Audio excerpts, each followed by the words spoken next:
Now first things first, let's get it out the way. This is not an original video, I'm sorry.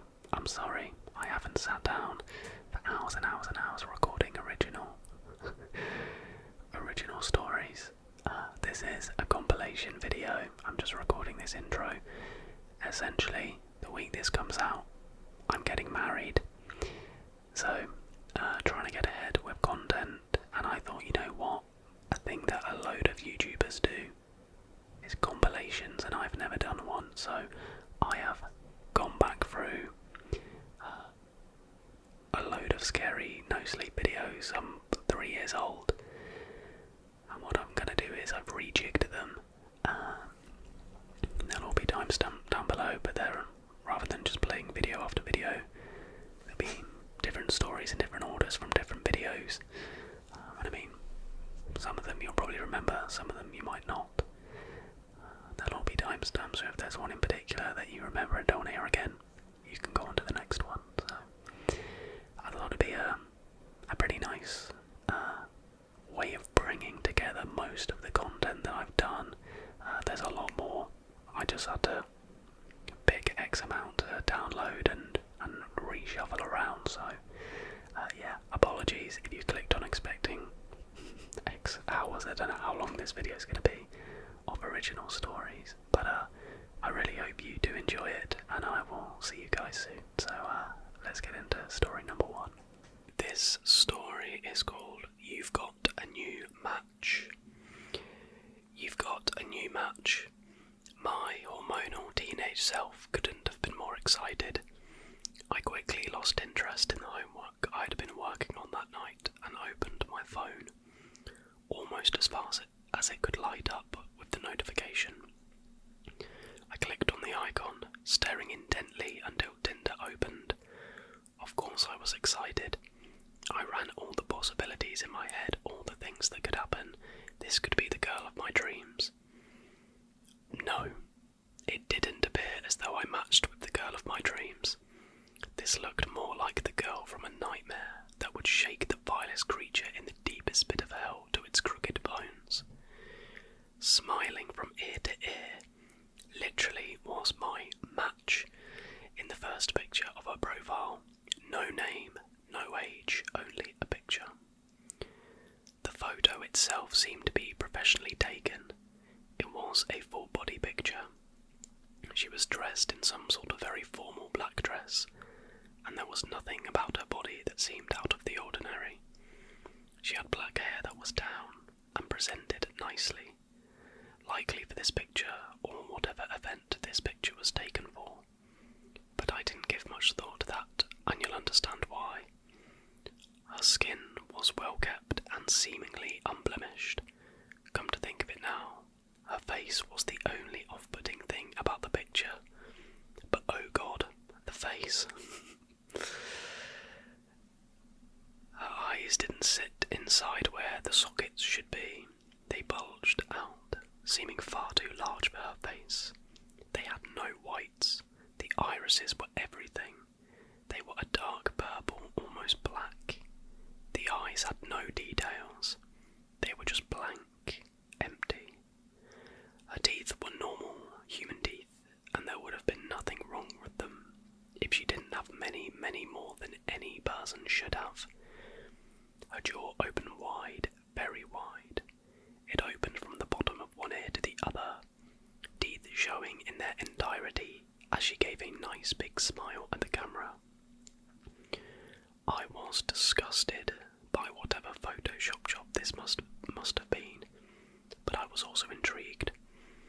It was a really good edit after all. I thought it must have been some artist who wanted to show off their skills or something. But before I engaged in any chats with this match, I noticed they had more photos. 5 more. I swiped to the second one. The same girl in the same dress and all the same grotesque facial features was front and centre in this photo once again. But both the quality and setting of this one was much different. It looked like it was taken with a cell phone. The picture wasn't even level, but that's not the detail I first recognised. She was levitating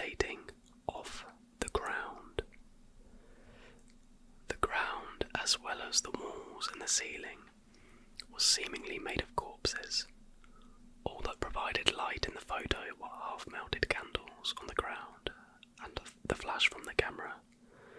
This one looked too real. The bodies all had pretty distinct features. It almost made me sick. Some looked like they were mere skeletons with everything decomposed. Others looked fresh, very fresh. One thing that many of them seemed to have in common was they were missing a lower jaw, an odd detail. I scrolled past this one quicker than the last. It upset me the more I looked at it, but the third was more confusing. The third picture was of her, once again, and in her black dress as she hovered in the middle of an empty field this time. The quality of this picture was like that of the first. It seemed as if it were professionally taken and edited. The sky was an impossible shade of red. As a consequence, the entire image had a sort of red tint to it. Other than that, it simply looked as if it was some sort of farmland. This one didn't disturb me like the last, but it had an eerie feel to it. It was as if the picture was taken in the apocalypse, and like it was showing me the end of the world. Once again, I thought this must be some sort of artist, trying to compel these sorts of feelings with the pictures in the way they took and edited them. I was impressed as I was disturbed. The fourth photo made my heart sink a little. This picture of the girl was taken in front of a building on my university campus. A building not even a 5-minute walk away. It was night time and she was alone. She was once again floating, yet this time above the stairs, in front of the columns of the building.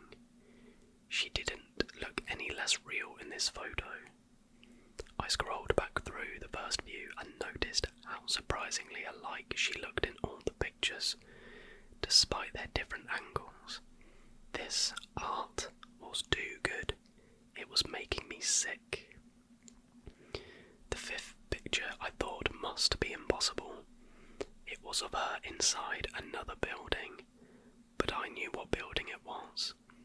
I knew it from the colours on the wall. I knew it from the lights above her floating body.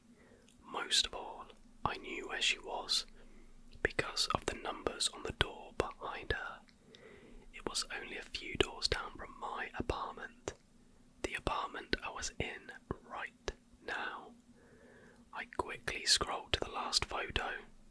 It was a close-up of her, right in front of my door. I dropped my phone and ran to my door to make sure it was locked. Luckily it was. I'm always good about that. But out of curiosity, I thought I would peek through the peephole to see if someone did happen to be there. I placed my eye upon the hole, where I got a glimpse of shoulders and the back of a head with long black hair. In a quick motion, the head turned around while the shoulders remained still. It was her. She widened her smile, ear to ear once again. I jumped back from the door. I ran back to the desk and picked up my phone. Of course, the disgusting picture of her in front of my door was the first thing to pop up as I opened my phone. I quickly exited Tinder and dialed 911. An operator picked up. 911, what is your emergency? I knew that location was the first thing you should give out in a 911 call, because if something happens to you whilst you're on the line, they only have the possibility of helping you if they know where you are.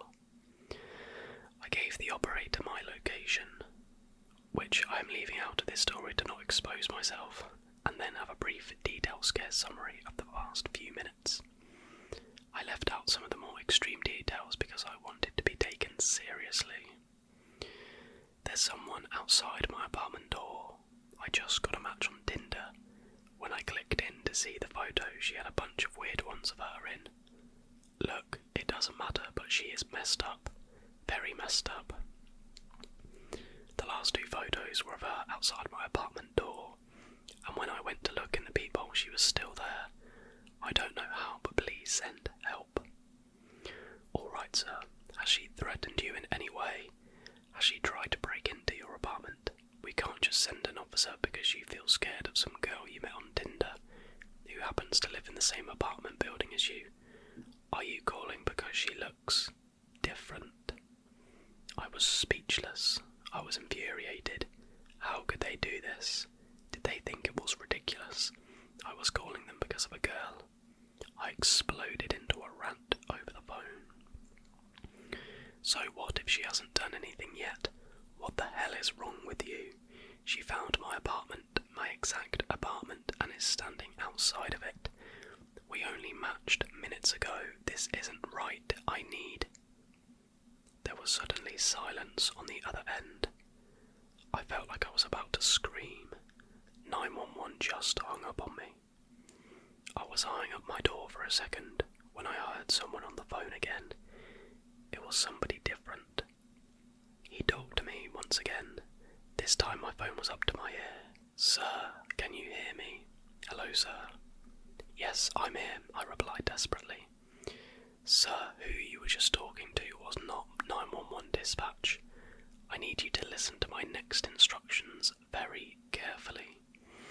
If you hear another voice other than mine on this call, you need to hang up immediately and wait for me to call back.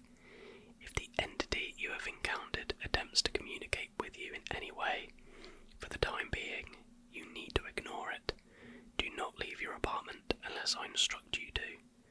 Now, I need your precise location. We got onto this one early on, so we should be able to contain it with ease." I was hesitant to even talk. Are you the police?" "No, I work for an agency whose purpose is to locate and contain or eliminate entities like the one you have the unfortunate luck of encountering tonight. I need your location now." Maybe I was stupid for giving this man on the phone my location, but with everything that had just hit me, I didn't hesitate. I gave him my address and apartment number. He was silent for about 15 seconds. "Alright, a team is en route to your apartment. Sit tight. Now we need to lay out a few more rules. I have the floor plans for your apartment. It looks like you've got a studio with one closet and one bathroom. Can you fit inside your closet?" Yeah, but why would I need... If the lock on your apartment door unlocks, I need you to quickly shut off the lights and climb into your closet. Be silent until you hear the door shut once again. If any sinks or your shower turns on, I need you to shut them off as quickly as possible. If you hear splashing coming from your toilet, I need you to flush it immediately and close the lid. I need you to repeat these instructions back to me so that I know you understand. Okay, if I hear my door unlock, quickly shut off my lights and hide in the closet. Turn off any sinks or my shower if they turn themselves on, and flush the toilet, and close the lid if I hear anything from it. I don't understand how these things can happen or why I would do any of this. If you want to live long enough, you'll follow these instructions exactly. Write them down if you need to. I'm going to need any details and evidence you have that you haven't said over the phone already. Yes, I could still hear what you were saying at the beginning of the call. You said you matched her on Tinder. Does she have a name? Yes, I matched with her on Tinder, but her profile didn't have a name or age, just pictures that. Once again, I was interrupted by the new operator. It seemed he was urgent to exchange as much information as possible. Witnessing what I had, I didn't object. I need you to screenshot those pictures if you can. Is it still possible for you to access them? Yes, give me a moment. I opened up Tinder again and clicked on the profile, quickly screenshotting each picture. Now what? What do you want me to do with them? Text them to the 911 number. Trust me, it'll work. I sent each picture as fast as I possibly could. Alright, looks like I've got 7. Give me a moment while I send these over to our intel team for identification. We might be able to find out enough about this thing to get rid of it right away. I need you to keep an eye out your window on the street. There will be... Wait. Did you say 7? I sent 6. Her profile had 6 pictures. How did you get 7? I quickly opened back up my texts. I did send 7. The first 6 were of her profile, but the 7th was of me. It was taken from outside my window, right outside, and it was recent. I recognised the clothes I was wearing today. On the upper left-hand side of the picture was a hand pressed against my window. I quickly turned towards my window to see no one there. There couldn't have been. It was on the 3rd floor, and there was nothing on that side of the building that would allow someone to climb that high. No one could have been up there to take a picture.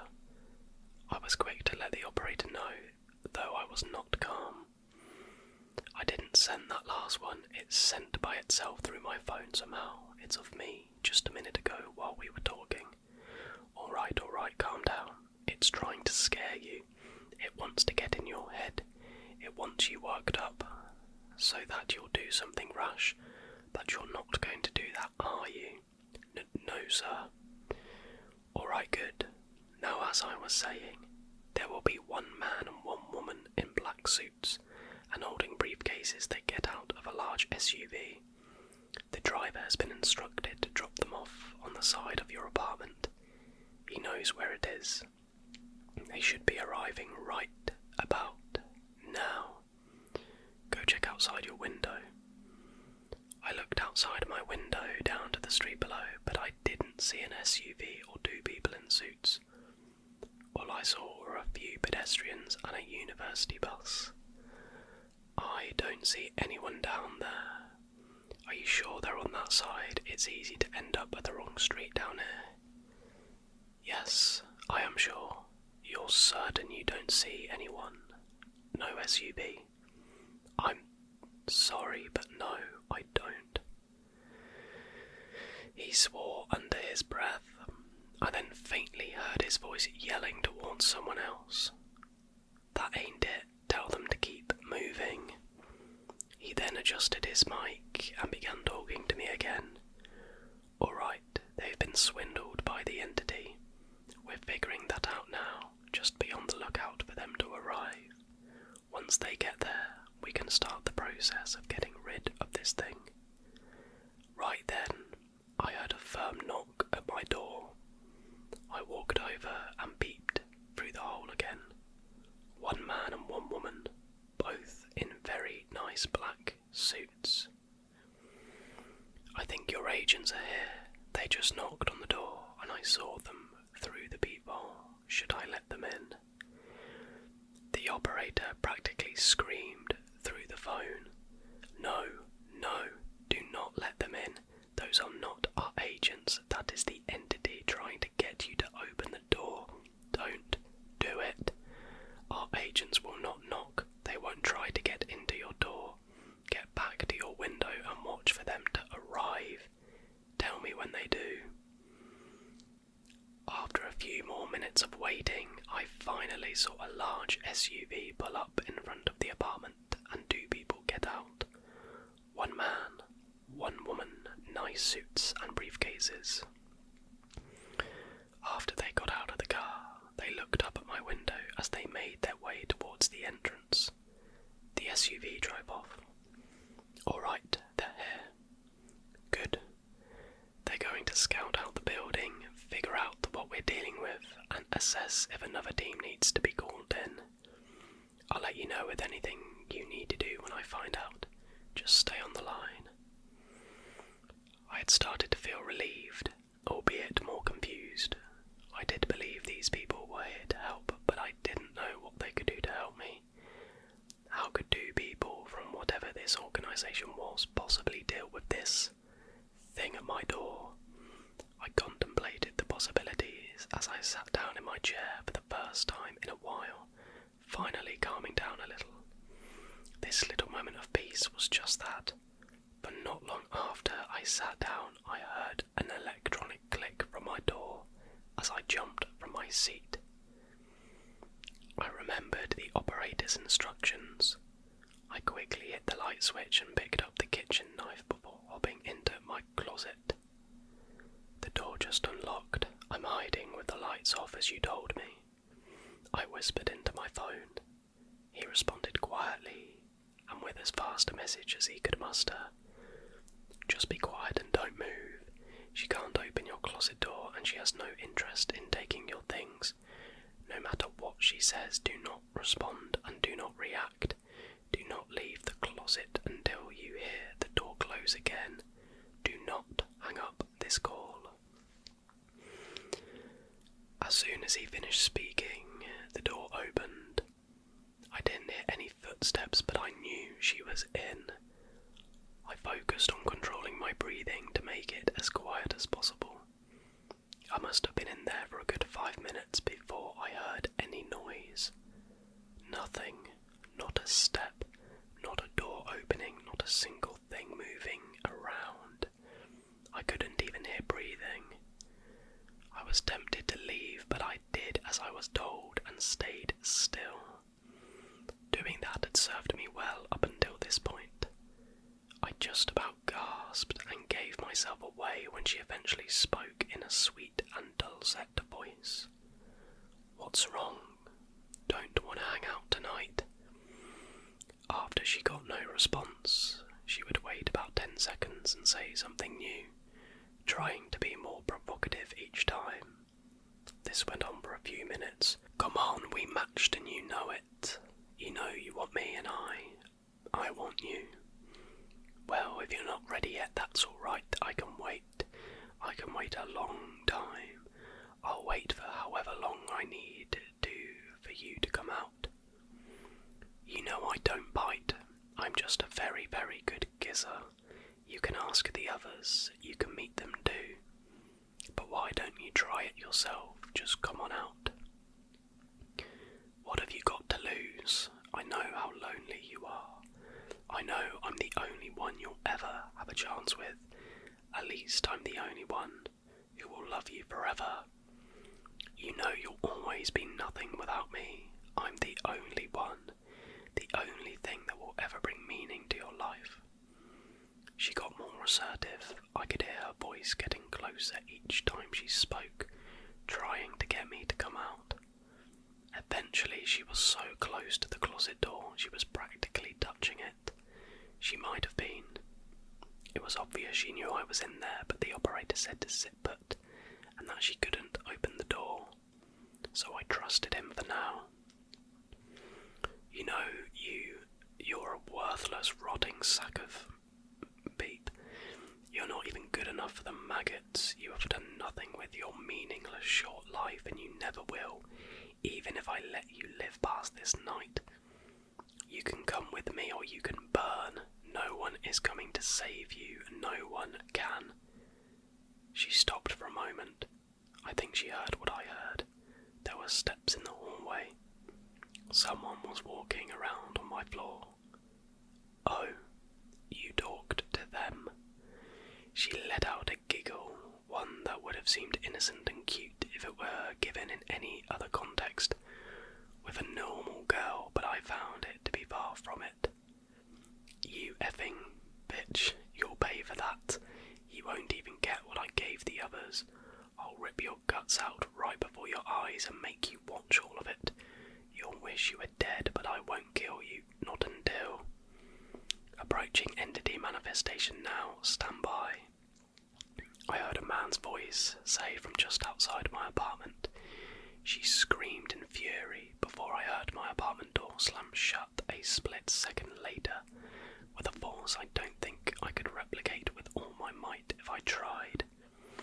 I exited my closet and turned my light on as I ran to the door to look through the peephole. I couldn't see anything. What just happened? I think I heard one of your people outside of my door before she charged out, really angry. I asked the operator, who I had hoped was still on the line. One of them tried to catch her right there, but it didn't work. It wasn't fully manifested. He, as well as his partner, are trying to locate the entity now, but we having no success. A larger team is very close. No need to look out for this one, we know how to get there now. Our priority has changed from containment to extermination. This one is much more dangerous than we could have predicted. What am I supposed to do now? The voice on the line immediately changed from the man's voice to the girl's enraged voice. You should open the door and let me in. I immediately hung up as I was told. This may have saved me for the moment, as in the process of hanging up, I noticed my phone was at 2% battery. I quickly found a charger and plugged my phone in. A minute later, I got a call back from 911. I promptly answered. Are you still there? Did it try to use someone else's voice? It used its own to tell me to open the door. I heard shuffling from outside my room. I first thought that she was back, but I noticed it was a lot of people this time. I could hear faint dialogue from outside the room, and it sounded like they were assembling a piece of furniture.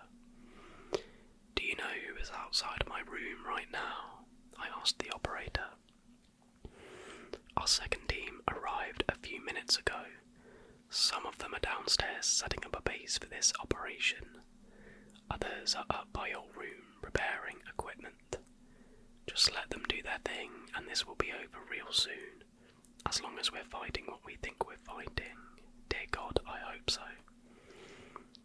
What about my neighbours? What about the people walking around in the hallways and everyone else in this building? Do they know about this? Are they in danger? What happens to them? Oh, I forgot to tell you, they're just not here. I don't know how to explain it to you in a way you would understand. They won't be seeing our team, you, or this entity for the time being, and we won't be seeing them. They certainly aren't in any danger if that brings any comfort, but I'm afraid you still are. I was once again confused by this new piece of information, but I didn't have the energy to question it at this point. I just wanted this to be done and over with as soon as possible. It's here. I heard a woman assert from outside my door. I heard a few different things turn on. I don't know what they were, but I take it they were some sort of machinery or equipment they had just finished setting up. A few moments of silence passed before I heard a man mutter, "Oh, shit." Seconds later, light bulbs explode. Before gunfire erupts in the hallway outside my room, I sprawled out on the floor and got as flat as possible, though no gunfire ever made its way into my room. These gunshots were quickly followed by an even louder scream, from what I assumed to be the girl. The shooting went on for a minute or two, after which I heard a few magazines drop to the floor and some rifles being racked, as well as some louder dialogue and cursing. I started to put on my shoes, hoping this was over now, but besides that, I felt safer with shoes on anyway. Did they get it? I hopefully asked the operator. No, it ploughed right through our guys and got away somewhere in the stairwell. She killed a couple of them and injured a couple more as well. We underestimated her again, but now we know what we have to do. We're almost through this, just keep a level head and you'll be alright. I sat down silenced. 2 people just died on my behalf. 2 people died because I, being the stupid teenager I am, had to be on Tinder messing around. I checked my phone. It hadn't gotten much more of a charge by this time. It was only at 7%. I waited there for another 5 minutes. I just sat in guilt, with my head resting in my hands, thinking of how all this could have been avoided before I heard something coming from my bathroom.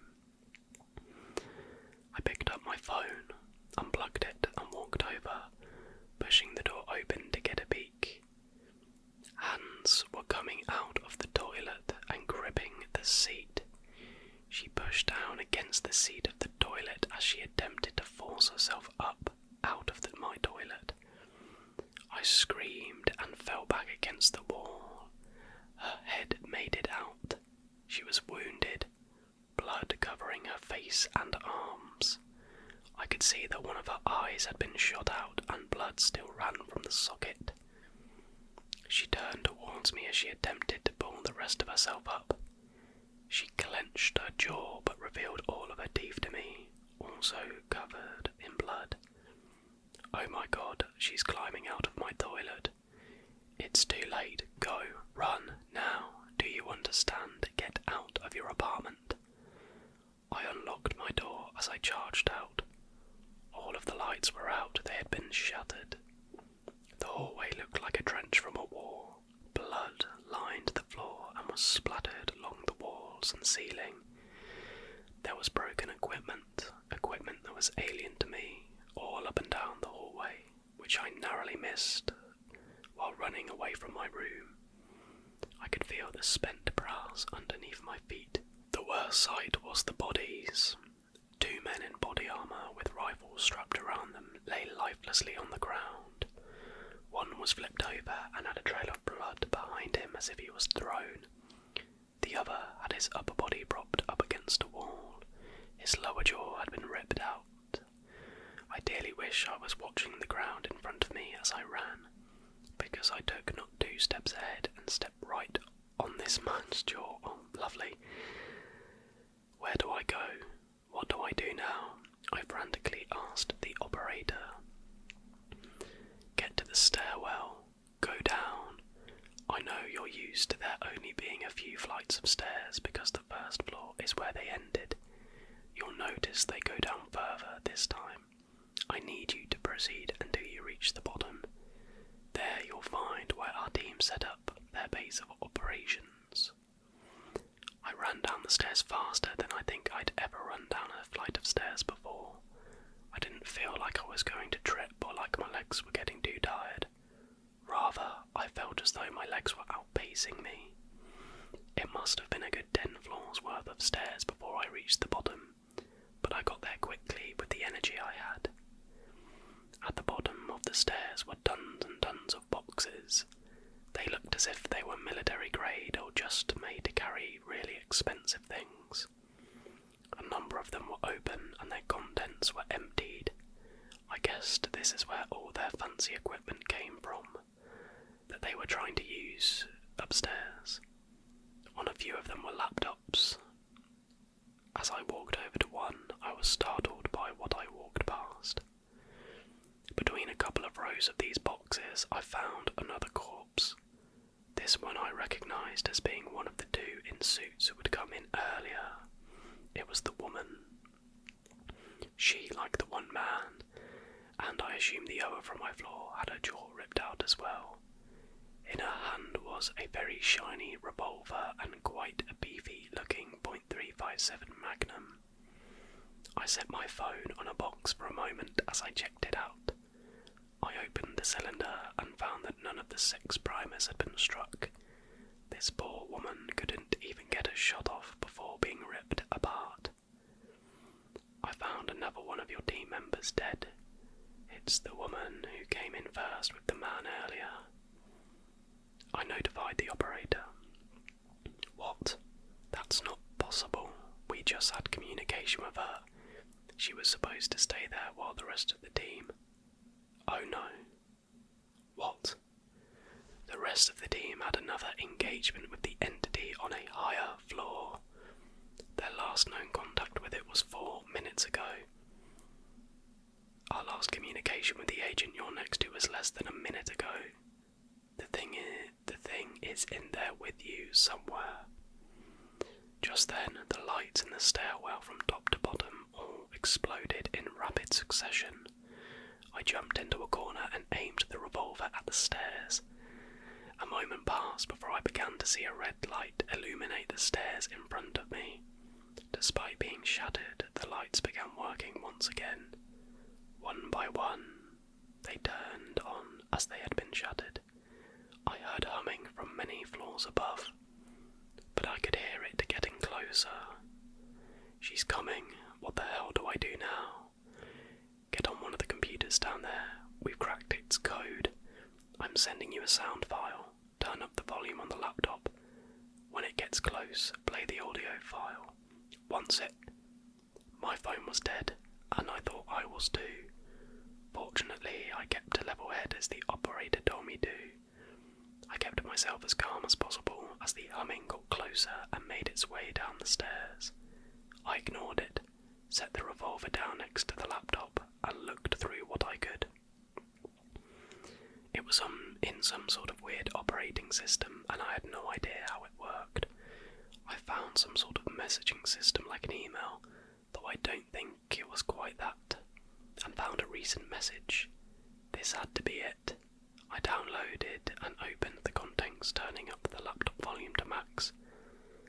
The humming stopped as I heard a giggle from right behind me and a playful voice say, "What do you think you're doing? I already told you what was going to happen to you. Are you ready for a kiss now?" I stood up, taking a deep breath and slowly turning around with one hand still on the box in front of me. "Well, you better give it to me." I somehow was able to deliver with a straight face, despite being more afraid than I ever have in my life, which I assumed was about to end. She approached slowly, opening up her smile from ear to ear once again. Slimy, vicious saliva gushed out of her mouth as she came closer. I hit the spacebar on the laptop before throwing myself to the ground away from her. An annoying, constant high-frequency noise filled the stairwell and hurt my ears, but it did much worse for her. Her feet touched the ground, no longer levitating. She covered her ears tightly, and her massive jaw practically unhinged from her head as she screamed in agony.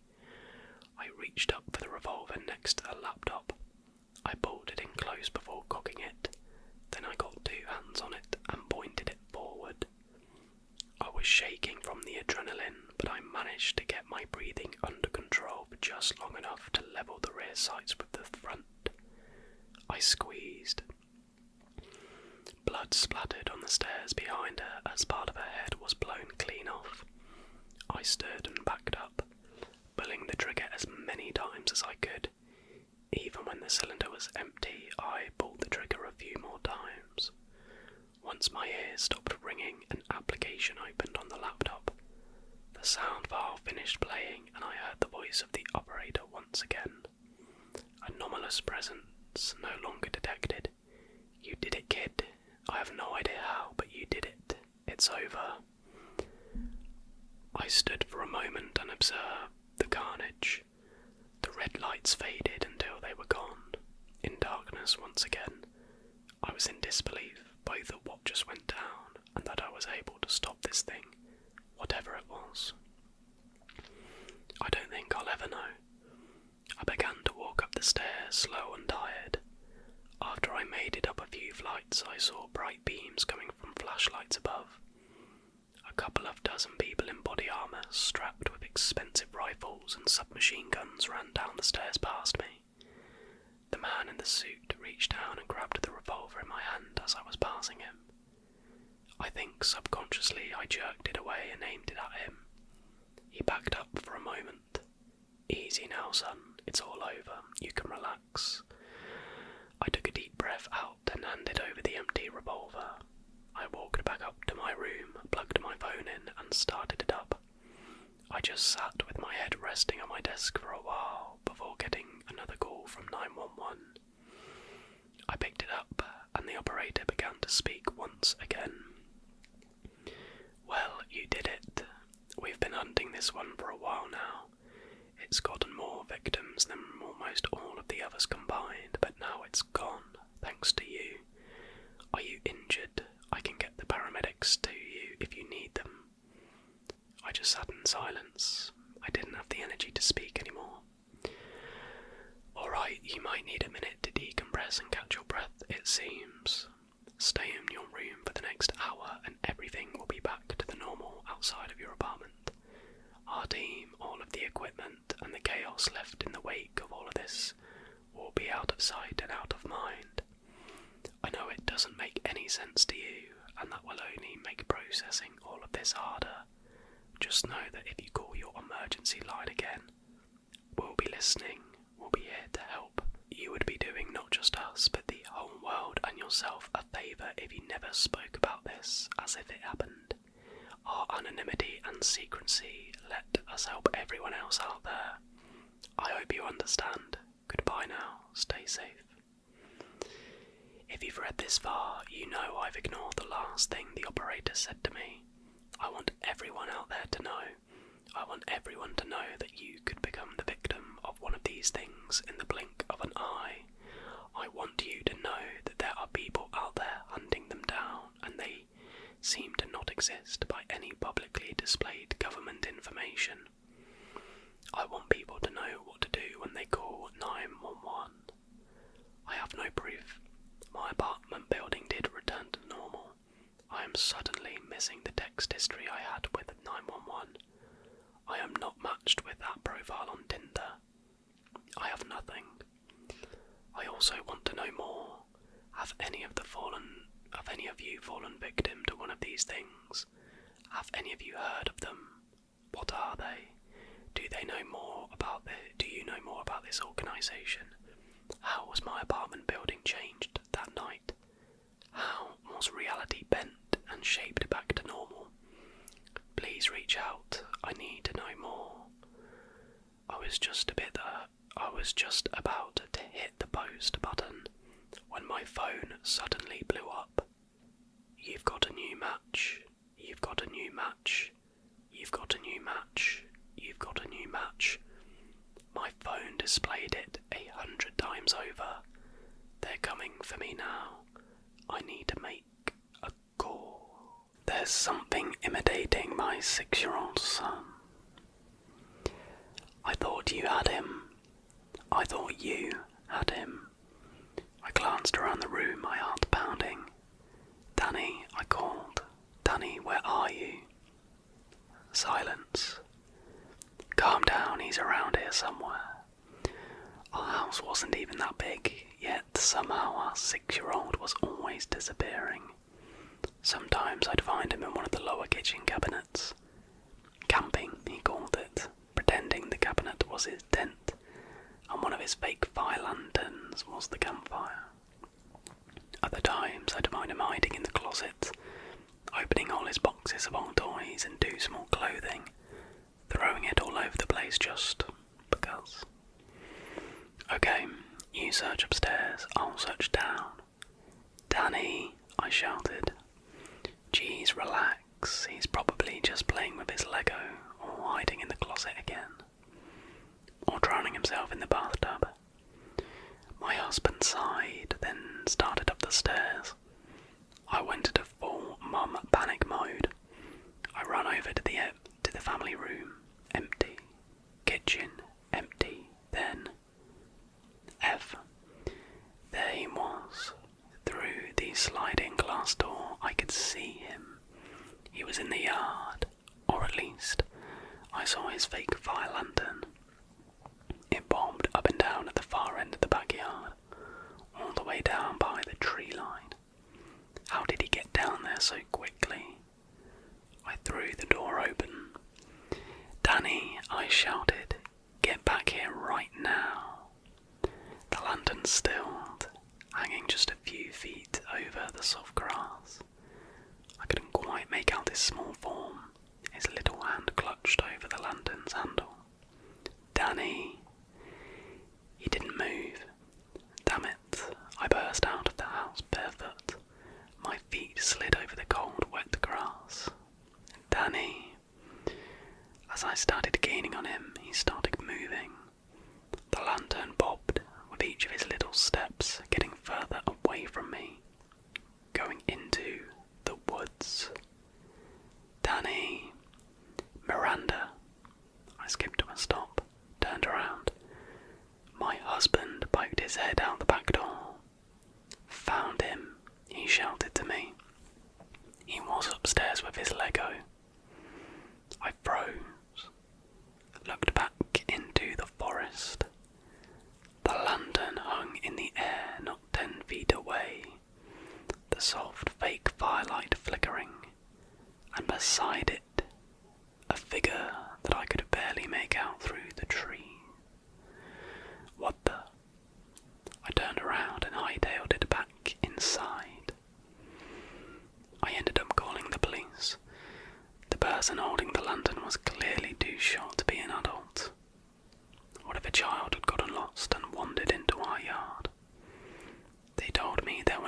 missing children in the area, and a quick search brought up nothing in the woods either.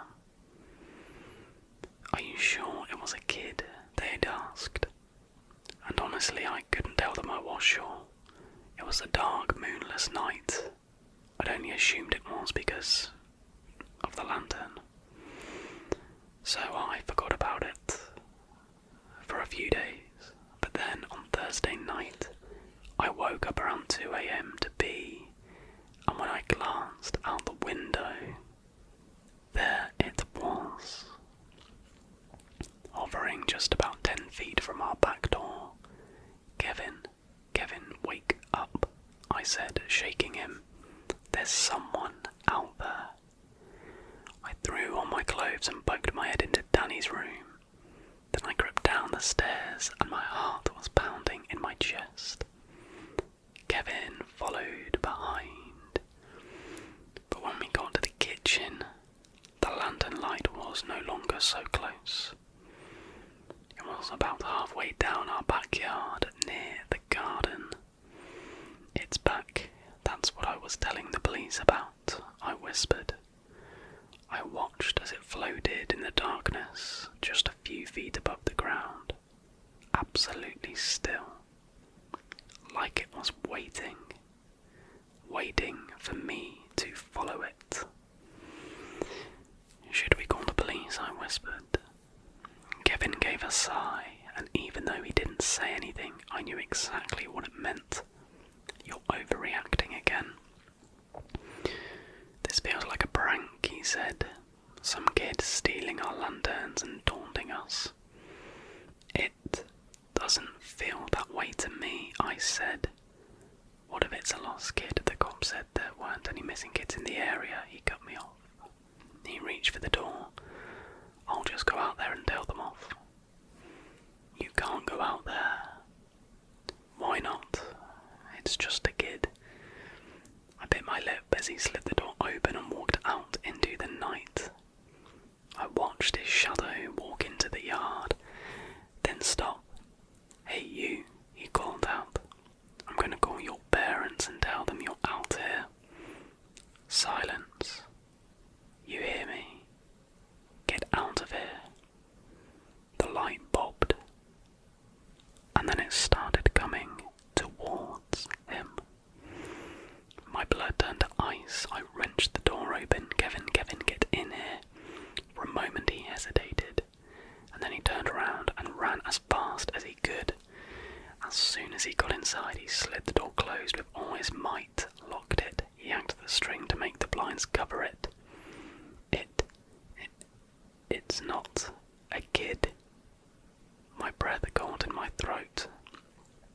I immediately imagined some horrible monster, some golem-like creature crawling around our yard with our lantern. But what my husband said was far, far worse. "It's a man," he said, barely able to catch his breath. His wide eyes locked on mine, and I could see the terror in them. "It's a man walking around on all fours." There's something imitating my 6-year-old son. Pretty good actually, pretty scary. There is something... Why is there something so inherently creepy about people running around on all fours? It's usually girls with like the long black hair covering their face, but that was a pretty good one, I have to say. Let's move on to number 2. The Volkov experiment. Did anyone who lived in Seattle in the 90s remember Dr. Volkov's children's laboratory? I don't remember the specific town near Seattle. My mum and I moved around a lot, but I definitely remember Dr. Volkov, and I remember hearing his commercials on the radio. I remember he said he'd give whatever families would let him borrow their kids something like $100,000, which honestly sounds super suspicious, but hey, my mum was a single parent who just needed some cash. I was 8 years old, I think, when she first signed me up, and one of the most vivid memories from this was walking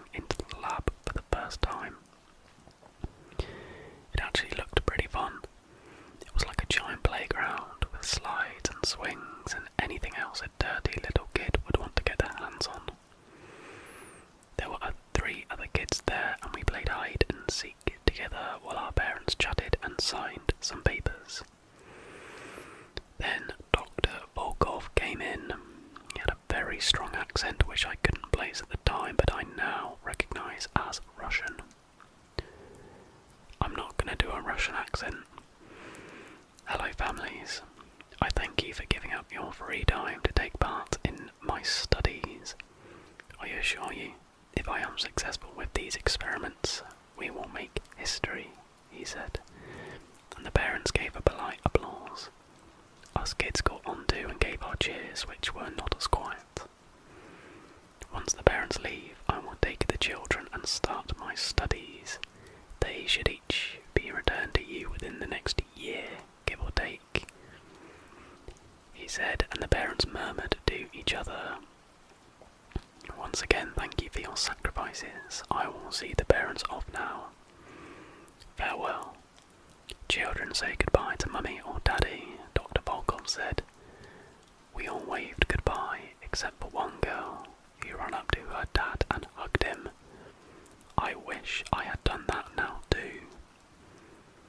After the parents left, Dr. Volkov turned to us. Hello, little ones. I am so excited to work with you. Now, follow me. We followed him into the lab, which was decidedly less fun than the front of his lab. It was all white with 5 rooms and big metal doors decorated the sides of the hallway, one for each kid. There was some strange equipment that I didn't know the names of. There were 4 kids, 3 boys including me and 1 girl.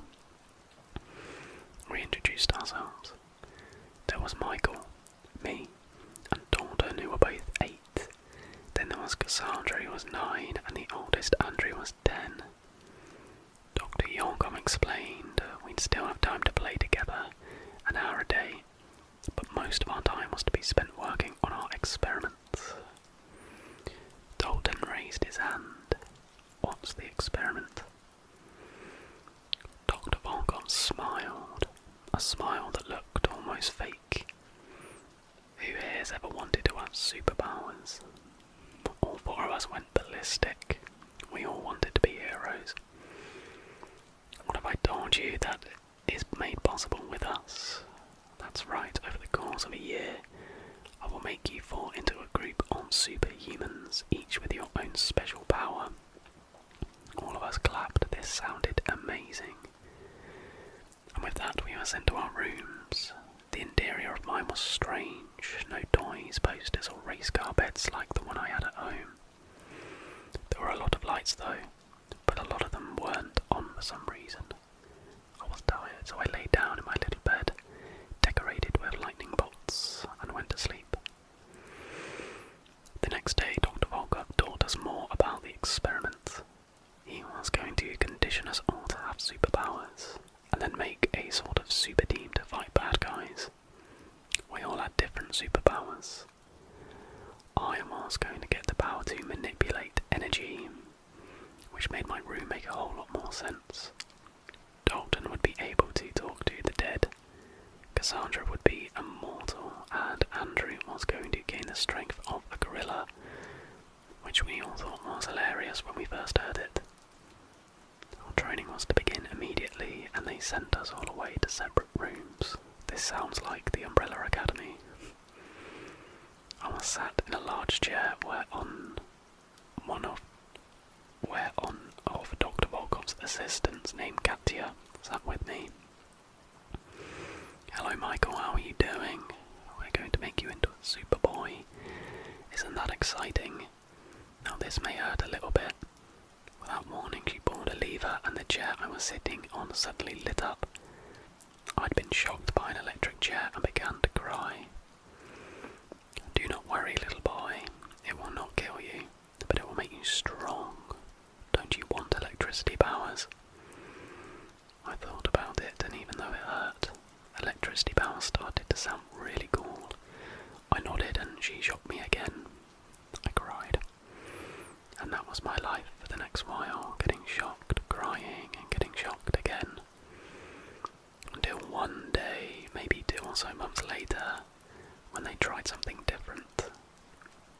Here, hold this, Michael, Katya said, handing me a metal rod. This will hopefully conduct enough electricity to go through you and power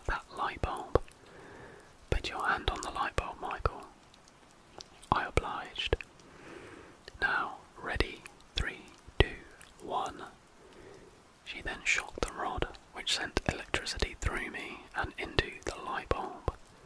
It hurt, but not as much as it should have. Katya smiled and called Dr. Volkov into my laboratory. He was elated. It worked, child. See, all the days of training you to be resistant to electricity worked. Now we can continue our experiment. You earned your free time for the day, go play. It wasn't until then, when I went to play with the other kids, I noticed the changes. We all looked weirder, less normal. Dalton kept on whispering to nobody and wouldn't really talk to us. Andrew looked weirdly buff and kept climbing on things. And Cassandra honestly looked kinda scary. She looked all stitched together like a rag doll. As Dalton stood by himself, Cassandra and Andrew and I sat and talked. I don't like these experiments, it's scary, Andrew said. They keep on giving me shots and then I have to lift weights. It hurts my arms. I later learned that the shots they were giving him were injecting him with gorilla DNA, which is terrifying to me. I'm scared too, they keep on hurting me. Every time a part of me dies, they stitch on a new one, see? Cassandra lifted her shirt, revealing part of her stomach had been stitched back on. They say that if we do it enough times, I'll be immortal. Did you see what they're doing to Dalton? My room is next to his, I hear it all the time. They make him sit with dead bodies, and then he'll talk to them. It scares him a lot. I looked over to Dalton. He had big circles around his eyes and looked pale and gaunt. I wonder if he had secretly been replaced by one of the dead bodies. That night, something weird happened. I was awoken by a bunch of red flashing lights and alarms. Something was wrong in the laboratory. Katya came and carried me out of bed, and I saw other workers carrying the other kids out of bed too. Everyone except Dalton. We heard a bunch of screaming from another room as the three of us were ushered into our playroom. I held Cassandra's hand and Andrew stood in front of us trying to protect us. I have to join them, they told me. We heard him yell as Dr. Volkov's voice desperately tried to calm him down. Screams and then silence. For a long time we slept on the stuffed animals in the playroom that night. We never saw Dalton after that and his door was boarded up. At the time I just assumed his mum took him home, but they didn't give us much time to look for him because all of us had more experiments the same day. Michael, do you remember when you did a great job with that experiment and you made the light bulb light up? Well, that was a practice round. Next month we're going to do the real deal. We're going to put metal plates in your hands to make it so that you can conduct energy even without holding the metal rod. Doesn't that sound great? Katya said. I squirmed in my seat. Yeah, I lied. We did more training. I will say the shocks hurt so much less than the first time. It definitely was getting easier. As time went on, things got even more weird. Cassandra and I's room were right next to each other, so we would see each other a lot. She kept on getting more and more stitched up. One time while we were playing in the playroom, we noticed Andrew wasn't there, which worried us. I heard Dr. Volkov and Andrew's worker Alexei talking. They said that he's acting strange, like a monkey. He's climbing everywhere and attacks them if they get too close. He doesn't even talk anymore, Cassandra said, adjusting a stitched piece of skin on her face. Oh, how's your experiment going? I asked. Not very good. They say I'm making progress and that the stuff they're giving me in shots is working. They say it's a chemical that makes people's endurance better. I think that's the word they used, but they still have to stitch me up sometimes. I don't know if it's really working though. All they've been doing is hitting me with things and cutting me with things. Not even actually killing me, she said. I looked at her arm. To my surprise, it had been completely sewn back on. that sucks. Mine's not going too good either. I don't even have electricity powers yet. I thought I would by now. This place is getting boring. I'm sick of the playroom. Let's go exploring, Cassandra said, pulling me up from my seat as a stitch fell loose on her arm. I tried to resist, but she was strong. She dragged me through the halls, which were empty. I guess the workers were on their breaks. It was like a maze in there. When we went past the children's ward, aka our ward, we saw a bunch of medical stuff that looked weird. It looked fancy and official. There was a door at the end of the hallway which Cassandra pulled me into. Inside we found a bunch of documents. We picked them up and started to read them. The Volkov experiment, she read out loud, conducted to test the limits of the human body and mind, mentally and physically. Subjects, and it listed the subjects. Keep reading, I insisted. Subjects will be repeatedly tortured under the vows of being trained for greatness. They will be injected with placebo shots, beaten, electrocuted, forced to endure heavy physical activities, and locked in rooms with dead bodies. This experiment will test the theory formed by Dr. Dmitry Yolkov that if children are subjected to torture while under the assumption the result will be positive, along with being given positive reinforcement from mentors, they will experience less or different traumatic responses to said torture. We looked at each other. So you mean we're not superheroes? I asked. Tears formed in Cassandra's eyes, and we heard footsteps somewhere in the hallway. We'd better get going, she said, grabbing my hand as more stitches fell loose in her arms. We raced down the hall and back into the playroom just as Katya walked in.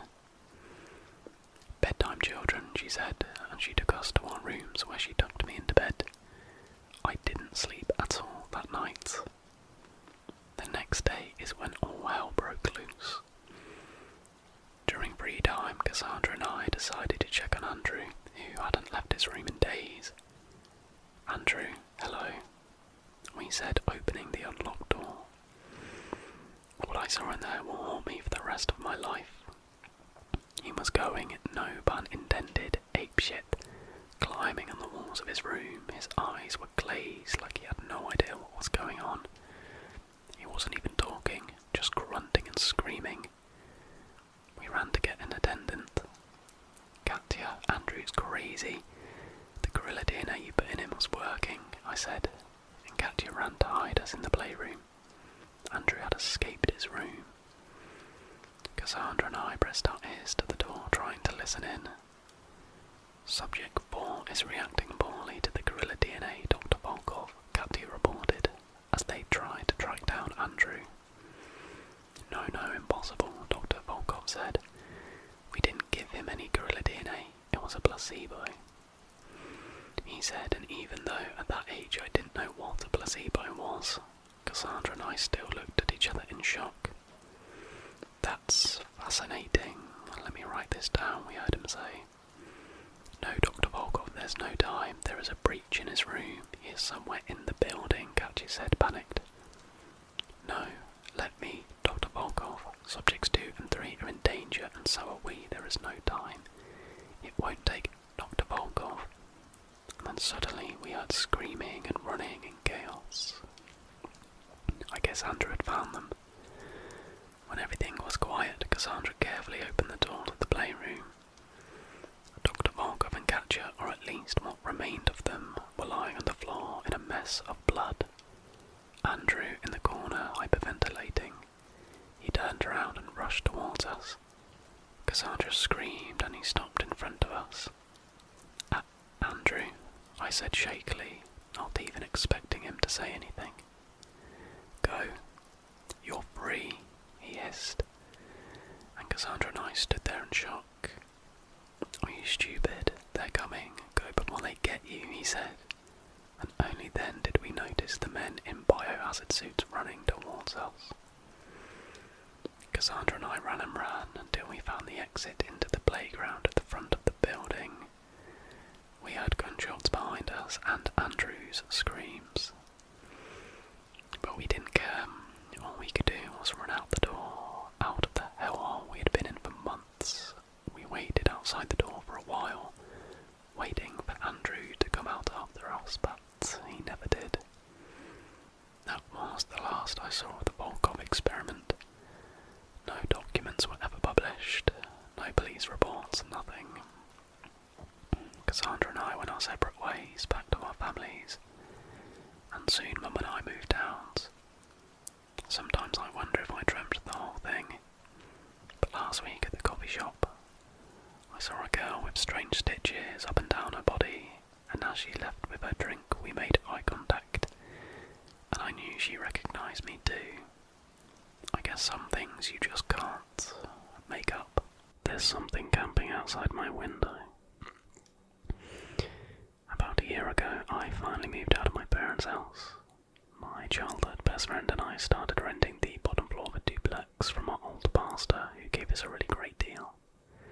Basically, he keeps our rent lower if we take care of the yard. A small price to pay for cheap rent.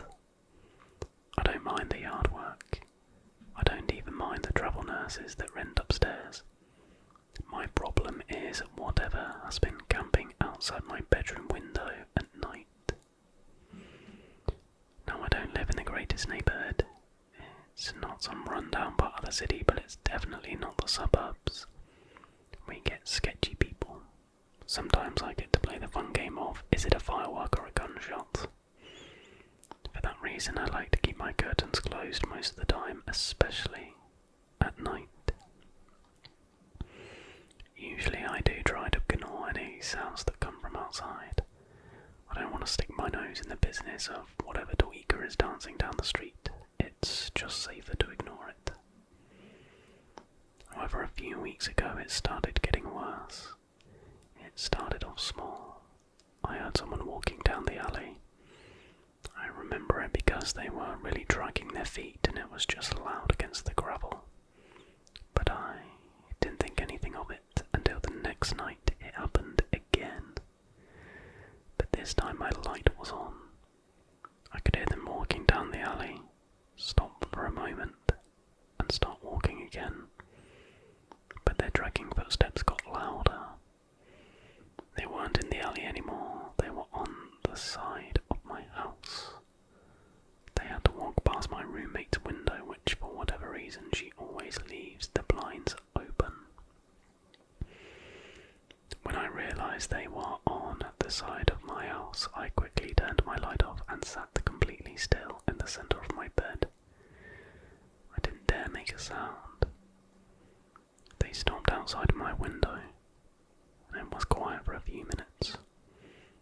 I knew they were still there, but I didn't know what they were doing. Were they just staring at my window? I had no idea. But I was frozen with fear. I didn't even move when it started tapping. It was so soft at first, a very faint tap, tap, tap, like they used the pad of their finger instead of the nail. I thought about texting 912, but what do you tell them? Hello, I live in an area populated with drug addicts and homeless, and now one of them is tapping on my window. It sounds ridiculous. So I was just sat there, in terrified silence for a few minutes until it finally stopped tapping and dragged its feet away. I swear I sat there for an hour until I finally moved again. The next morning I told my roommate, and she was freaked out just as much as I was. I mean, you have to walk past her window to get to mine, and you can see clear into her room.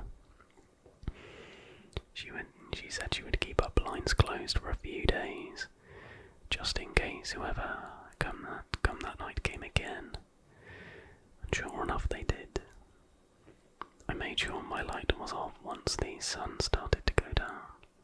I didn't want to draw any attention to my window, but eventually I heard the dragging footsteps and sat in silence, just hoping they would continue down the alleyway. But they didn't. Of course they didn't. They didn't even pause this time, they just continued past my roommate's window and stopped outside of mine. This time they used their nail, a sharp tap, tap, tap. A few seconds of silence and then more. Tap, tap, tap. And this time I texted 911.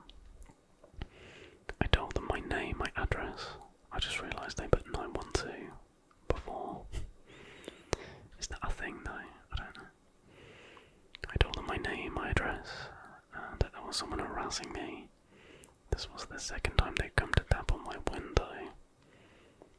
The dispatcher told me someone would be there soon to move them along, but by the time the cops arrived, the person was gone. This continued for another week before I sent a message to my landlord and told him I was going to buy a camera for the side of the house. He was understanding and suggested getting another camera for the front door, like a Ring doorbell or something. My roommate and I did just that, but we got an off-brand camera because it was cheaper but worked basically just as good. 2 more weeks, the tapping turned to knocking, and the knocking to whispering, the whispering to talking, but it was always incoherent. Every time I would text 911 and every time he would be gone when the cops showed up, I would always show the cops the footage just so they knew I wasn't making it up. Now comes today, weeks after all this started. One of the officers agreed to stay and wait to see if this person would come back. And you know what? He did. He did come back, his feet dragged along the gravel of the alley and concrete path that leads to the side of my house. And you know what I heard? I heard the officer tell the man to stop. He told the man to lower his weapon. He told the man to back away, and then I heard muffled screams. I looked at the camera footage and nearly screamed. The man's face was directly in front of the camera, as if he were watching me through it. He had wide, erratic eyes and a painfully large smile stretched across his face. He continued to stare into the camera, and then he started whispering, then he was talking, and then he started screaming. Until he eventually left the camera and stood outside my window again, just screaming. He didn't even stop to take breaths, it just kept going. Until finally more cops showed up, I couldn't bring myself to watch it as they confronted him. I mean, he killed the cop. Of course they ended up putting him down. 6 shots. 6 shots they put into his chest. They took me to the station after that and asked me some questions, asked for my camera footage, and went over previous conversations I had with 911. It all added up, and finally they told me to go home and try and get some rest. That was a few hours ago. It's about 7 AM. The sun is up. I'm in my room with my bedroom door locked. It's a force of habit. Any hope I might have had of getting any rest is gone now. I think my roommate is outside my door. I've tried calling her name, but she didn't answer. She's just tapping. A soft tap, tap, tap. Like she's using the pad of her finger instead of her nail. That's pretty good. Pretty good. One of them ones, like, could actually be real, to be fair, because a lot of these are, like, massively over the top and fictitious, but that one actually could be real. The real horror is how sweaty and clammy I am, and my trim has gone horrific in the humidity. That's the really scary part. Right, let's move on to story number 2. The next story is called I Found a USB Stick in My Wall, and I've been paying for my curiosity ever since. 3 weeks ago, amidst the mundane task of repainting my home office, my life changed forever. In the process of removing the old paint, I discovered an anomaly. A minute rectangular indentation in the wall, masterfully camouflaged. My fingertips traced its outline, and with gentle pressure, a concealed nook unveiled itself, housing an innocuous-looking USB stick. Naturally, curiosity gnawed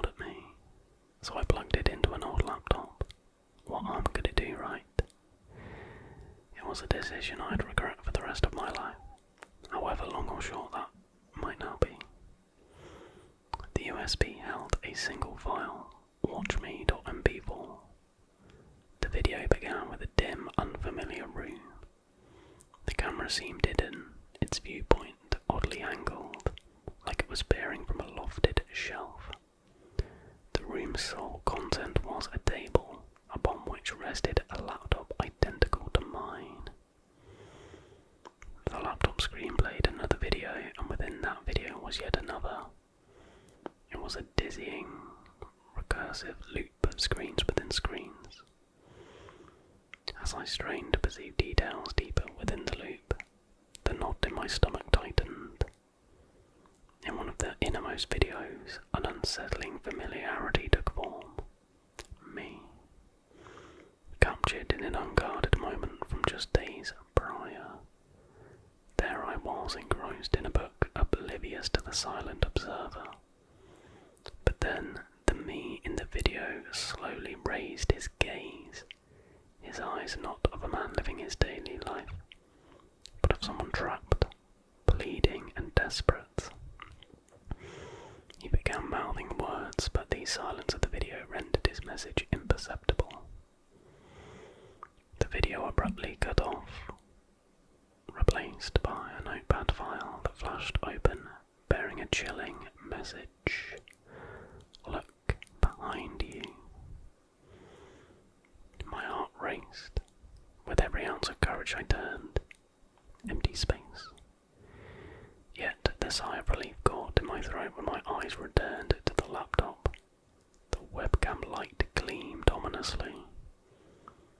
Days turned to nights, but the strangeness persisted and amplified. Every gadget I owned behaved erratically. My smartphone, once my trusted companion, now displayed photos I didn't recall taking. Dark, grainy images of my sleeping form. The TV sometimes turned on by itself in the dead of night, displaying static, but if you listened closely, one could discern hushed voices murmuring my name amidst the white noise. Then there were the shadows, fast-moving, darting in my peripheral vision, but when I tried to focus they'd vanish, only to reappear elsewhere, growing bolder, lingering for longer. My attempts to flee were thwarted. No matter where I went, hotel, friend's house, even the back of my car, technology betrayed me. Every screen I encountered pulsed alive with the video, screens within screens, with my terrified face trapped deep within the infinite loop. Sleep eludes me, the whispers grow louder, my room colder. I see reflections of myself in mirrors, in windows, in water, each one looking more tormented than the last, each one mouthing those same silent words. I've tried lip-reading apps, but they can't decipher the message. I'm typing this as a warning and a plea. If you ever unearth a USB in a place it shouldn't be, let it remain untouched. For once you're caught in the loop, there is no escape.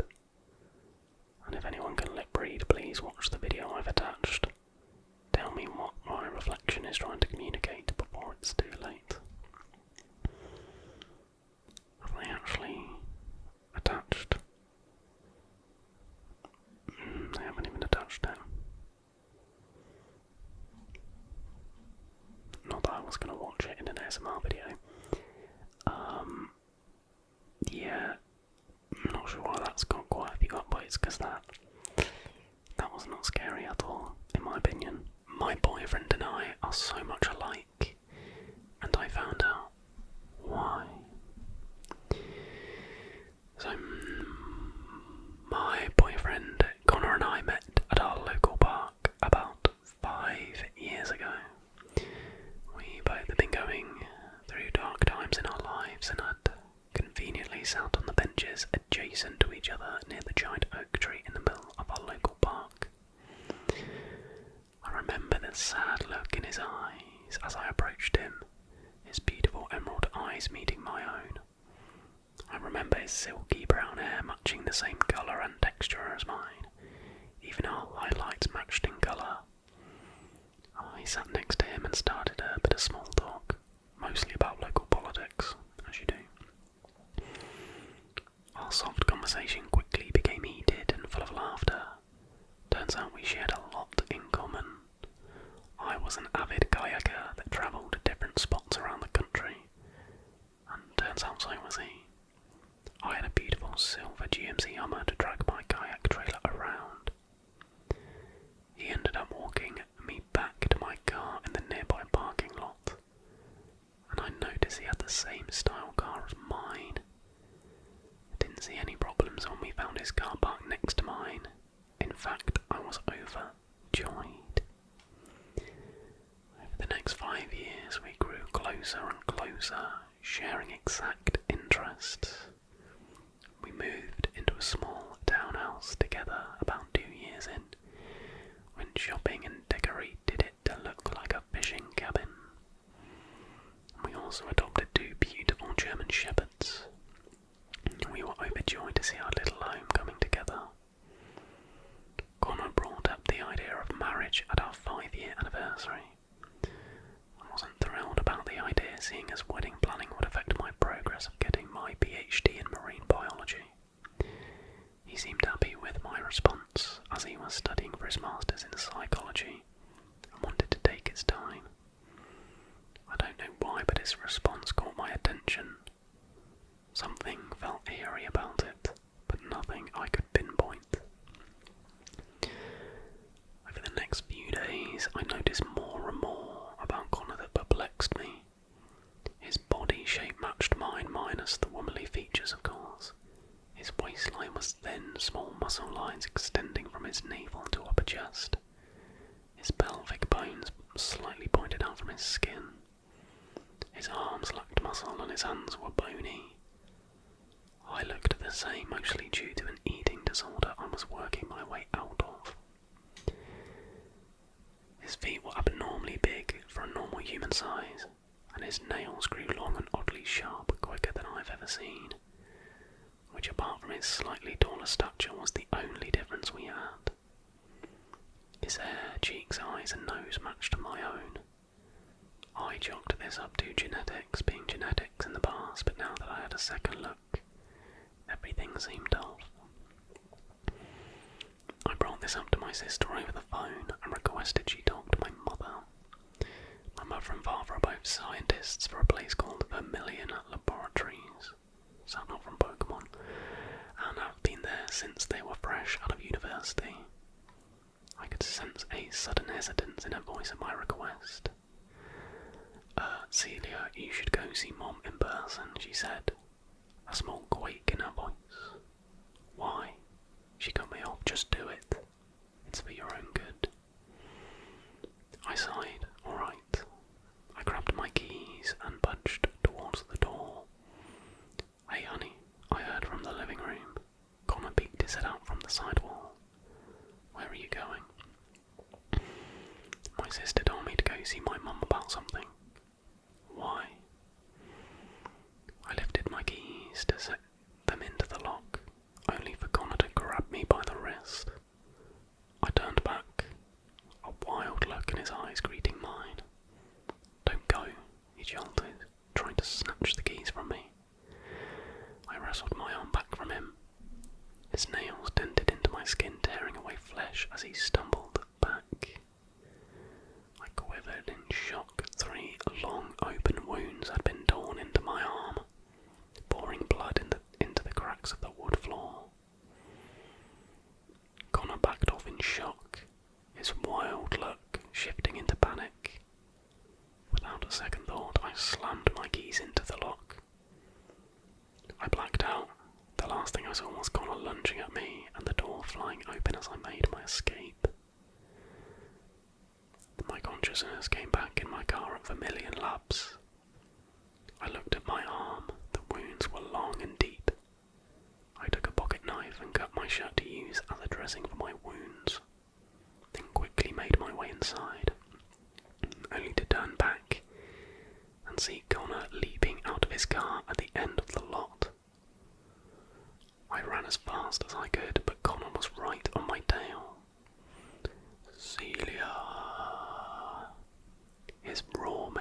I stand on edge. What the hell did I fall in love with? Who the hell is this man? Endless questions filled my mind as I ran down the seemingly endless halls. I made my way to the basement of the lab, hopping over the ledge that kept visitors from entering. I hit the stairs only to feel my ankle give way. I braced myself, each stair impact leaving bruises on my body. Connor's voice was far away enough to lend me a bit of relief. The basement was pitch black. Small flashing red buttons from the side walls punctured the darkness. I felt around, sliding my hands along the walls, coming to a switch at the end of the room. I turned only to see a red button turn its trajectory towards me. I felt a shiver go down my spine. The red flashing lights were not buttons, they were eyes. I flicked on the lights to see Connor, not just one but tons, all adorned in white jumpsuits, different numbers on each one. I froze in place. A pair of hands grabbed my shoulders, a light breath against my ear. I was made for you, Celia, don't you see? Update, it's been a month since that post. The Connors made a unified decision that I would never leave this place. I wish I could run away, but sadly I can't. They just... Sorry. They just finished eating my legs a couple of days ago. I was able to drag myself to a computer to tell you all this story. I learned my lesson the hard way, so please, all of you, if you meet a person who looks exactly like you and shares all your interests, run. Why I'm not a locksmith anymore. And apologies if you hear my neighbour next door. I think she's doing some cleaning, which isn't ideal. I just had to wait for her to stop hoovering. So, locksmithing has been the trade of my family for I don't even know how many generations. I've been working as one since I was a kid, helping my father and grandfather. I learned all the secrets and methods of the job, studied how to install, break, assemble and disassemble all kinds of locks.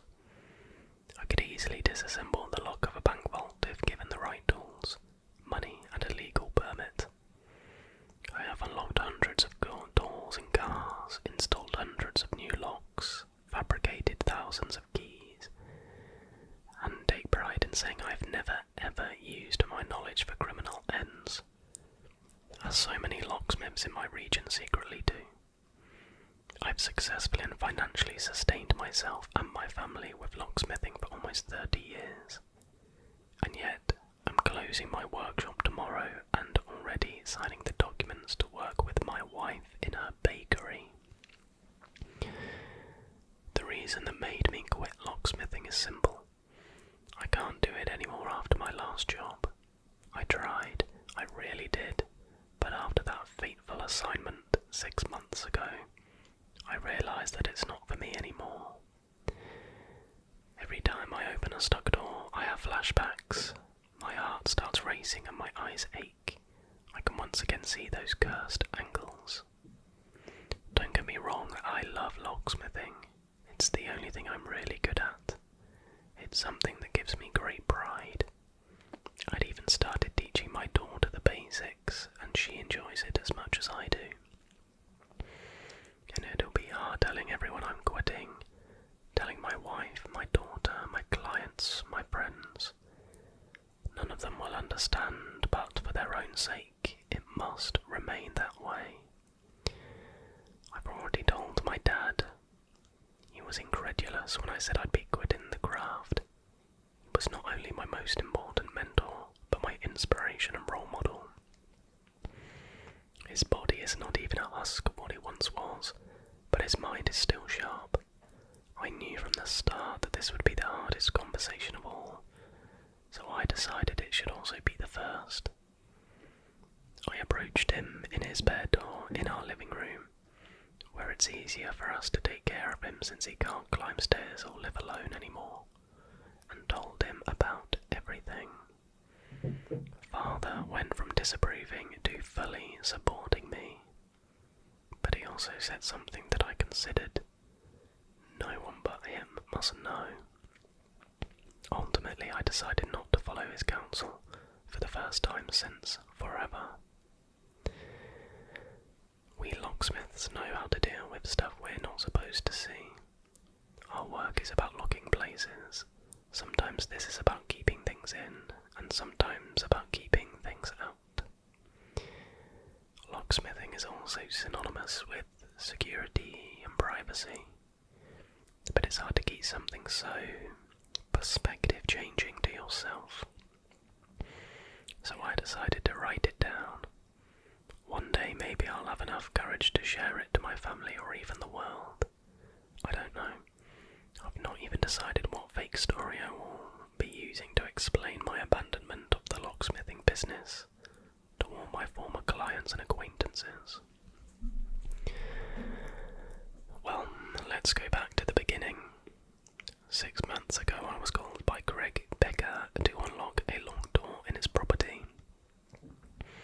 Now Greg Becker has never been a popular or particularly well-respected man. He's in his late 70s, and since I was a child, I heard rumours about his weird occultist practices. Unsubstantiated rumours, I thought, until Greg called me urgently at 2 AM, saying he needed help getting into his house. I was already sleeping, and the phone woke me up. I tried to dissuade him, saying my prices in the graveyard house were exorbitantly higher than in daytime hours. But the old man was adamant, claiming it was an emergency.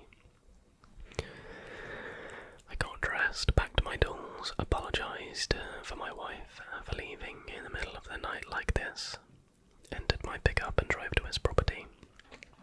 Well, old Greg Becker had a pretty house, albeit a bit rustic. It was located on the edge of town, almost in the rural zone. I parked my vehicle there and exited it. Greg Becker was on his porch carrying a lamplight. Yet I could clearly see that the door of his house was open. I angrily questioned him why he didn't call me to tell me he had already found a way in. But he evasively replied that he actually needed me for something else.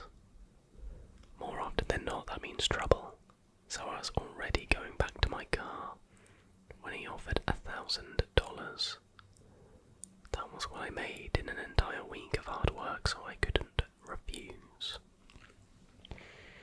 I followed Greg cautiously through the overgrown grass to a barn located a couple hundred yards behind his house. The old man's house was rustic, and the barn was outright decrepit.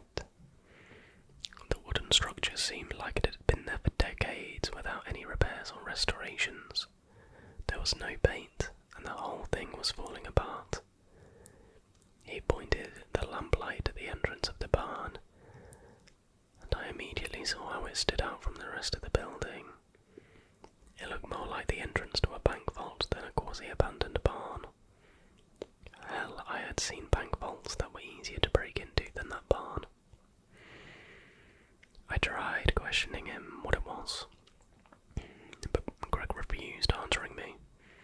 I said it would be easier to break the wall, which was already falling apart, but he reminded me about the $1,000. And well, beggars can't be choosers. I asked if he could at least bring me something I could sit on, as this would take a while. This time he complied, and a few minutes later I had already set up my stuff on the ground and was working. It wasn't easy, as it was dark and I was sleepy. I asked for a coffee and Greg simply left me there and disappeared into his house. At first I thought he was making one for me, but after 40 minutes I realised the jackass had probably gone to sleep. That door had 100 different locks. 100 different locks. That meant that crazy old man had to carry 100 different keys. The more I thought about it, the less sense it all made. The door was clearly new, impeccably clean, even if everything around was old and As the sun was rising, yet I had only unlocked 5 locks. Whoever built that door was either a perfectionist or a psychopath. Or both. Greg Becker appeared wearing pyjamas and carrying 2 cups of steamy coffee. I asked him where the F he was, and he just casually said he went for a nap. I was furious by that point, so I stood up and told him that if he wanted someone to open that door, he needed to at least show some respect. The old man sneered at me and just said $5,000. I was starting to doubt him, so I demanded that he paid me half first. Greg went inside the house and came out with an envelope full of money, and I started working back on the door right away. The worst part was not the unending locks, the disrespecting client, the mystery surrounding that entrance, or the scalding hot sun on the sky. It was the maddening boredom of it all. Becca refused to talk to me because he said that the job demanded discretion. There was no sound whatsoever and my phone had no signal. I didn't even know how he'd managed to call me there. I hadn't picked a signal ever since my car drove into that street. I didn't even have a watch. So the sole indicator of the time was the position of the sun. Around 2 in the afternoon, I'd unlocked 17 locks. Greg Becker appeared to check on my progress, and I told him I was starving, and that I needed to go home and rest a little bit. Greg wasn't happy, but he said that he needed me, so he just asked that I was back before midnight. I went home. My wife was annoyed, but after I'd shown her the money, she reluctantly agreed to let me keep working on Becca's door. I didn't sleep well that afternoon. I kept having these weird dreams about Becca, years younger, carrying lots of bloody plastic bags into the barn. I saw myself opening the door only for him to appear behind me and beat me to death with a baseball bat. The nightmares were unnerving, but I attributed them to stress. At 6 p.m, I was back on Greg's property, but that time I brought 20 hours of downloaded podcasts. Greg handed me a cup of coffee, his lamplight, and said he'd check up on me in the morning. I started working again. On the first night the experience was stressful, but that night it was somehow dreadful. I kept having this irrational instinct that made me check behind my back all the time. And considering his property was his house, his barn, and a big, dark, endless open field of overgrown grass and nothingness, there wasn't even a moon that night. I kept working on the door, promising myself I wouldn't work here after the sunset. I unlocked another lock. That was number 21. I heard the house door opening. Becca was coming towards me carrying 2 cups of coffee. Something was wrong. The sun was already shining. I'd unlocked 32 of the locks. Had my automatic mode fully taken over. I looked at my phone. I'd only listened to 3 hours. Something was very wrong. I felt like this barn was wrong. This door. It was evil, somehow. Becca handed me a cup of coffee, and I refused. I had this feeling that he wasn't trustworthy. He simply smiled and went back into his house. I continued my work, but even more than during the night, I was feeling watched. When I unlocked the 46th lock around 2 in the afternoon, I heard a loud scream coming from inside the barn, and I almost broke one of my tools due to the fright. Enough was enough. I went to Becca's house and knocked on the door. He came out, that smug smile on his face. I told him about the scream and asked what the hell was going on. He told me that I should go home, eat something and rest a little bit until tomorrow, as I had been working more than 10 hours. I went back home, unlocked my own door, and then I was back on the barn. Greg was running towards me, carrying a baseball bat. I woke up screaming, covered in sweat. My wife asked me what was going on.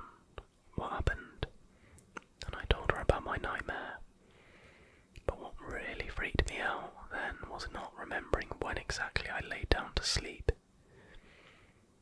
She said that ever since I started this job for Greg, I'd been acting strangely, like something was bothering me.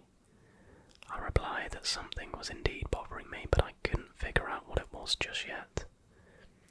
She said that I should stop, that I should give the man his money back and forget about all of this. And I agreed with her, but somehow I couldn't stop now. Even before the sun rose, I'd already packed my stuff and was driving to Greg's property.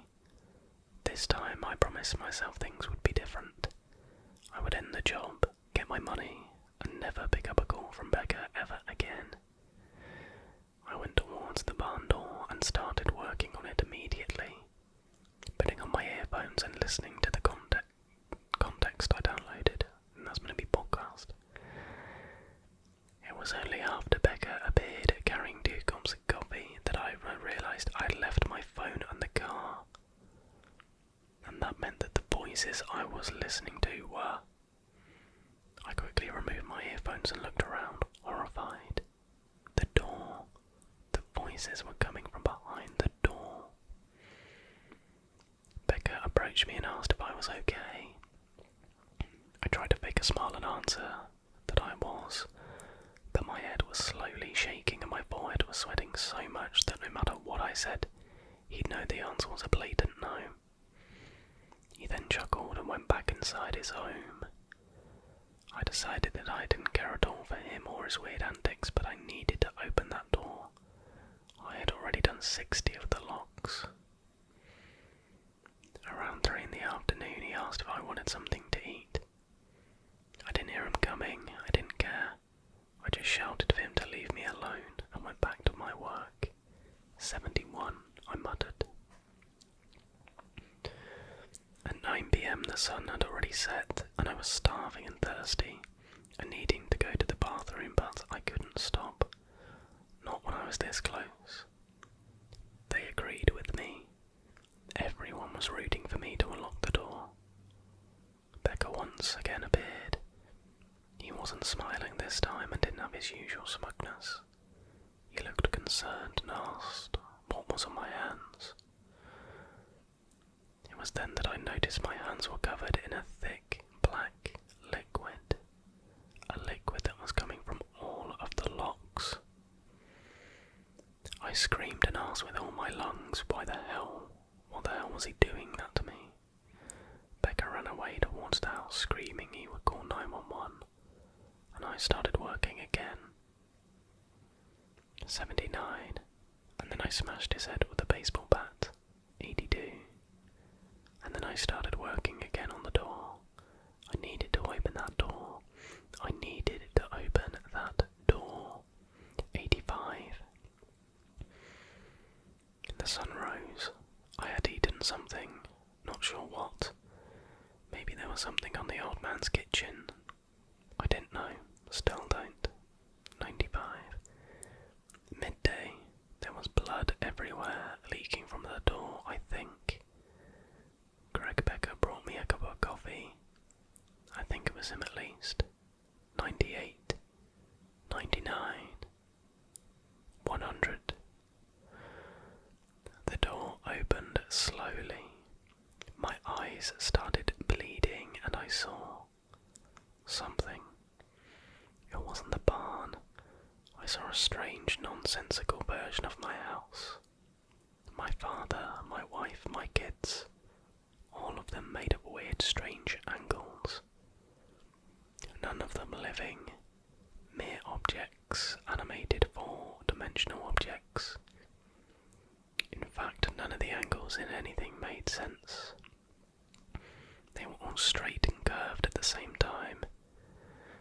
And then I saw something in the sky. A being of incomprehensible utmost darkness. They, whatever it was, started talking. My ears started bleeding. They told me about a world of false geometry, of darkness, death and suffering, a world where extreme violence was the solution to all mathematical questions. They asked me for my eyes. I was about to I saw Greg Becker, years younger, carrying a plastic bag full of human organs. I looked around me. I was dehydrated, hungry, covered in sweat, clearly having a heat stroke.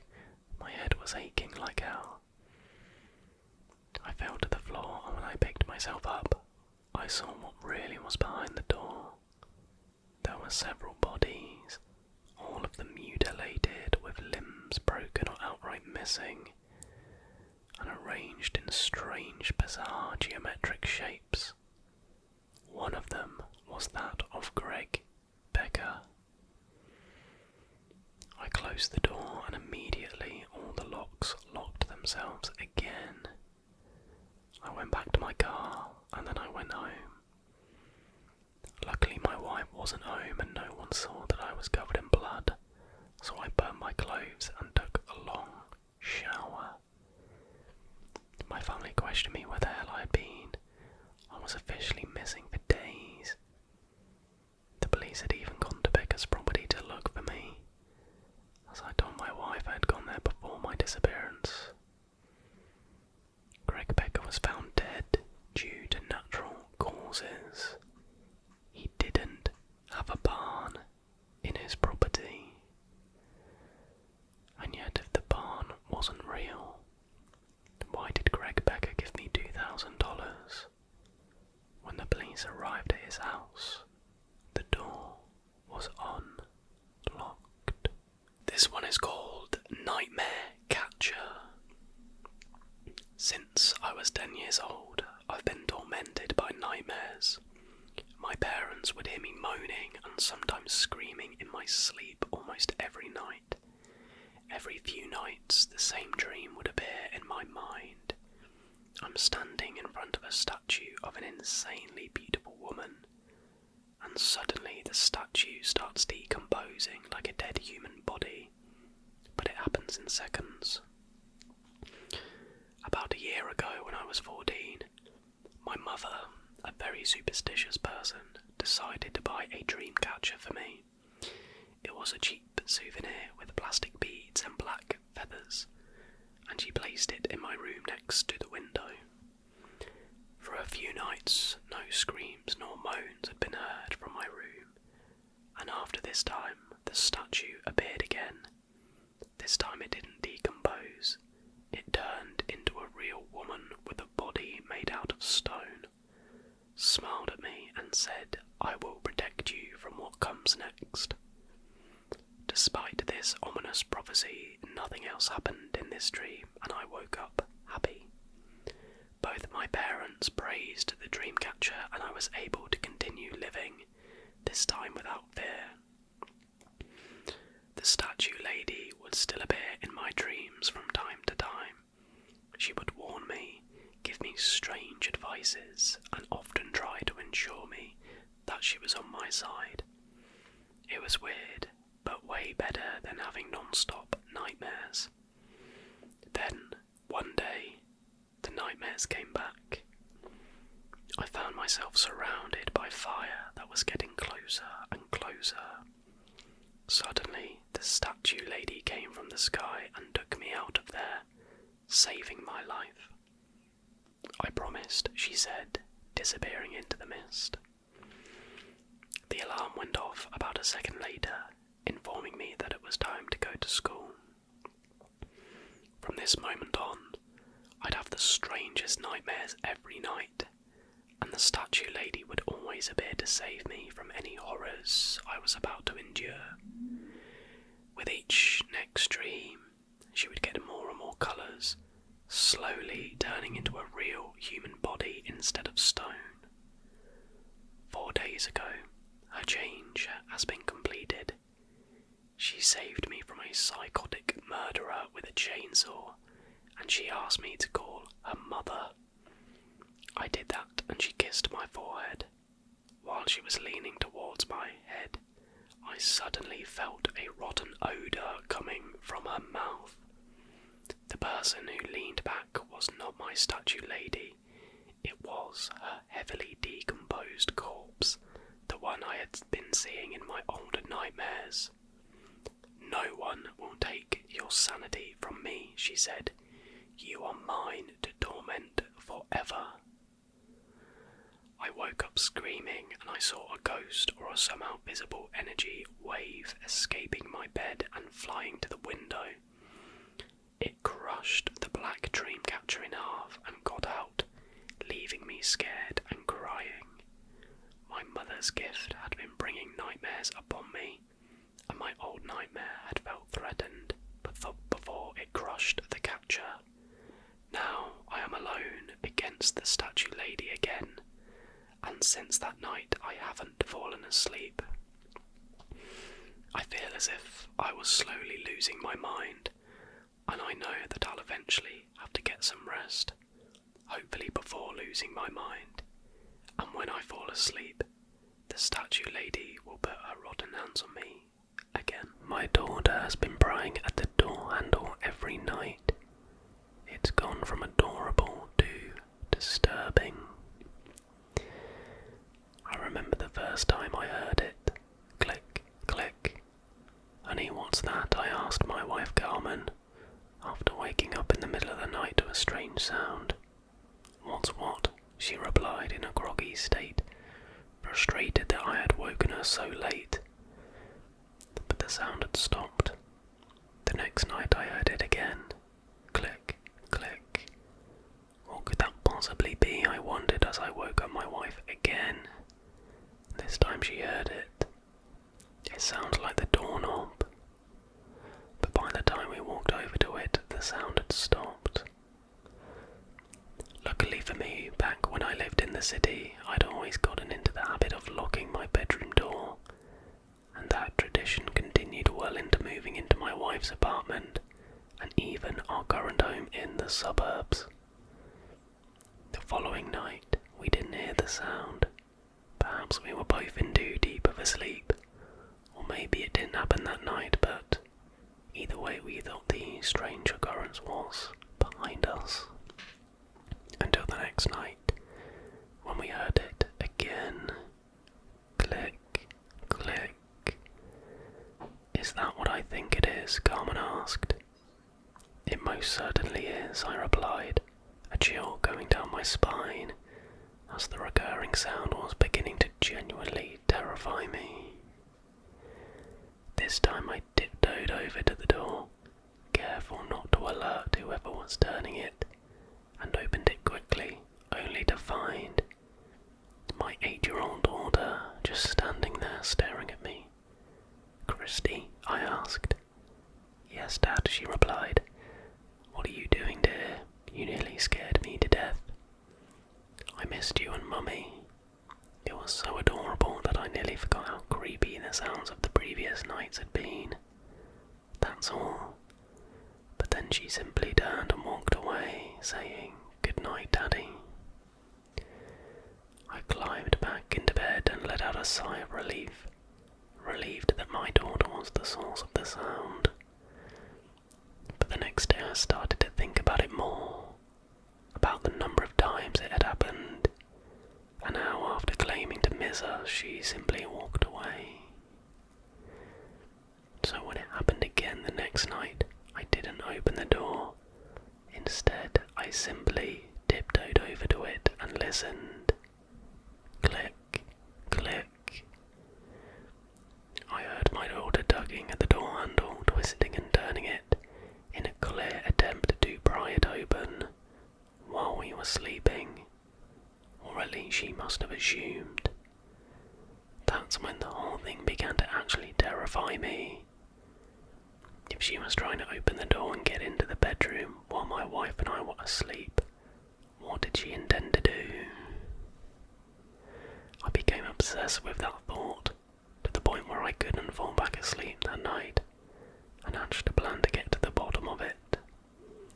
So the next night I did what any rational parent would do when their child was uncharacteristically twisting at their bedroom doorknob every night, and left the door unlocked. And so, after pretending to fall asleep, I lay in bed, waiting, passing the time on my phone so as to not fall asleep. Until a few hours later when, in the middle of the night, I heard a new sound. Not that of the door handle twisting and turning back and forth. No, this time, I simply heard the sound of the door handle turning, followed by the squeaky door opening. Click, screech. I immediately turned off my cell phone and shut my eyes, just far enough so that I could see through them, and pretended to sleep. What happened next still haunts me. Lying there in the dark, my eyes squinting, I saw the blurred shape of my daughter open the door, close it behind her, and slowly walk over to my wife's side of the bed. She must miss her mother after all, I thought to myself, giving her the benefit of the doubt. Until I carefully turned my head, just slowly enough so that my daughter didn't realise I was looking, and saw my 8-year-old daughter reach behind her, removing from her pyjamas a kitchen knife. She held it up above her head and swung it down towards my sleeping wife. Not before I was able to reach my arm out and catch the blade in my hand, letting out a large scream. "Ah, Christy, what are you doing?" But she didn't reply. She simply let out a loud hiss and seemingly slithered away out our bedroom door, through the hallway and back into her bedroom, where we heard her own bedroom door slam. We locked Christy in her bedroom that night before my wife drove me to the hospital. As I relayed the night's events, my impaled hand more than enough evidence to convince her of what had happened. I would like to say that after we got back, my daughter returned to normal. The sound of the door handle stopped, and we went back to being a family, living out our lives happily ever after. But when we got home early that morning, Christy had broken through her bedroom door and escaped from the house, never to be seen again. Still to this day I wonder where my daughter might be, still locking my door every night. I can only hope that others do the same. There's something strange following my husband around. I didn't notice it until I moved into his house about a year ago. I've been married to my husband Jack for around 6 months, and things have only gotten stranger. At first I thought he was crazy, as much as it hurts me to admit that. He always woke up in the middle of the night claiming there was something in the room with us. He'd cover up the mirrors in the house, and he'd constantly check behind him whenever he walked anywhere. Whenever I told him that I couldn't see anything, he'd tell me that was a good thing. It can't hurt you if you can't see it, he would say. Then I started seeing it too. It started one night after we'd eaten dinner. We were still sitting at the dinner table, too lazy to get up. Jack had said something offhand about the news, and I looked up from my phone to respond to him. There it was, in the reflection from the window behind him, what looked like the zombie of a woman, flesh falling off and face mangled, standing directly behind him, her partially decomposed hand on his shoulder. I jumped back and let out a small gasp, quickly trying to compose myself. "What's wrong?" Jack asked. You didn't see anything, did you?" He looked concerned. "It can't hurt you if you can't see it," I remembered. "No," I said, "didn't see a thing." Then I started seeing it, more and more. I never saw it in person, only through reflections. In the mirrors whenever Jack forgot to cover them, in the water when I tried to have a bath, in the shiny metal dishes when I was cleaning them. Maybe it was stress, I told myself. Things hadn't been great with Jack lately, admittedly. He had been wanting to have a kid for a while, and kept begging me to have wasn't ready, but he never listened. Maybe I was just seeing things. But then again, why would Jack be seeing it too? Could two people be seeing the same hallucinations? Jack had been getting more and more paranoid, I had noticed. I tried to go down into the basement, which I had never actually been down to before, to look for a screwdriver I needed. Jack had stopped me. "No," he shouted desperately. "Please, please stay out of there." He grabbed my wrist, pulling me back. I don't want it to hurt you too. Please, darling, I'm only trying to protect you. Do you trust me? He looked me in the eyes and I realised even if we fought, even if he was super paranoid, that all he wanted to do was protect me. "Yes, with all my heart," I said. Good. Now promise me you'll never go down there for your own good," he said, pulling me into a hug. "I promise." I thought that would be the end of it. I thought that if I patched up my relationship with Jack, that things would go back to normal. They didn't. I still saw it even more than before. At least once a day, that horrid rotting corpse would be in reflections, staring at me, staring at Jack. Anything. One day it all came to a head. It was night and Jack wasn't home. I was getting ready for bed when I saw it in the mirror.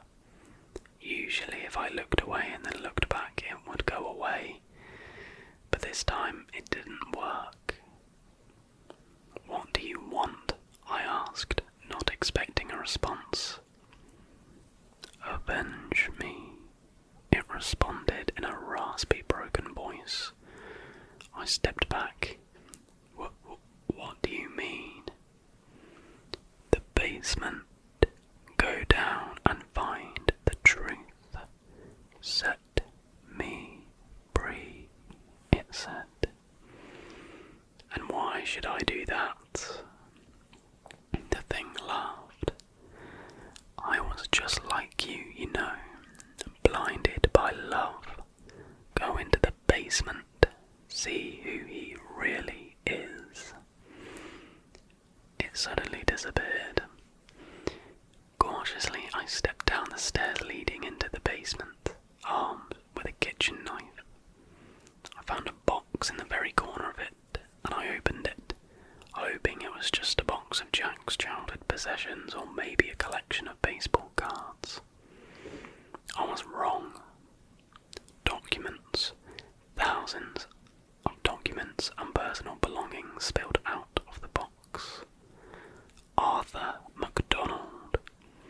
Jack's real name was Arthur MacDonald, a man who was apparently guilty of first-degree murder, and apparently he was also legally dead. "Jack," I said in disbelief, you couldn't." "Oh, he could," a voice suddenly said, scaring me half to death. A small hand mirror in the box held the thing. It was staring at me. "Go ahead, read the other documents, darling," it said, laughing. She was Michelle MacDonald, Arthur's wife, who he had brutally murdered.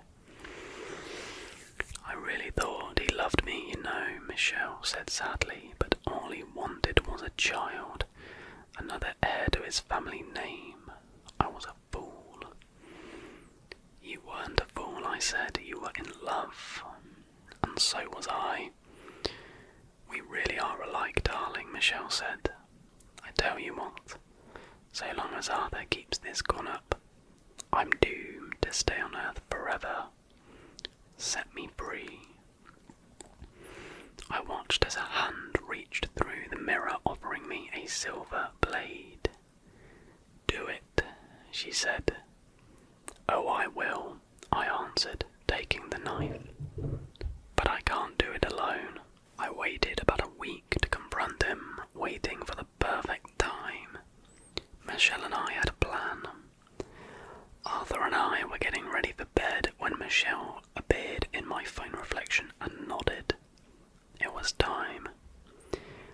discreetly uncovered the mirror as Arthur got into bed. "What should we do tomorrow for dinner, darling?" he asked. "Oh, I don't know," I answered. "Arthur." He looked up. "Babe, what are you talking about?" "I think you know. Just like you know about Michelle." He laughed uncomfortably. "How do you know about Michelle?" "I'm the one asking the questions here. Why did you kill her?" He stared at me with cold eyes. "All I wanted was a son, you know. And she couldn't give me one. Infertility, you know. 1 in 5 women, crazy right? So I thought if she couldn't have kids, who would ever want her?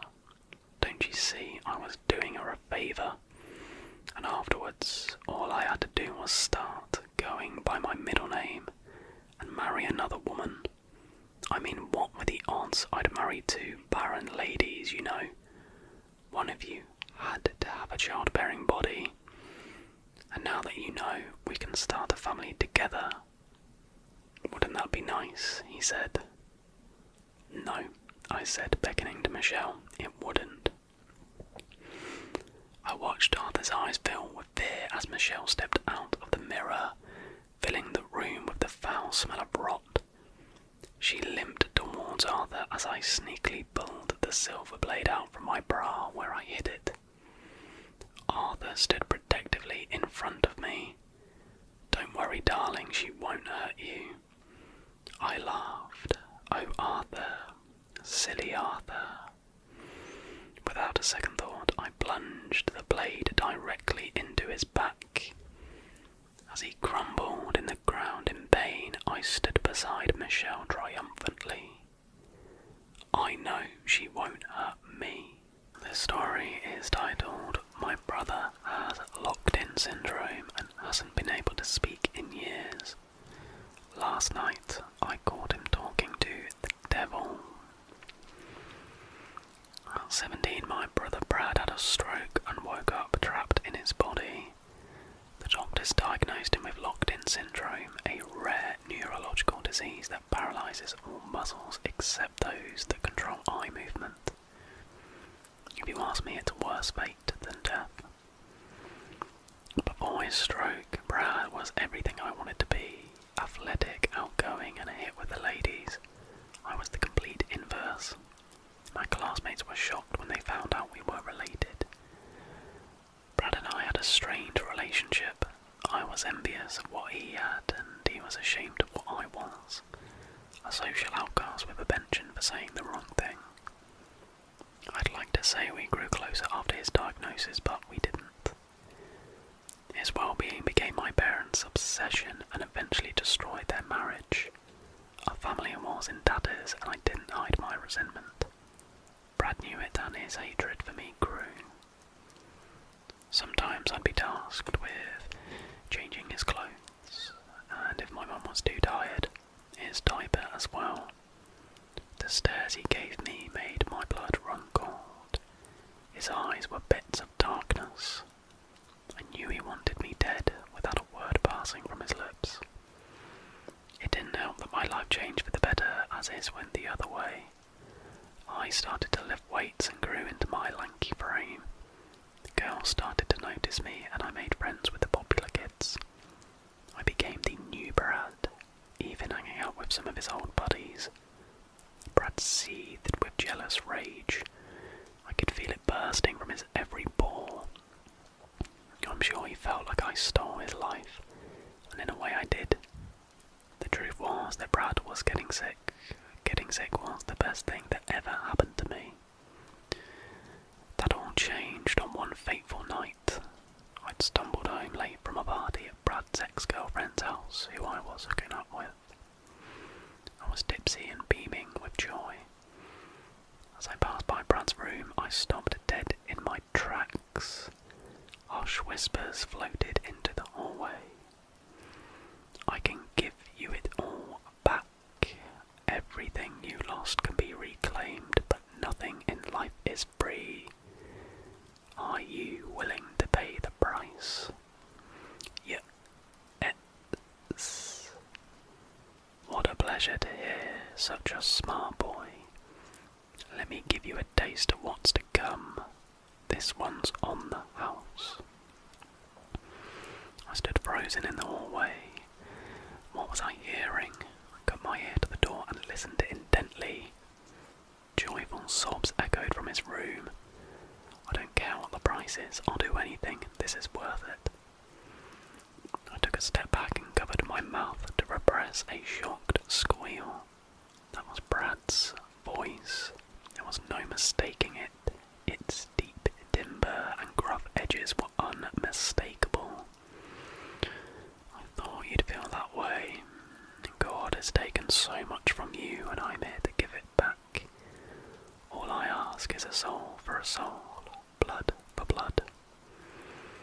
Gladly, I've been dreaming of this moment for years. Footsteps crept across the bedroom floor. The way they bounced against the hardwood sounded like clogs. A rush of cold air passed over me. The lights in the house flickered, shadows twisted and revelled in the darkness. It is done. You have half an hour.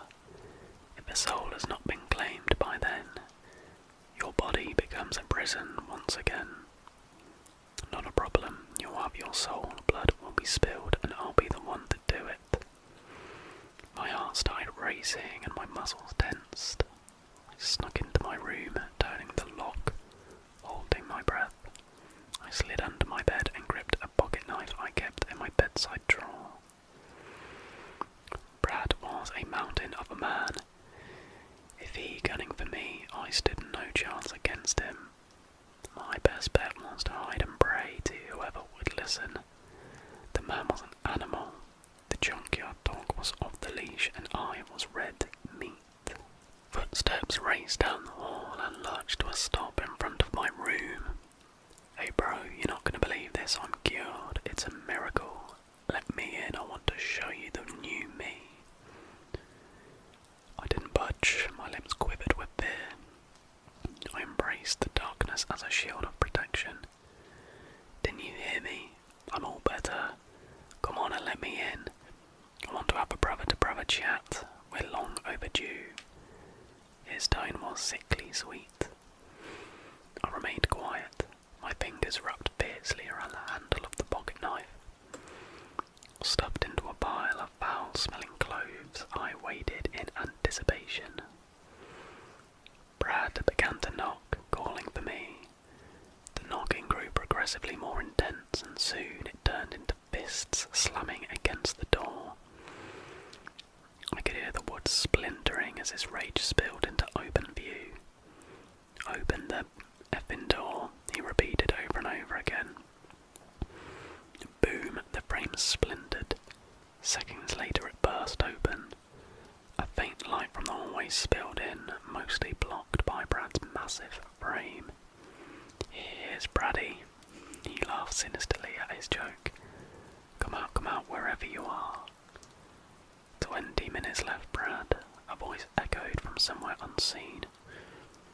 I know you're in here. Why are you hiding from me, you little bitch? Aren't you happy that I'm all better?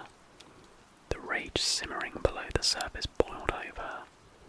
Brad turned over my desk and screamed with primal fury. I lay motionless. If Brad found me, there was little I could do. He began to tear through my closet, throwing clothes across the floor. Found you. Brad's head popped underneath the bed, his face twisted into a wicked smile. We need to have a talk, bro.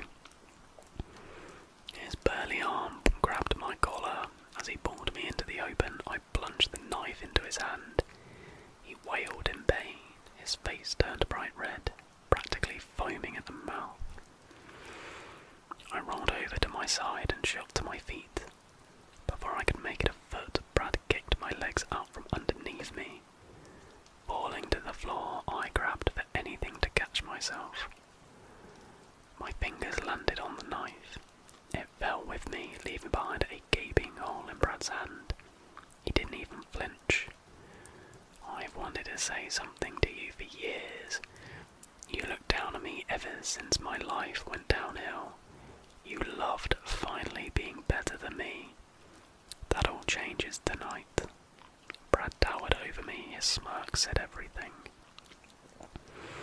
I coughed up blood as Brad kicked me repeatedly in the ribs, and stars filled my vision. Please, I'm sorry, don't do this, I gurgled through a mouthful of blood. I'm probably going to skip the more graphic parts of this. Sorry. No, you're not sorry, you're begging. Brad picked up a weight I'd propped against the wall. Lifting weights now, huh? That's my thing, bro. Brad lifted the weight high over his head. He stood there silently relishing the moment. 10 minutes left, a velvety voice whispered from the shadows. I only need one, Brad replied smugly. Howling with laughter, Brad swung the weight towards my temple. Almost simultaneously, I flailed my legs and connected with his shin. His momentum sent him hurtling forward. The weight missed my head by inches and Brad crashed onto me. Blood stained my shirt. Brad had fallen directly onto the pocket knife, piercing his chest. A happy accident. He gasped for air, lungs filling with fluid. Within a minute he stopped breathing. The twisted look of hatred never left his face.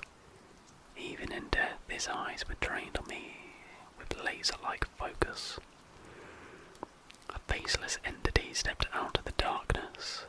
Its cloven feet clicked against the hardwood. Black wings caressing the ceiling. Long fingers interlocked, tapping against each other. You bastard, a soul for a soul, I yelled. No need for such harsh words, child. You took the same deal all those years ago. Isn't it only fair your brother would get the same opportunity? Its words dripped with sadism. You said I could have his life. I paid your price. You told me this was forever. Oh, but it is, but that only extends to Brad's life. You see, I didn't offer him his life back. I offered him yours. He didn't take me up on it, though. Another life was just taken. What happened here was pure revenge.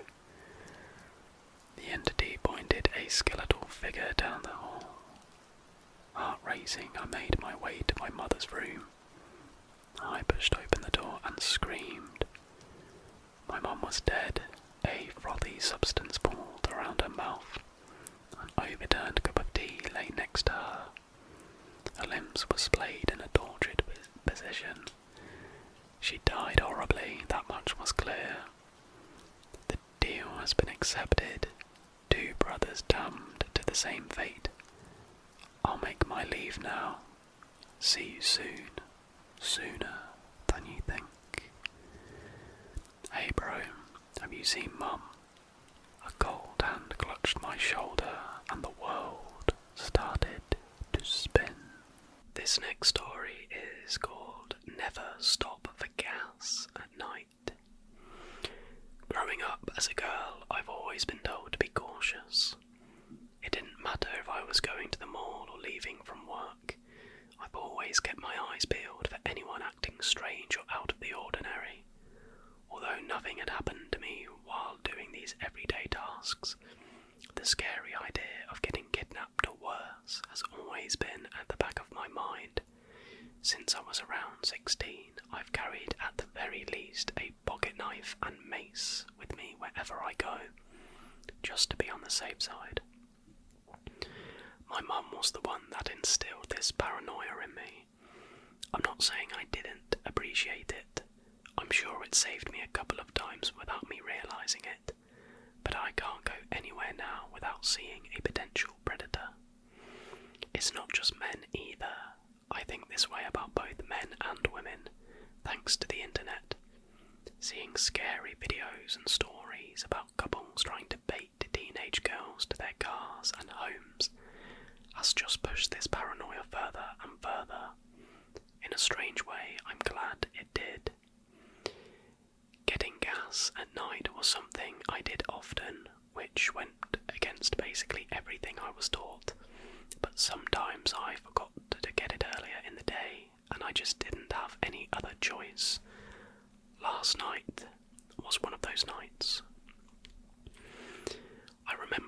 price, $3.96 a gallon and $3.93 after my rewards.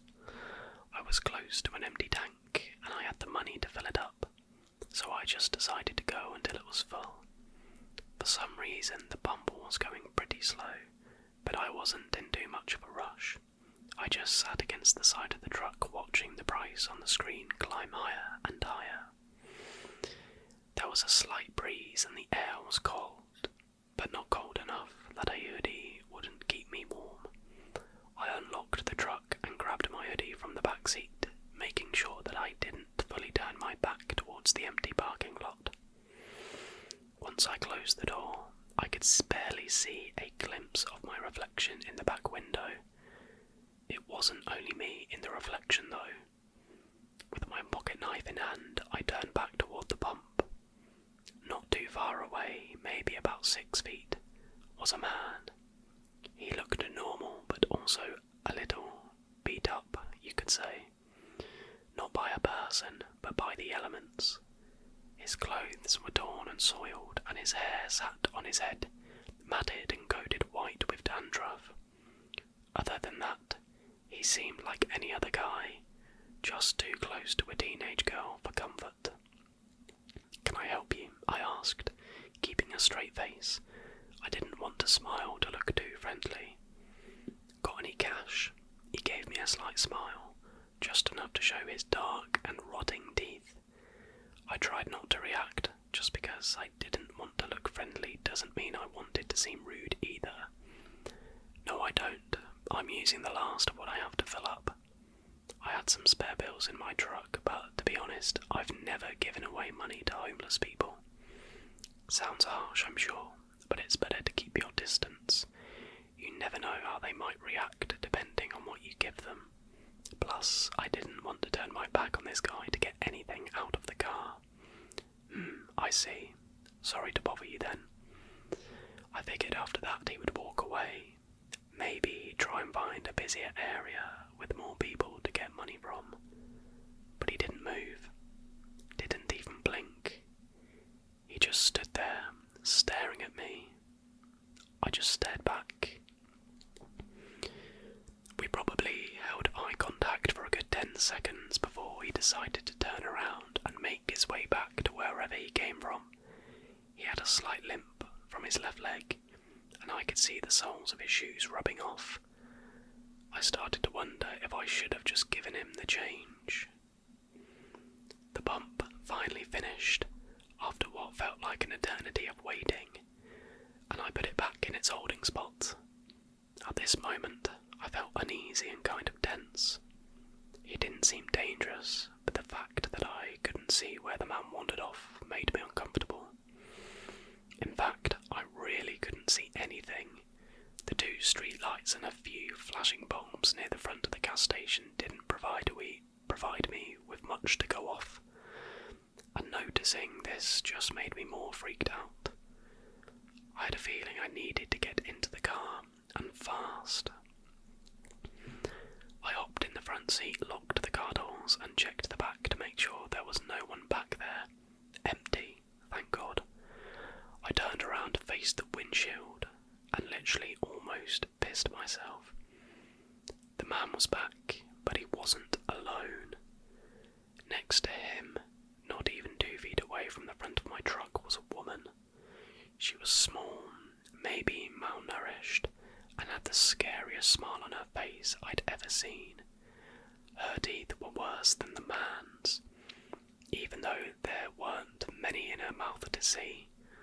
I assume that they were homeless, but on some type of drugs as well. It would explain not only the freaky behaviour I was witnessing, but also their appearance. I could barely grasp my key in my hands from shaking, but I managed to start the truck. I turned on the headlights and honked at the pair. Nothing. They didn't move. They didn't try to talk.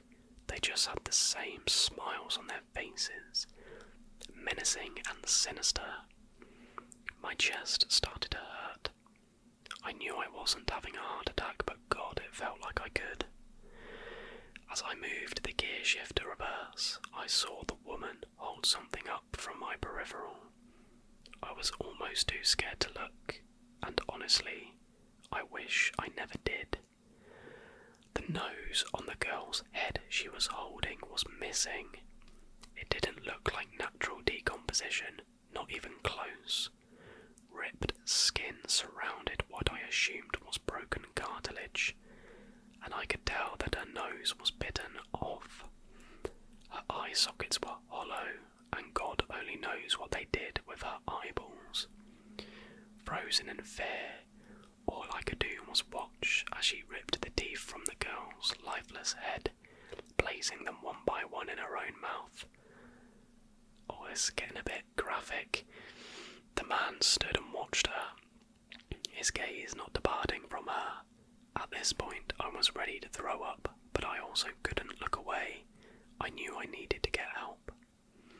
I grabbed my phone without looking away from the couple and called the police, reversing my truck and driving off on the road in the process. By the time they asked me what the emergency was, I was in hysterics, snot and tears dripping from my face. I doubt they could understand much of what I was saying, but they at least got the location, and that's all that mattered. I'm not really sure what happened after that. I didn't really provide any identifiable information about myself, just what I could explain to the dispatcher about what I saw, what I wish I didn't see. I've had a nightmare about it every night since then. I've had my own teeth ripped out, saw the woman staring at me through my window, and thought I was waking up to the man in my room watching me sleep. I don't know if this is something I'll ever get over. If only I could forget it. But I know one thing for certain now. I'll only be getting gas when the sun is up, never during the night again. I don't want my eyeless, toothless head to be the next one found, all because I wanted to fuel up late at night. I caution you all to do the same as me and avoid it. At the very least, carry something to protect yourself. Maybe something stronger than mace or a pocket knife. Who knows what good that would have done for me had I needed it. Most importantly though, keep your head on a swivel, because if you don't, I guess you never know where your head will end up next. My Tinder date made me take a shower in front of her. There was no bio on Ruth's profile, only pictures, and within a handful of messages she'd asked me over to her place. Straight out of the gate there was 2 red flags, but she swore she wasn't a catfish, so I suggested we grab a cheeky pint first. That way if a hairy biker turned up and made kissy faces at me, I could make a speedy getaway through the fire exit. Ruth looked like a Greek goddess in her thigh-high skirt and trench coat. She had these stunning onyx eyes that almost seemed to glow in the dinky little pub. Every time she tossed her hair, the other drinkers stole glances in the back bar mirror. She looked different from the photo, sure, but still leagues above me. I went for a hug, which she redirected into a firm handshake. Ruth wore thick winter gloves, even though the fireplace in the corner was roaring. As I caught a trace of her scent fresh and lovely, a sensible voice at the back of my mind screamed, "What's the catch?" Surely any second now she'd trick me into emptying my bank account. Crap, maybe she'd already swiped my credit card. I patted my pockets, wallet, phone, Pokemon keychain, all there. Already the marshal waving that 3rd red flag was a speck in the rearview mirror. The bartender took our orders. I asked for a pint of Guinness, whereas Ruth stuck with tap water. Then we eased into a conversation about our lives. When I started telling her about life in the ID game, she yawned sarcastically. Chuckling, I said, "Well, what do you do then?" "I'm between jobs." "Between what and what?" "Between surgeon and anything that doesn't involve bodily fluids." I thought they might have warned you about those in medical school." I didn't always have a problem with them. There was a traumatizing experience. She shuddered as if reliving a painful memory. Anyway, let's talk about your sex life. Caught off guard, I spat a mouthful of Guinness all over the counter. An agitated Ruth grabbed a wet wipe from her pocket, cleared the mess, and then readjusted the placemats and ashtray so everything aligned perfectly. The ginger bartender side-eyed her but said nothing. The beautiful brunette told me she had a bunch of kinks, and I'd be lying if I told you my heart didn't flutter a little. She asked whether I was ready for another drink. I was, although I took small, steady sips because I never could handle my alcohol. Any more than 4 bites usually resulted in me clinging onto the toilet bowl like a life raft.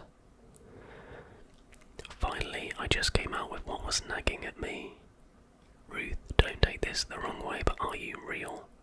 Like, what's the catch here? Am I gonna wake up tomorrow missing a kidney? That made her chuckle. I'll be honest, there is a catch. I'll tell you if you promise not to make fun of me. I crossed my heart. She leaned close, pushed her pouty lips right up against my ear and said, I'm a clean freak, like a major clean freak.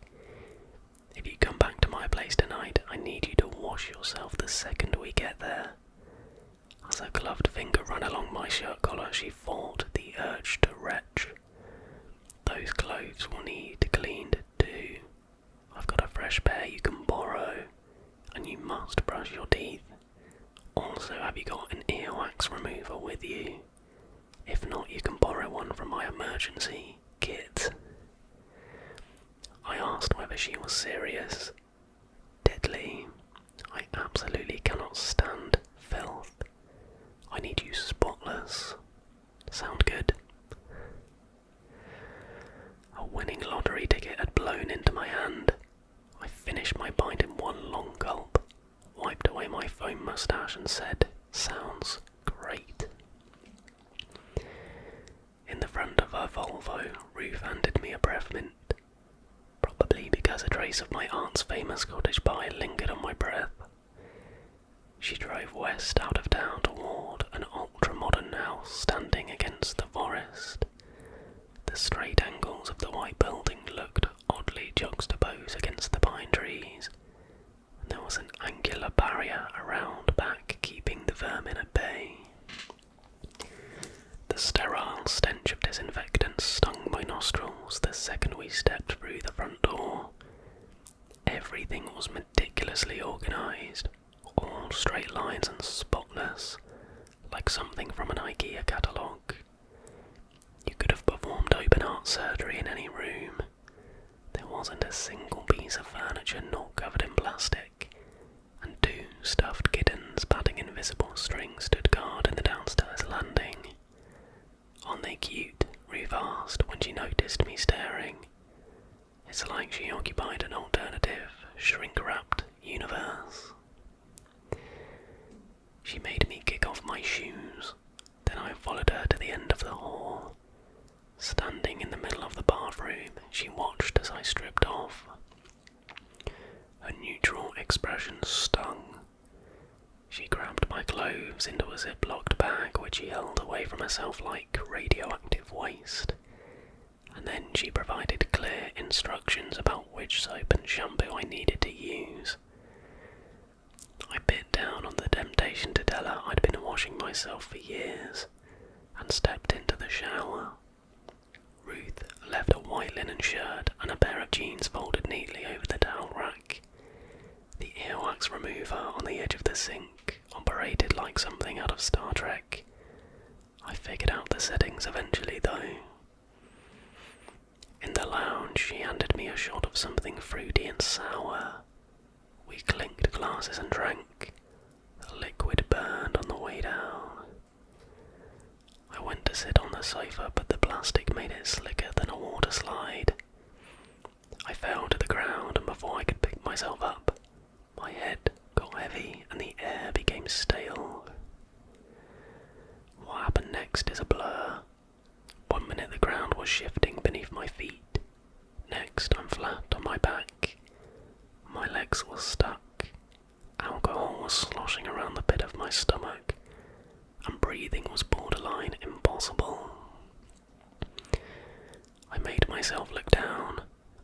surprisingly difficult process.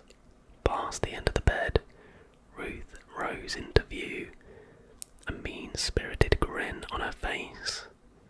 She was encasing my legs with shrink wrap like an Egyptian mummy, gradually working her way north. I opened my mouth, but no words came out. "Shh, this won't take long," she said. She swung her leg over my midsection, straddling me. Then she leaned forward and pushed her lips against my ear. "Don't worry, I'm going to take care of you. You look so handsome, all lovely and spotless. I'm just making sure you stay that way. Forever." Her tongue probed the inside of my ear, and then she went to fetch medical equipment from the corner of the room. My brain couldn't piece the mess together, but I knew I needed to get out of there. Fast. I tried flexing my leg muscles, but lacked the strength. Ruth's arms clamped tight around my ankles. "Stop. You're messing everything up." With all the energy I could summon, I thrashed from side to side until I fell off the bed. The wooden floor hit worse than concrete. I opened my mouth to groan, but instead a great flood of vomit shot out as if I launched by a supercharged sprinkler. Chunks of cottage pie flew in every direction. A fountain of half-digested beef mince, onions, carrots and garlic. Ruth rushed over to restrain me, but I rolled away, and as I did, her shoes skidded through the rancid contents of my stomach, and she fell. The germaphobe popped right back up. She looked at her palms, then the wet patches all down her back, and then her throat made this strangled sound like a cat hacking up a fur ball. She grabbed a set of wet wipes and started scrubbing herself clean, furiously. Sensing an opportunity to escape, I crawled away like a worm, leaving behind a snail trail of path. "Get back here," Ruth screamed. She physically couldn't stop scrubbing her hands long enough to come after me. I crawled down the hall around a bend. At one point I needed to use the crown of my head to force a door open. The entire time I was coughing and trying to keep that morning's breakfast from creeping on my throat. Soon I was conscious enough to realise my left arm was free, whereas the right was pinned against my torso. To my left was the kitchen. Maybe there was a sharp object that I could cut the shrink wrap with. I fumbled towards a central island, crawled up the side and pulled on a drawer. Cutlery fell all around me with a series of metal clangs, followed by the drawer. My free hand dug through the bar for a knife, finding only spoons. Finally I grabbed a fork and stabbed at the wrap until my other arm came free. I was like a butterfly emerging from its cocoon. Footsteps came shuffling towards the kitchen. Freeing my legs would take way too long. They still only had a few inches of wiggle room. I would be at Ruth's mercy. Just then something rancid slid up my throat, so I opened my mouth and spat a fat, sticky oyster of what had once been scrambled eggs and bacon, but now looked like an alien life form into my palm. The beautiful psycho burst through the door. In her hand was a syringe. She launched herself on top of me. My left hand caught her forearm at the last possible second, while the right smeared my biological weapon across her face. As the vomit omelette dripped from her cheek in fat glops, she released the needle and went into furious convulsions. Quickly I rolled on top of her, grabbed the fallen drawer and bashed her across the side of the skull. I did this until her eyes rolled back, then I crawled away on my elbows. In the hall there was a phone on top of a side table. I punched in 999. The operator couldn't understand me but sent a squad car anyway. I remembered telling myself to stay awake in case my kidnapper recovered. But here my memory jump cuts to a circle of emergency responders staring down at me. The officers had a hard time believing my story. A concussed Ruth said I went crazy and attacked her. On the way to the station, they took us to the hospital to patch up our cuts and bruises. Everybody seemed to believe I was the aggressor until the police searched the area surrounding the house. In the forest, they spotted a pack of rats scurrying around some bushes, and beneath it there was a body, partially buried, badly decomposed, and wrapped in plastic. A post-mortem confirmed it was the corpse of a local man who disappeared 6 months earlier. I'd seen his mother crying on TV. There were holes in the crotch and left arm of his shrink wrap prison, where they believe a catheter and IV drip had been inserted, so Ruth could keep the poor guy alive, but in a state which prevented him from contaminating her perfect house. Ruth is denying any wrongdoing.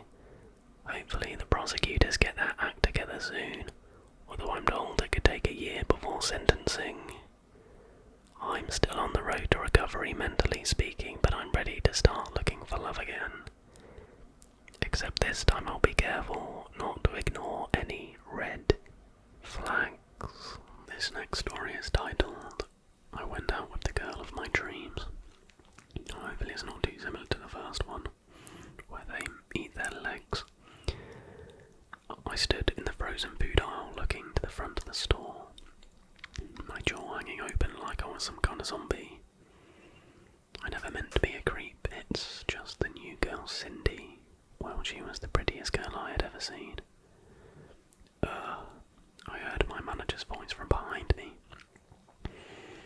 The rack of salad dressing seasoning I was leaning on mindlessly tumbled to the ground as I sprung out of my trance at the sound of my name.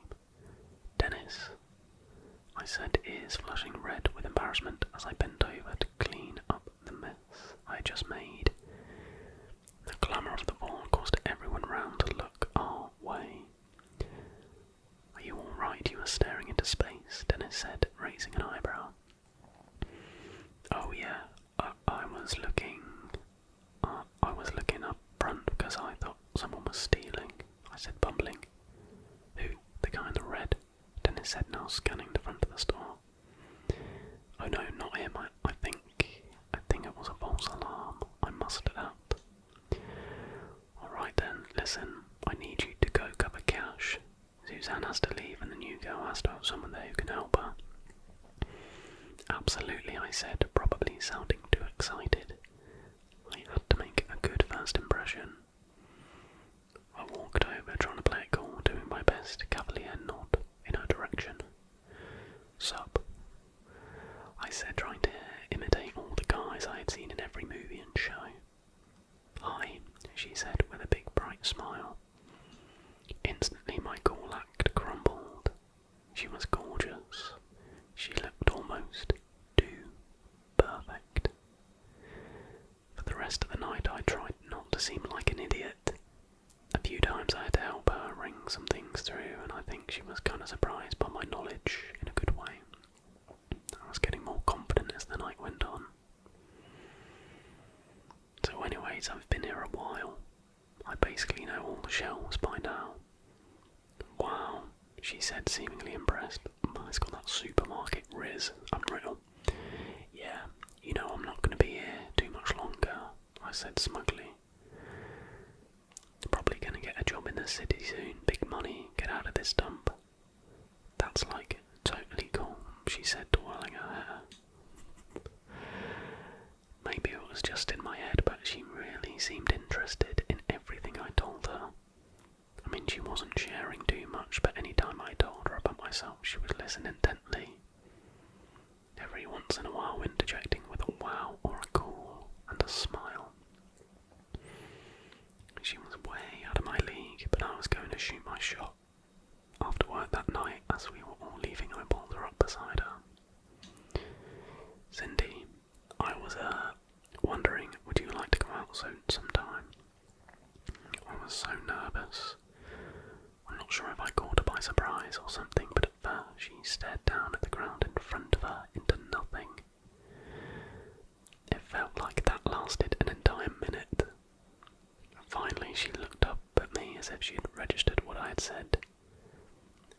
switching to the bright happy smile I had seen earlier. Yeah, that would be like totally cool. Her voice with the Downtown Valley Girl accent that made every sentence sound like a question. Great. I'll see you tomorrow then, I said, nearly giddy. The next few months flew past. Cindy was amazing, and I loved every second I spent with her. I took her to every hotspot in town I knew about.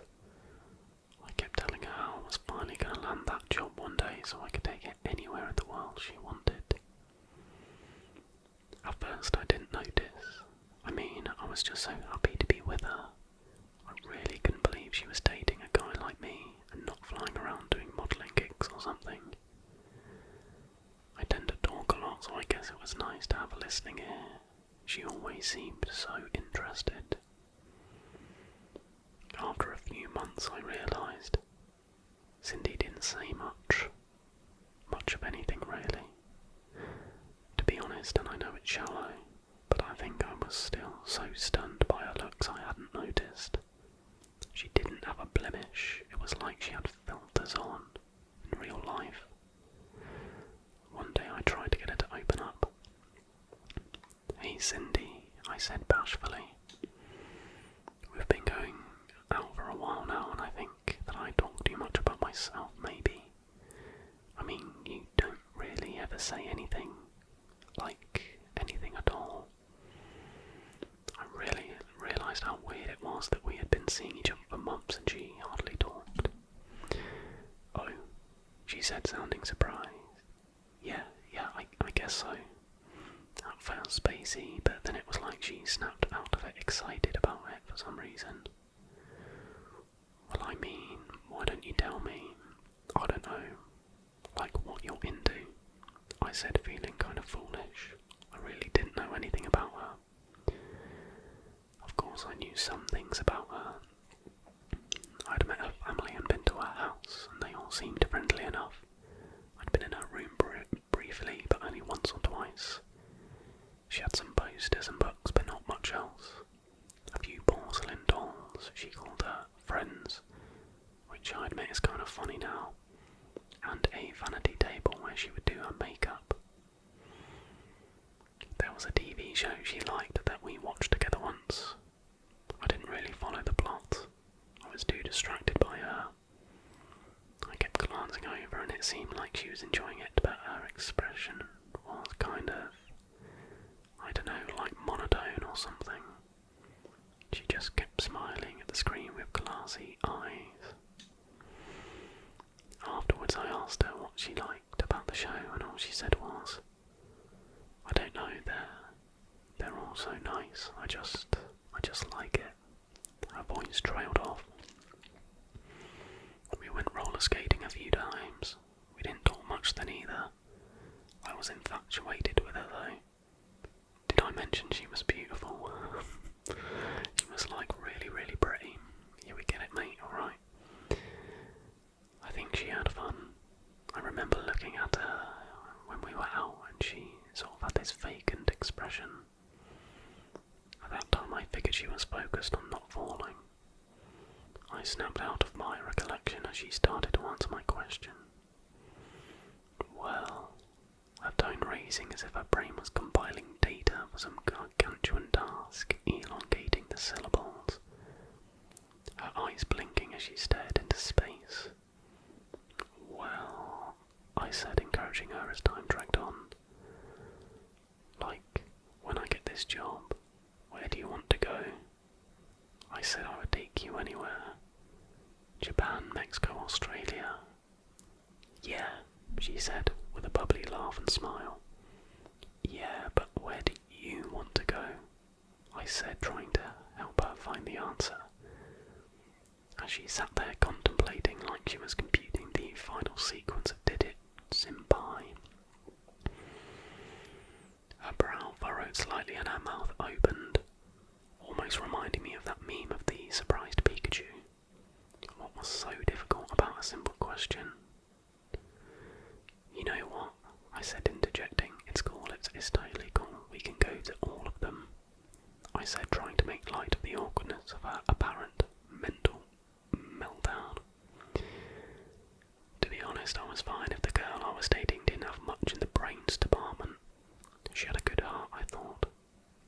dress, but she was so unbelievably pretty. Friday evening rolled around and I had decided I was going to surprise Cindy. I had at least found out in the time we'd been dating what some of her favourite snacks were. I stopped at the store and picked them up, and a special edition magazine about the show she liked. I'd mentioned my plan to her parents. They told me they would be out but just to walk in. They were positive she would love it. I pulled up to the house as silently as I could. I'd be sure not to scare her, but didn't want her to know I was there. I texted her before I left, and she said all she had planned tonight was relaxing and watching her show with her friends. I noticed it was really quiet. It didn't look like any of the lights were on. I sent her another text, but she didn't respond. I walked up the porch with the surprise snacks and magazine in hand, carefully opening the door as I walked inside. I had expected to hear the TV or the radio going. Maybe Cindy was in the kitchen cooking or the shower running. Instead it was dead silent. Was she even home? Maybe this was a dumb idea, I thought. The house was uncomfortably dim and looked almost foreign in the dark. Cindy, I said in a melodic whisper as I crept through the house. I looked up the stairwell and saw a sliver of light. I realised she must be in her room, so I started my way up the stairs. While tiptoeing, I noticed something in the expressions of the wall on the stairwell. Cindy was hardly in any of them, and the one she was in, her expression, or more aptly lack of one, was completely flat. What? I said, taken aback. The Cindy I knew was always smiling. How strange, I thought as I continued up the stairs. I could hear her now. She was in her room, humming quietly to herself. A thin ray of dim light emanated from the crack in the door. The wood floor was creaking nearly imperceptibly as I made my way to the room. I rested my hand on the handle for a moment and slowly pushed it down. There she was, gorgeous as ever, brushing her hair. The strands like silk and ivory waves as they fell gracefully through the comb. She still hadn't noticed. She was seated at her vanity table, with her back to me. It was too dark for the mirror to show a proper reflection. I wanted to speak, but I was almost enchanted. She reached into a drawer in the desk and pulled out what looked like a key. I watched mesmerised. Then my heart stopped. Cindy's movements were extremely rigid, her arm contorted behind her almost inhumanly as I watched her part her hair and unzip the upper part of her dress. Her hand pressed into her back and I heard a click and a pop, a panel springing open. I watched in absolute shock as she inserted the key into her back and began turning, her movements becoming more fluid with each turn. I gasped audibly. She stopped. Her head slowly rotated in my direction 180 degrees. There was no smile now, her eyes cold and sharp, piercing through me. Cindy, I said, astonished. Like a switch, I could see her start to try and form a smile, but something was wrong. I had interrupted her process. Her arm felt limp, like a puppet. Her expression became emotionless again, her right arm struggling to reach behind, finally turning the key. She stood from her chair and walked slowly towards me. You were not supposed to see me like this, her voice hard and harsh. I was too stunned to move. Then she placed both her hands on her face, behind her jaw. I heard the same click and pop as before and watched aghast. as she pulled the visage of her face from the frame, like a wooden mask, a facade. I felt a strange sensation in my legs. I looked down at my feet and watched in amazement as they slowly became like hard stone. I looked back up to Cindy in unbelieving horror.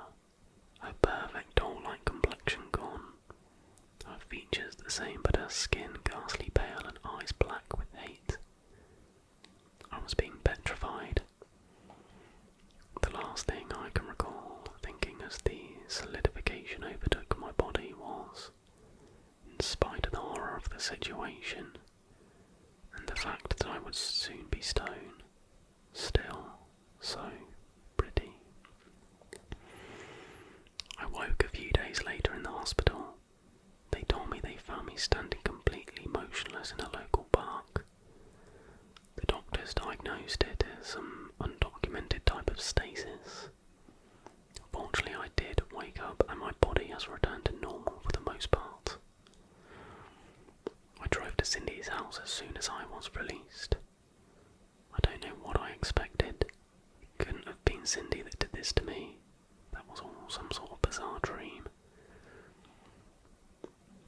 I checked my bank statement. It showed that I had been to the grocer that evening when I picked up the magazine. It was real. When I got to the house, I saw it right away. The for sale sign. The house already sold.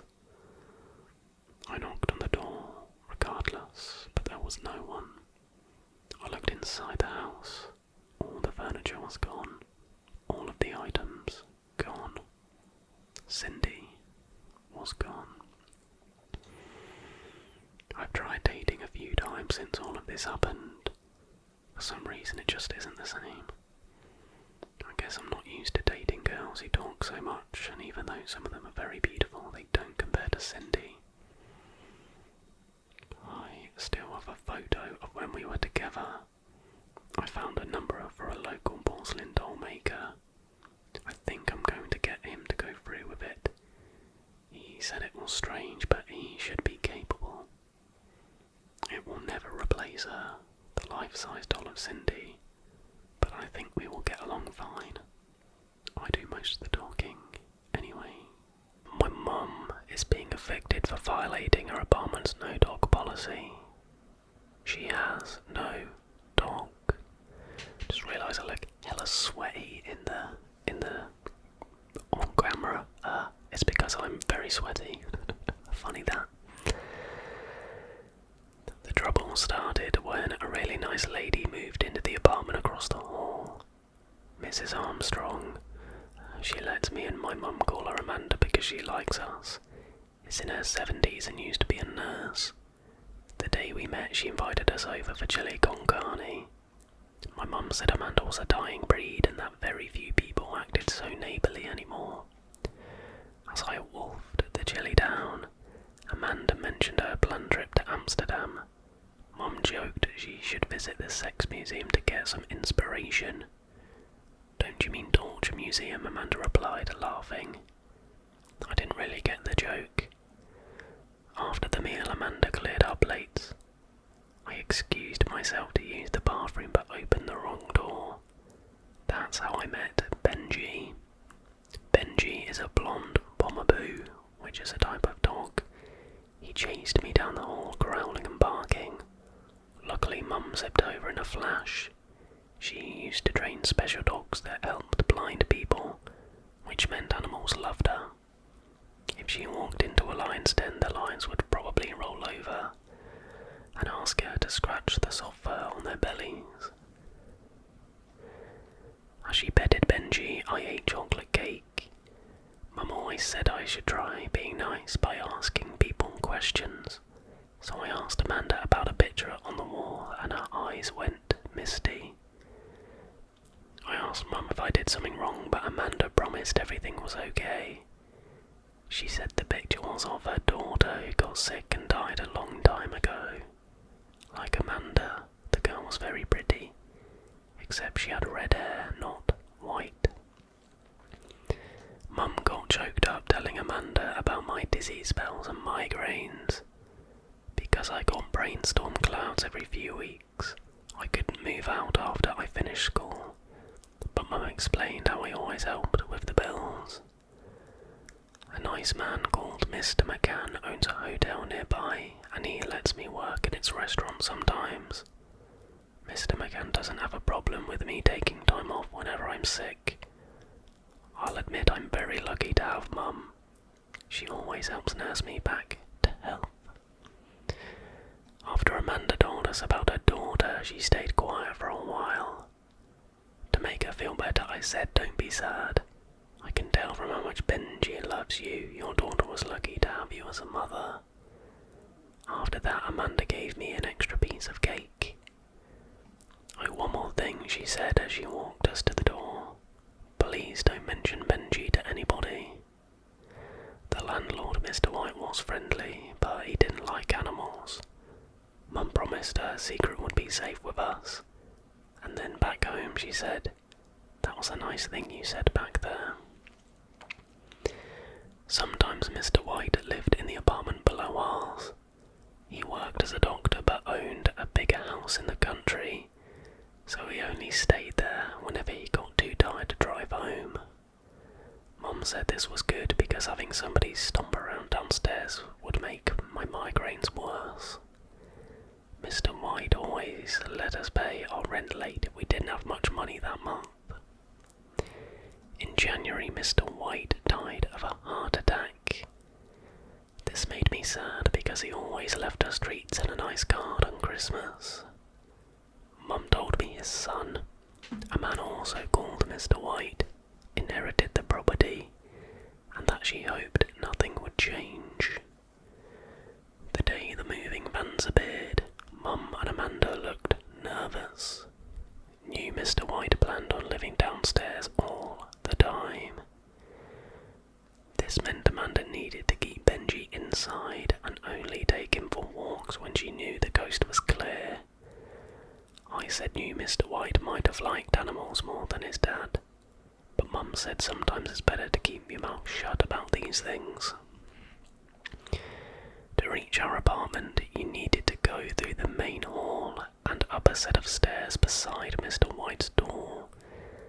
And the day after he moved in, he came out just as me and Mum arrived with our shopping bags. He kept asking Mum if she had a husband. Then he pointed at me and said, "What's his problem?" "He doesn't have an effing problem," Mum shouted, her face all red. Then she dragged me upstairs. I said Mr. White must be super friendly, because friendly people ask people questions. But she said he didn't have friendship on his mind. I asked why Mr. White thought I had a problem, and she grabbed my hands and said, "There's nothing wrong with you, Danny." She explained because I was sick for most of my childhood, I never got to spend time with the other kids, which meant I still had lots to learn about communication. Mr. White started cornering Mum at the stairs a lot. She said he must have been listening for her. She started tiptoeing. This worked for a while, but then he just started knocking on our door. He'd say things like, "Is the water pressure okay?" or "Did everybody's internet drop or just mine?" One afternoon I heard a commotion from my bedroom and went down the hall. Our apartment door opened onto the lounge. Standing there, Mr. White said, "You're busy watching him again. What's the matter with that boy anyway? Danny's very sick." "What? Can't you let him off the leash for one night?" "I'm sorry." "So he's old enough to grow a moustache but can't wipe his own F-wording arse."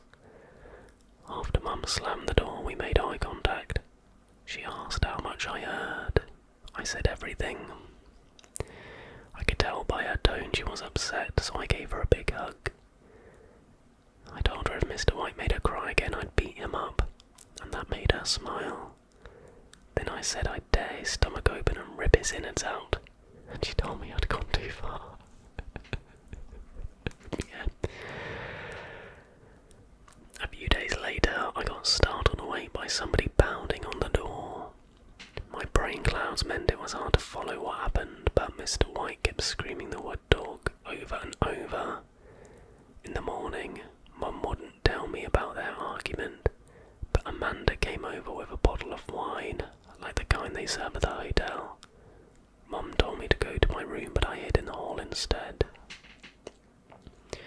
Mr. White was annoyed about the yappy F word running around her apartment. He said he heard a dog's toenails click across the floor, which would be his roof. Amanda heard this and knew he meant Benji, but was terrified. What would happen if Mr. White found out? Benji's all I've got, she said through tears. Mum hugged her and told her not to worry. Mr. White started causing lots of trouble. Mum said she always smelled alcohol on his breath, and when people had too much alcohol at the hotel, that's when the doormen kicked them out. One night, I woke up to Mum screaming, "Do you see a doggy bowl anywhere around here? Or how about a leash?" Blood was thumping in my ears and their loud voices were so painful. I squeezed my eyes shut and silently counted to 10, making my mind blank until my head stopped hurting. In the morning, Amanda brought us cookies. "I don't understand how he can still hear Benji," she said. I've soundproofed the apartment." She offered to help with our rent, but Mum said no. She said Mr. White was probably just making excuses to be angry because she wouldn't F-word him. Later, she explained to me we needed to stay on our best behaviour because that B-word would have used any reason to evict us. By the way, I'm not self-censoring, it's literally written F-word and B-word, okay? In April, Mr. White started pounding the door one night. I got up and went to the lounge where Mum was looking through the keyhole. She whispered for me to go back to bed, but I didn't want to leave her. I had my phone in my hand. I mouthed the word police, but she winced, like she'd been punched in the gut, and shook her head. I heard a noise of a key in the lock. Then Mr. White came in. He talked all funny, like the drunk people at the hotel. He grabbed Mum by the hair, and I got mad, so I clenched my fists. He looked at me and then laughed. He leaned in close and said, "What? You're gonna be a big man now?" His breath tasted so awful it almost made me throw up. I don't remember what happened next, but blood was trickling down the side of Mr. White's face. He wiped a red smear away with his hand and then knocked me to the floor. He kept hitting me and hitting me. Then he lifted the corner of his shirt and I saw a knife. But before he could grab it, Mum jumped on his back. He slammed her backwards against the wall, and for a second it looked as if he was going to kill her, but instead he spat in her face. "One more problem and you and that F-wording moron are gone," he screamed in her face, then stormed off. Afterwards, Mum was so upset she couldn't speak. Amanda came over, and when she saw blood everywhere, said we needed to call the police. Mum freaked out. She got all serious and said, "I need to tell you something." Amanda stitched up a cut on top of my skull and then gave me some tablets to make it not hurt anymore. Afterwards, they told me to stay in bed, but my head hurt so much I couldn't sleep. I lay there tossing and turning until I needed to use the bathroom. From the kitchen, I heard Mum and Amanda's voices and peeked through the gap in the door. Amanda looked surprised. Mum showed Amanda something on her phone. After that, Amanda walked around while Mum kept saying, "It's true." Then Amanda agreed not to call the police. She said she'd help change the lock so Mr. White couldn't get in. Because I couldn't work for a long time, bills started piling up on the kitchen table and Mum bought a different kind of Coke, one that didn't taste as good, whenever we went shopping. She started biting her nails too. Every time I thought about Mr. White, I got angry. Then I felt bad for feeling angry. said we should call the police so they'd come and arrest him, but she said nobody would believe us and we'd just get evicted anyway. So I had the idea to install a security camera. That way if he caused more trouble, we'd have proof. After my bruises healed, I worked extra hard at the hotel until I'd saved enough money from tips. I installed the camera on the cabinet in the corner. I angled it so you could see the front door, the wall, part of the sofa and the window at the front of the apartment. I knew Mum would be furious if she found out what I'd done, so I hid the power cable behind a row of dusty books she never read. It wasn't long before I felt the storm cloud setting in again. I spent several days in bed with Mum bringing me my meals, until one night I woke up drenched in sweat, twitching and whining. From somewhere nearby I heard Mum scream.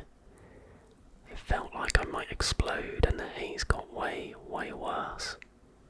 After that all I remember is darkness. I woke up in bed with vomit all over myself. I cried and called for Mum, but she didn't appear. I dragged myself into the lounge where her and Amanda mopped the floor. Mum reacted like she was watching a scary movie when she noticed me. The front door wasn't sitting right and a lamp was broke. What happened? I asked, confused. She practically marched me into bed. She said she didn't want me making my condition worse, but I could tell from her voice she was keeping a secret. A big one. She dabbed my head with a wet cloth, promising there was nothing to worry about. The second she left me alone, I pulled up the camera footage on my phone. It started with Mr. White hammering the door, his voice muffled and unclear. Mum begged him to leave. There was a sound of him trying his key, and then his voice got even louder. The door bounced in its frame until it crashed open and slammed against the inside wall. Mum threw her arm across the doorway, creating a barrier, but Mr. White backhanded her to the floor. She threw her arms around his waist and prayed like people do in church, and for a second it looked like he might leave.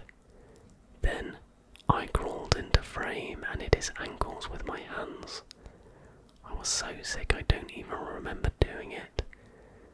Mr. White grabbed my hair and pulled out his knife, but before he could use it, Mum grabbed a lamp and hit him on the head. So he grabbed her by the throat and pushed her up against the wall. I crawled out of the frame crying. Mum's eyes bulged out of her skull and her face went bright red, and I thought she was going to die. But then a grey fuzzball hit him and sent him tumbling across the floor. The grey thing took up a lot of the frame. I couldn't make it out so well in the dark, but some clouds must have gone away, because lots of moonlight shone through the window, and I realised it was a really big wolf. Its mouth was like a cavern, and the sharp fangs sank into Mr. White's scalp, and then blood poured down his face. The wolf turned to Mum and licked her hand. She ran her fingers through the thick fur on top of its head. A little later, Mrs. Armstrong appeared in the doorway. At first, she looked shocked, but then Mum waved her over and she approached the wolf nervously, and she scratched the wolf behind its ear. Afterwards, Mum buried her head in her hands, sobbing. Amanda grabbed her severed arm and waved it like a stick, shouting, "Here, Danny," until the wolf followed her out of frame. Amanda returned with a bucket and mop. I scrolled ahead in the footage. The two of them got rid of Mr. White and then cleaned until I appeared asking what happened. Now I'm still there in bed, and honestly I am so scared. I don't think the wolf would hurt me, because it didn't hurt Mum or Amanda, so I think maybe it only hurts people who cause trouble. I guess she didn't want me to call the police in case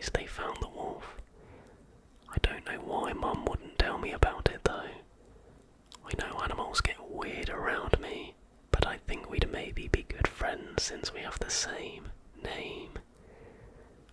I'm nervous we might get evicted, but maybe not because Mr. White is dead. I love Mum more than the world, so I'm obviously not going to do anything to get her in trouble, but I'm still really scared and confused.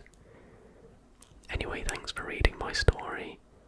Hopefully I figure things out soon. The next story is titled, I'm a Coroner, and the last body I opened had something terrifying inside. I thought I'd seen everything, but I had no idea what I was going to see in this body. In my work, the rule is always to be meticulous and to study every organ, every inch of the body. An oversight, and you could miss something crucial to understanding the cause of death. When Detective Mike Darlan called me in the middle of the night to perform an autopsy on his body, I thought it would be just another procedure, but I was terribly, terribly wrong. Mike, wasn't really necessary to wake me in the middle of the night for this. It's 2 a.m. The body's not going anywhere. I told him as we entered the autopsy room, where he was already with the body. Sorry, Jack, Chief's orders, he said, massaging the back of his neck. I looked at the body lying on the table. A man, white, in his 30s, bald, about 5'9" tall. I could see several fresh bullet wounds on his torso. I couldn't figure out why, but something was bothering me at the sight of these wounds. He was shot just a few hours ago by 2 of our guys, but I'll fill you in later. The most important thing is that you examine the body for now, said Mike. I remained thoughtful for a few seconds. The wind and rain were pounding hard against the windows and the light was flickering from the growing storm outside. Mike, come on, I can feel there is something weird here. You never would have called me in the middle of the night if there wasn't something going on. He seemed to hesitate. Look, take care of the body. It may be nothing. I hope so anyway, he sighed. If you notice anything or need me, I'm right here in the hall. What, you're going to stay there throughout the autopsy? I asked with surprise. Yeah, just a precautionary measure. The chief wants a report as soon as possible, he said while staring at the body. I was puzzled, but there was a body on my autopsy table, and I saw nothing else to do but get to work and discover the answers myself. The storm outside had picked up, but the lighting remained steady enough to examine it. I donned my equipment and set to work. The first thing to do was drain the body of his blood. Problem: either there wasn't a single drop left or my equipment wasn't working. After checking, I thought he had indeed bled to death somehow, and decided to make the incision in his torso to work him over completely. As I stood over the body, scalpel in hand, I felt something strange, as if I were about to commit a transgression, a fault, as if something was waiting for me inside that body, and once I'd opened it, I'd never be able to go back. As I stared at the man's belly, I thought I saw him blink. I immediately snapped out of my torpor and stared at his face, my heart rate jumping all at once. What are you hiding from me? I whispered. It might sound odd, but speaking aloud would sometimes ease the tension in the room when I came across a particularly banged up body. But conversely, this one seemed in a very good state. Precisely a little too good when I thought about it, although the colour of the body was strangely dull. And as I observed the colour of his skin, I swore I saw out of the corner of my eye his gaze turned to me and instantly returned to its place. I gasped again and blew away. I took a deep breath. It was past midnight. I'd been awakened after a long day at work, and I hadn't even had time for a cup of coffee. That, coupled with the storm and Mike's strange behaviour, was probably putting my imagination into overdrive. You've got to get a grip, man. You've been doing this too long to believe in the undead now. I stepped back in front of the body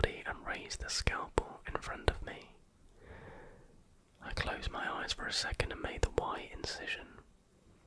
I reached the lower end of its abdomen and finished opening the body with the necessary tools. Every passing second seemed surreal. I could feel that something was wrong. And when I looked inside his body, I understood why. There was nothing there. Not nothing in the sense of nothing wrong. Nothing in the sense that the body was entirely empty. The light bulb above my head flickered. What the hell? Still dubious, I grabbed a flashlight and shone it inside. I got my face as close as I could and shone the light in all directions. There was absolutely nothing. No organs, not even a trace of blood. I straightened up and stormed out of the autopsy room. "Mike, is this a joke?" He gasped in surprise as I yelled at him. "Wow, Jake, what's going on? Come and see what's going on." He followed me inside and I indicated the body with my hand. He looked inside and unspeakable fear crossed his face. Then he began to stare inside and seemed lost in thought, as if looking for an answer to a question I didn't know. Drops of sweat appeared on his face, and after a moment he looked up at me. "I'm sorry, Jake. I didn't tell you everything." I joined him over the reclining body. "Now's a good time then. What the hell is this? A cop joke? How did you even manage to pull this off seriously?" "It's no joke, Jake." He took a long breath to calm himself. "I didn't lie to you about the apparent cause of death. 2 of our guys shot him after he tried to attack them last night. They responded to a call from a woman who seemed in absolute panic and was talking about a man or something chasing her to the edge of the woods." Mike stared at the floor with a defeated expression on his face. "They managed to intervene, but too late. He had already ripped the poor woman open and seemed to be digging inside her with his hands when they found him. He tried to attack them and they opened fire." He looked at me again. "The thing is, when the paramedics arrived, they saw right away that there was something wrong with the body. They said it felt like they'd lifted a dummy instead of a man. It seemed hollow." And on that last word he stared at the body again. "Holy shit, Mike. And you didn't think it was a good idea to tell me this before?" "I didn't want to influence you. After all, they could have made a mistake too." I looked silently at the body on the autopsy table. It definitely gave off something artificial, as if animated by something other than human biology. "Wait," I said, staring suddenly at the body. "No, wait," I said suddenly, staring at the body as if I were actually seeing it for the first time. "You're telling me that that thing was shot by bullets?" "Yeah." I turned my head towards Mike.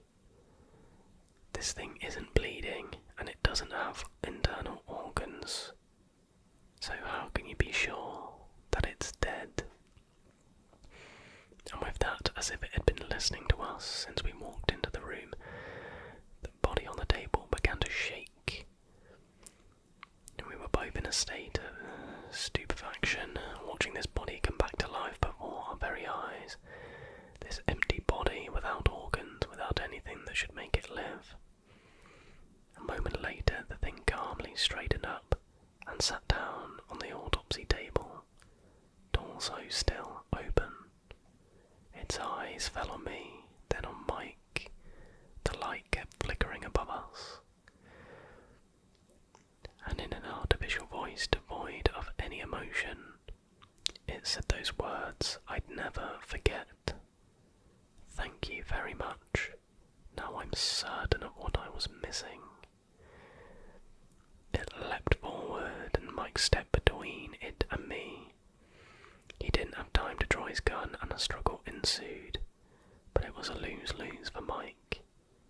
thing was incredibly strong and agile, contrary to what its empty shell suggested. In less than a minute, Mike was inert on the ground, his lifeless eyes darting in my direction.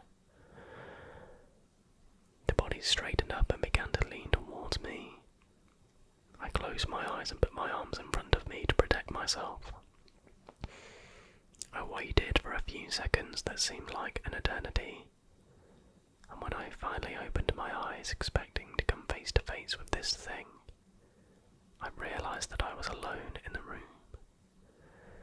Mike's body had disappeared with it, leaving a pool of blood as the only evidence of what had happened. Droplets splashed on my face, and I noticed the window was open. It had fled with Mike's body. I stood there for a few minutes trying to process what had just happened.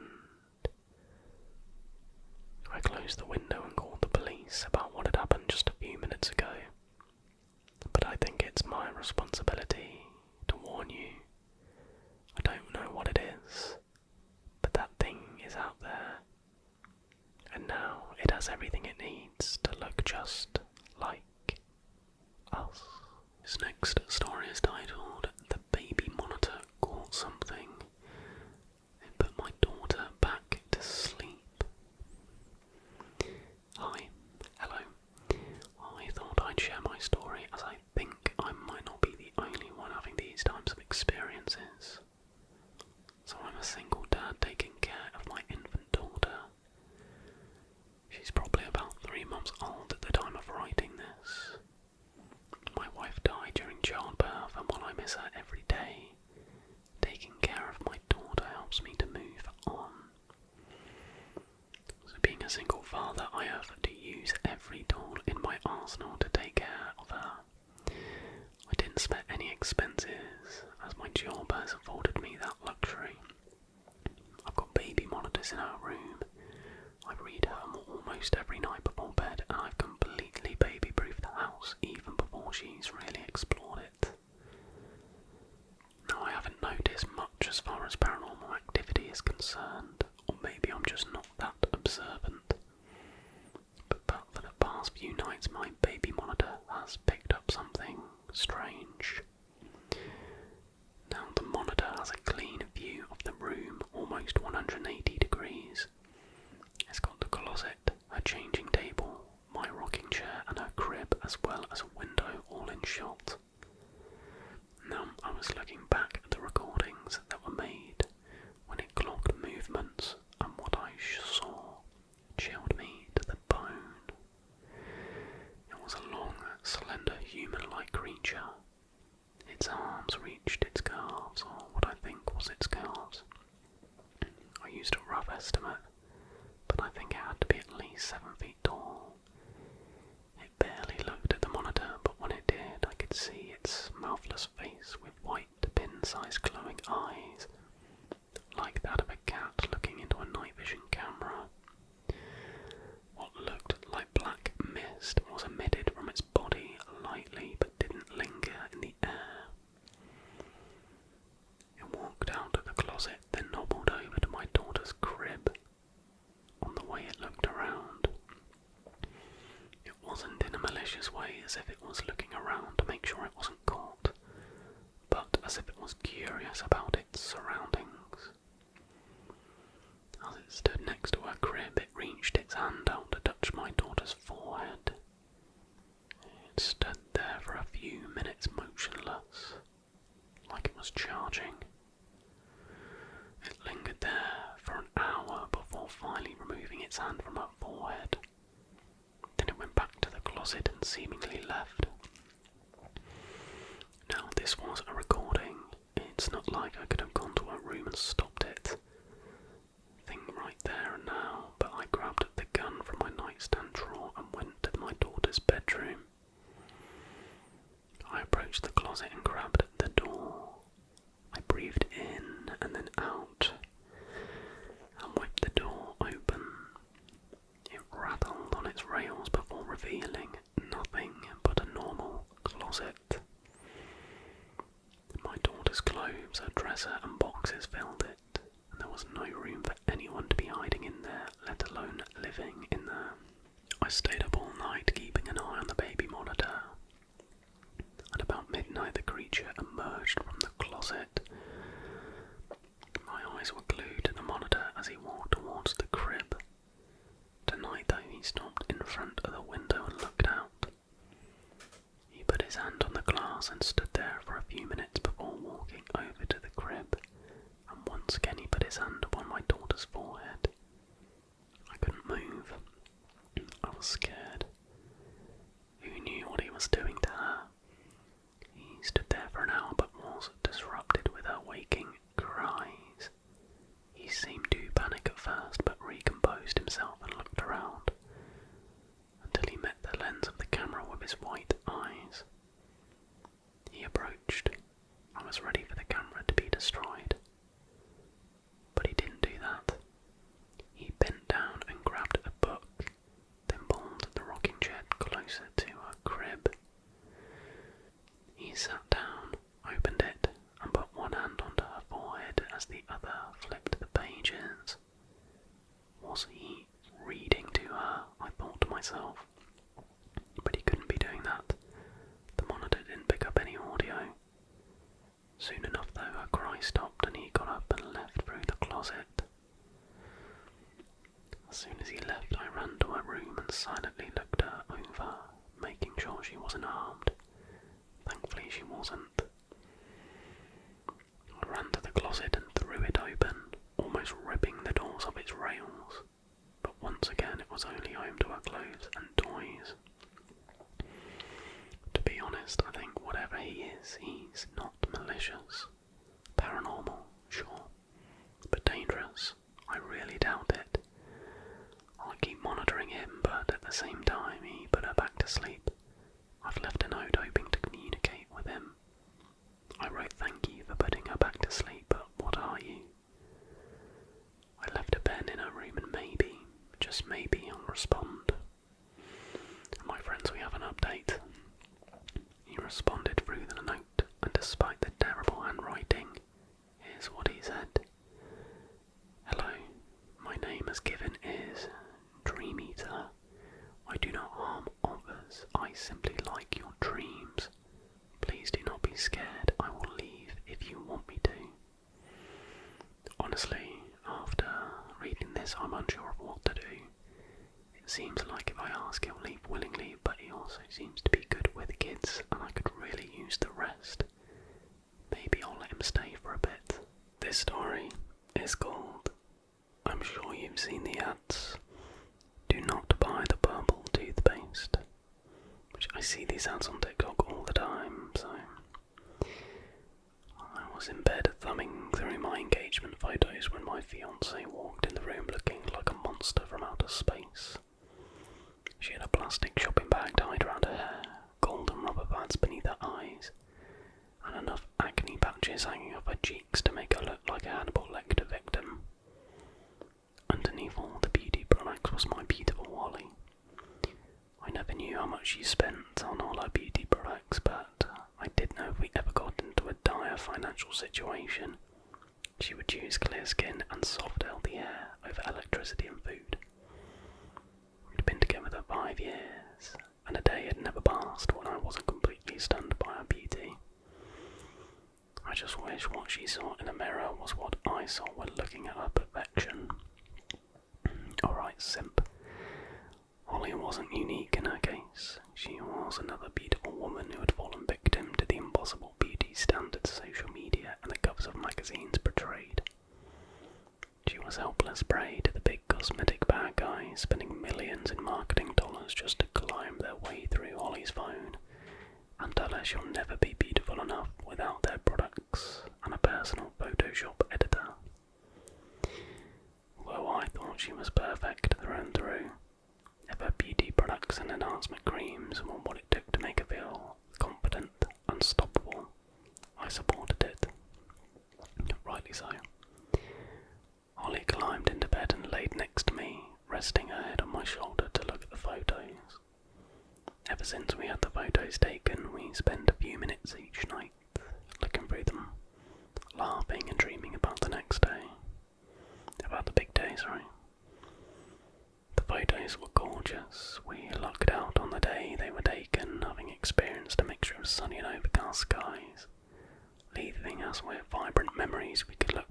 show our children, and for them their children. Although the photos were gorgeous, they weren't perfect. Out of the hundreds we took, she only smiled with her teeth in one of them, and that was only because in my juvenile thinking I farted right before the photographer snapped the picture. Ollie burst into laughter, spitting all over my face, and the cameraman had to take a knee to wipe off his tears from the gag. As we flipped through the photos, we finally came to my favourite, the one with her full uncovered smile.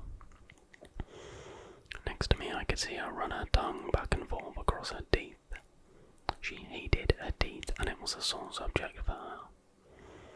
Ever since I met her, she only smiled with her lips, too afraid to show the world her true beauty. Ollie was so funny, kind, selfless, and had more reasons to smile than most. But somewhere in her mind was a jail cell holding her confidence hostage. I tried so many times to break her out of that cell, but each attempt was met with steel reinforcements. Ollie's teeth weren't perfect, but far from repulsive. Sure, they weren't the straightest since her parents never had the money for braces, but it wasn't the alignment of her teeth that bothered her as much as it was the colour. Ollie had amelogenesis imperfecta, which is a condition that causes soft, fragile enamel on the teeth which leads to discoloration. It had always been the Achilles heel to her confidence.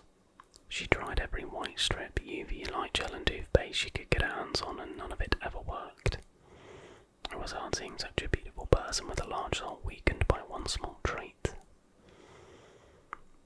Behind the scenes, I'd been saving money to get Ollie veneers so she could spread her laughter and joy throughout the world with every ounce of her confidence, unashamed to brighten the darkness around her with a bright smile. The plan was to have the procedure before the wedding, but the state of the world and crippling inflation made that dream impossible. I wanted so badly for her to feel confident in smiling at me as we stood across from one another, holding hands in front of those we loved most in life, exchanging vows and looking in the eyes of the person we'd lived the rest of our lives with. Lately, I've been seeing ads all over the internet and social media for some purple toothpaste that's supposed to turn your teeth white. In all the videos, I'm sure you've seen them, they rub the product on corn and other various yellow objects, give it a wipe, then boom, white. It was either a genius marketing ploy to take advantage of the self-conscious, or it truly worked. For around $30, it was worth experimenting. When Ollie went to bed, I placed the order. The package at the house was waiting for me about a week later after I'd got home from work. I took it out of the box and placed it neatly on the bathroom sink for Ollie to find when she got home. I wanted it to mean everything to her that she would have a smile as white as her wedding dress. A smile she would proudly show to everyone around her. When she got home, we did the usual things, catch up on each other's days, debate for way too long about what we wanted for dinner before actually cooking it. I kept it cool and didn't tell her about the toothpaste, allowing myself to let her find it so she could catch a surprise. I became restless with anticipation, wondering if it would actually work. After dinner we headed upstairs, where she would inevitably begin her multi-step skin and hair care routine. I plopped in bed exhausted from the day, and she changed into her oversized house rags and made her way into the bathroom. Seconds later she came back into the bedroom holding the toothpaste, smiling with her lips, and asked, "What's this?" "So I've been seeing these ads all over the internet," I said, lunging up in bed, excited to tell her all about it. "It's this purple toothpaste that's supposed to colour correct your teeth and make them look white as hell. Figured I'd buy it so you could try it." Ollie flipped the box in her hands, reading the back and looking at the impressive before and after pictures. Her smile grew bigger. "Do you really think it works?" Ollie asked, holding the box tightly to her chest with her shoulders perked up to make her neck disappear. "I sure hope so, babe. I'll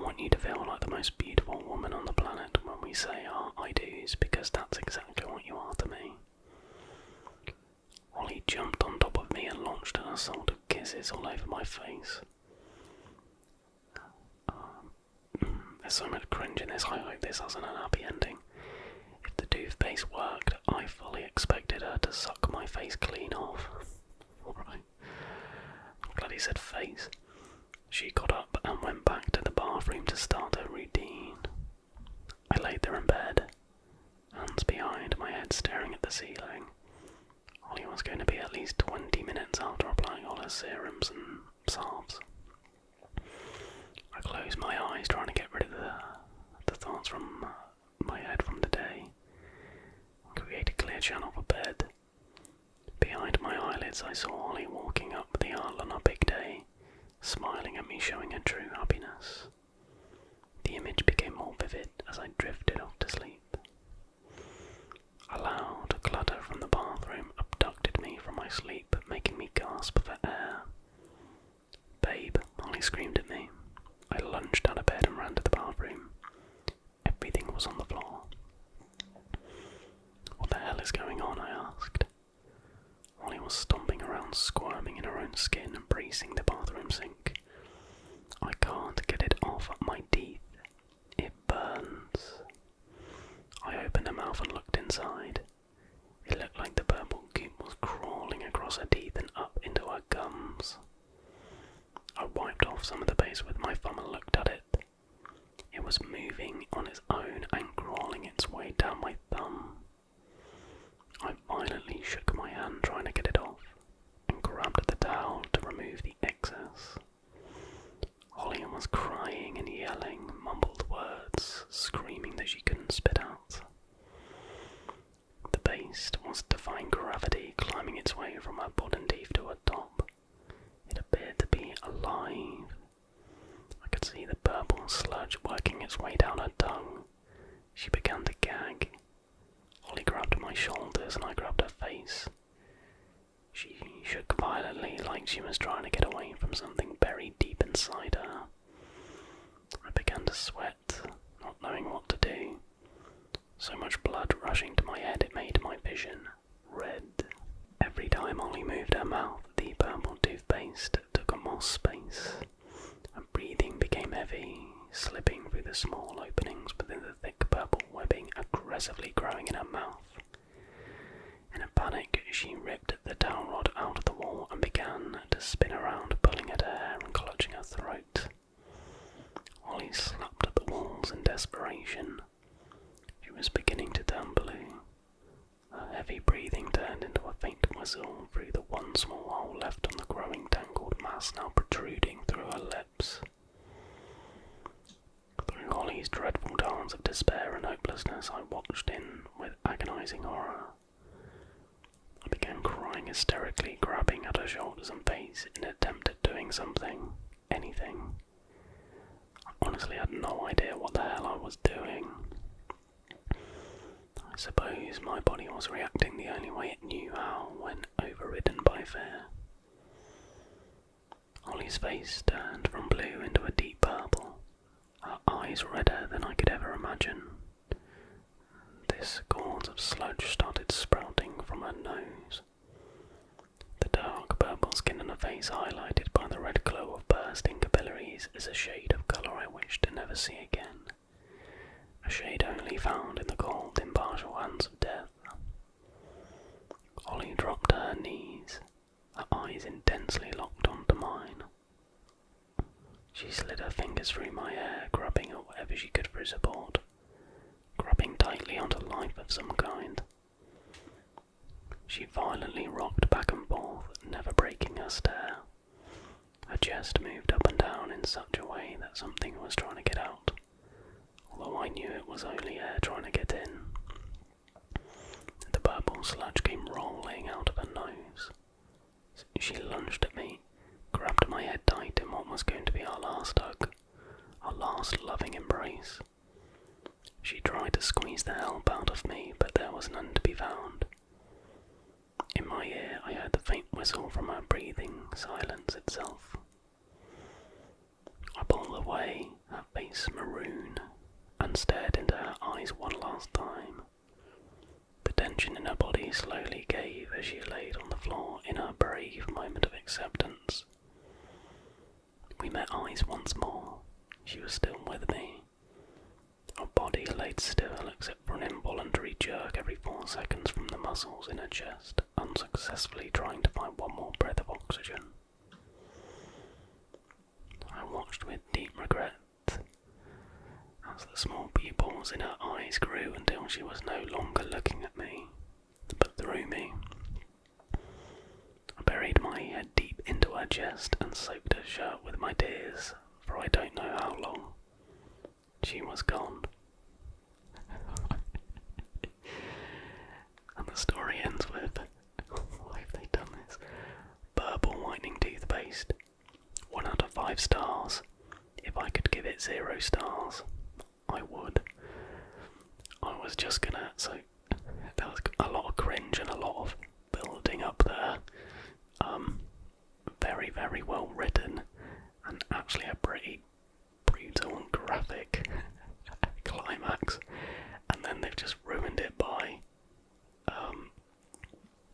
putting that joke at the end. Oh, it's kind of funny. It's called People Can't Recognise Me. Anyone? Help, please. To elaborate, this all started 5 months ago. I set a meet up with my friends from college. We were going to meet up at a bar just to catch up. In my text, they recognised me and knew who I was. Then a week later, when we set up to meet, I was taking an hour nap after work since we were meeting up at 6 and it was 4. But I slept in on accident since my alarm didn't go off. So I hurried to get ready and rushed over to the bar.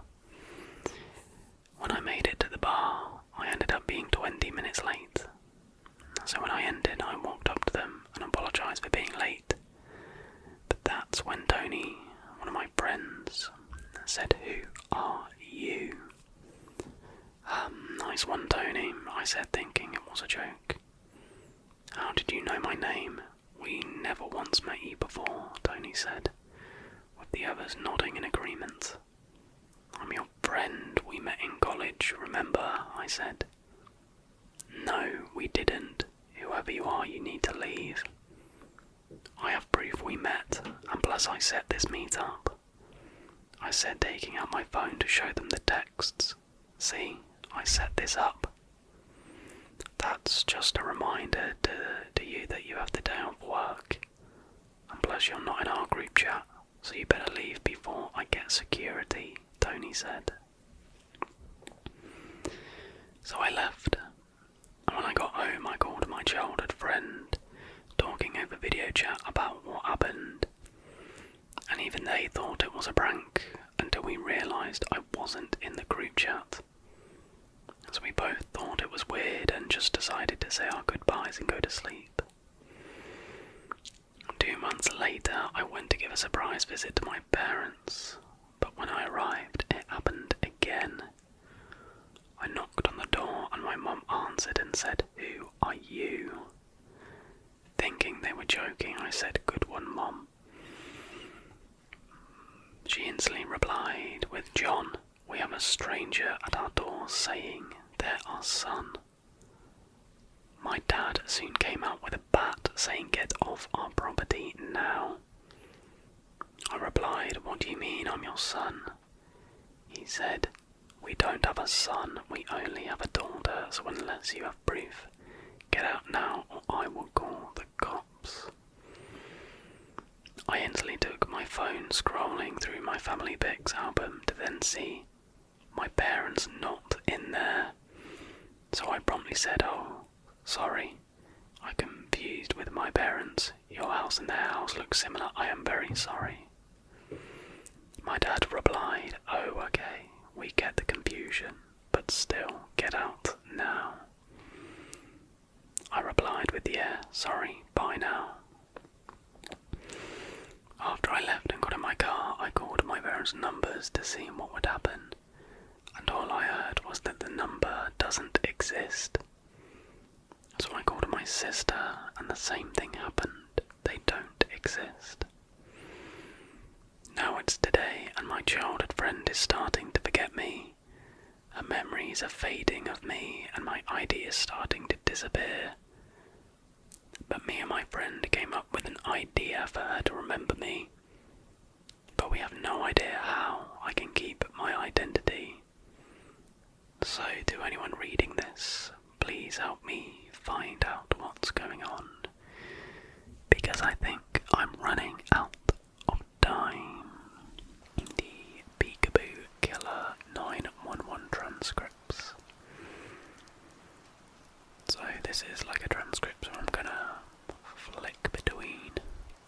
speakers.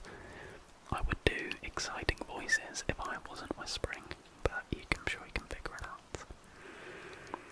Initial 911 call came in at 10:57 p.m. on the 12th of November 2020.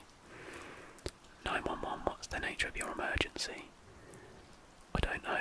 I don't know if it's an emergency, but could you please send someone? Do you need police, or is this a medical emergency? Could you just send an officer out? I don't know. It might just be some kids messing around or something, but... Caller goes quiet for a few seconds. Hello? I'd feel better if someone came out to check. What is your address? 1056. Redacted. And what is your name? It's Erin Feller. Okay, Erin. I have officers on the way. What's going on? Well, I was calling my dog in from the backyard, and she was growling at something out there. I couldn't see what, though. I finally got her to come inside, and the second I closed the door and locked it, something smacked into the glass window. Not hard enough to break it, but was hard enough to rattle the door.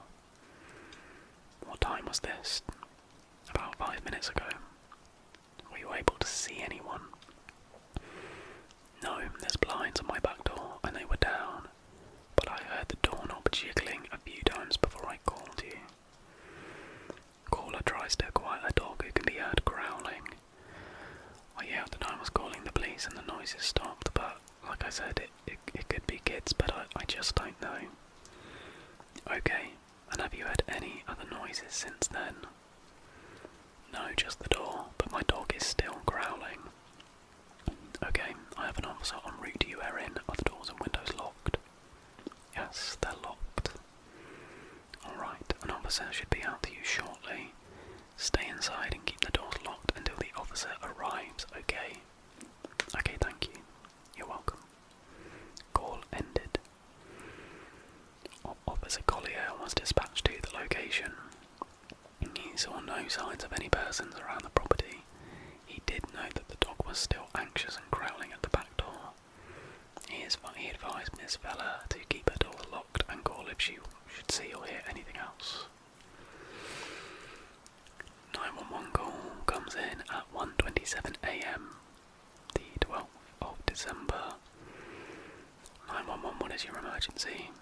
It's me again. Can you send an officer back out, please? Caller is in obvious distress, breathing rapidly. Is this 41056 redacted? Yes, someone was just looking through my front window. Can you just send someone? I have an officer en route to you. You said you saw someone looking through your windows. Yes, I was in bed, but Ginger, my dog, ran to the front door growling. I pulled up the blinds a bit, but didn't see anything at first. Then I saw a face pop up, but just the top of their head and eyes, like they were playing peekaboo or something. I screamed and Ginger started barking and going nuts, and the person popped down out of view again. How long ago was this? A few minutes ago. They popped up again just before I called you, but they went back down under the window. I'm in my bedroom now. Did you recognise the person, ma'am? No, I only saw their eyes and the top of their head, but they looked, I don't know, like a mime or something. A mime? Yes, white makeup on their face and head. Really disturbing. Okay, I want you to stay on the phone with me until the officer arrives. Just stay in your room until you hear them. Okay. Does your bedroom have a lock? Yes, it's locked. Dispatch stayed on the line with Miss Feller until officers arrived. Officers arrived and announced themselves 11 minutes later, and the call was terminated. Officers Copeland and Laurie arrived on scene to find Erin Feller in great distress. Miss Feller claimed to have seen a mime at her door. Officers noted that Miss Feller did not seem to be under the influence of drugs or alcohol. She seemed anxious but lucid. Miss Feller pointed out to the officers where she'd seen the suspect peering through her window. The glass had no visible marks on it other than a smear of white paint. officers were able to see 2 impressions in the dirt just underneath the windowsill outside the laundry room. Officers stated the impressions looked as if someone had been standing barefoot on the tips of their toes. Officers checked the area and the field surrounding the home and found a trail of footprints leading away from the home to the woods behind Miss Fella's home. When followed, the footprints seemed to be erratic and moving around in a zigzag pattern. The prints stopped abruptly at a large tree, but there were no signs of any persons in the tree. The footprints looked to be made by someone who was barefoot and walking solely on their toes. Officers checked the woods but found nothing of note. Officers spoke with the closest neighbours a half-mile down the road. The neighbours stated they hadn't heard or seen anything out of the ordinary. Officers reminded Miss Fella to keep her doors locked and advised her to call back if the person returned. 911 call came in at 3:41 a.m. on the 12th of the 12th, 2020. 911, what is your alert? I need the police now. The sound of the caller is in obvious distress. The sound of a dog can be heard barking in the background. Is this for 1056 redacted? Yes, I just saw that person looking in my bedroom window. I was asleep and heard tapping on my window, and when I looked up, that face was pressed up against the glass. How long before the police get here? Caller can be heard breathing rapidly and sounds as if she's moving around the house. I have officers en route to you now, Miss Bella. Can you lock yourself in your bedroom? No, it was still tapping on the glass when I left. It keeps smiling at me. I'm upstairs in my office. It has a lock. Caller tries to calm a dog. Okay, Erin, it was smiling at me. And like mouthing words or something, but I don't know what. They didn't have eyelids. Okay, Erin, just stay calm. Officers are not far from you. I don't understand why. Caller goes quiet and the sound of a dog growling can be heard. Are you there? Erin whispering. I heard something. I think they're in the house. You can stay quiet if you need to. I'm still on the line. It sounds like... Wait. A muffled metallic sound can be heard, followed by a scream and barking. Oh my god. Caller screams and sounds to be running. A door slams. Ginger, come here. Sobbing. Erin, are you alright? Can you tell me what's happening? A full minute passes with no response to dispatcher's questions. Caller can be heard trying to calm a dog. Erin. I'm in. Hello. I'm here. I'm in the downstairs bathroom. Where are the police? Caller is out of breath. They're 4 minutes out, Erin. They're doing their best to get to you as fast as they can. Just try and remain calm. You're doing great. It got inside the vent. God.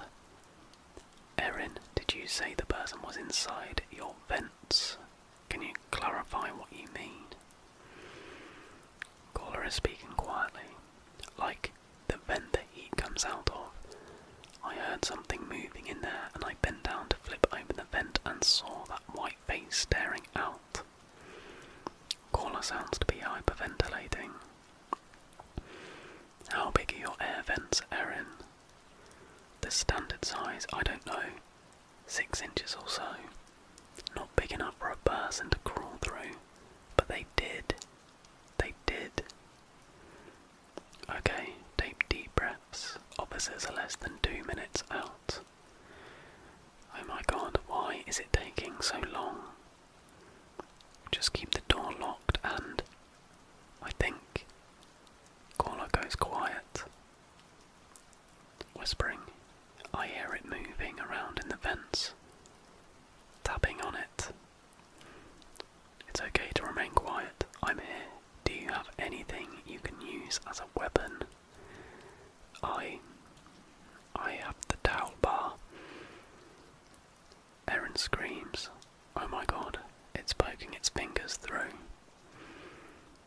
door slams, followed by screams and high-pitched laughter. Caller sounds to be running. Laughing grows louder and louder, almost mechanical in nature.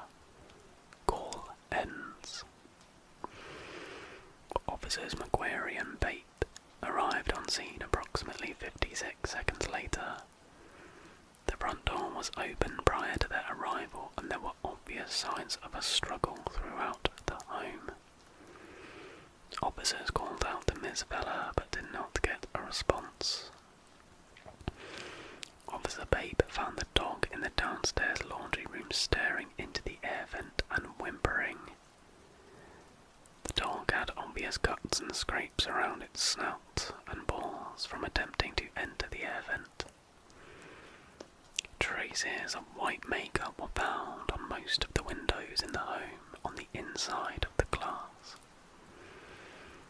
After a thorough investigation, officers collected blood and hair samples inside 4 of the vents throughout the home, along with fingernails that were embedded in one of the grates.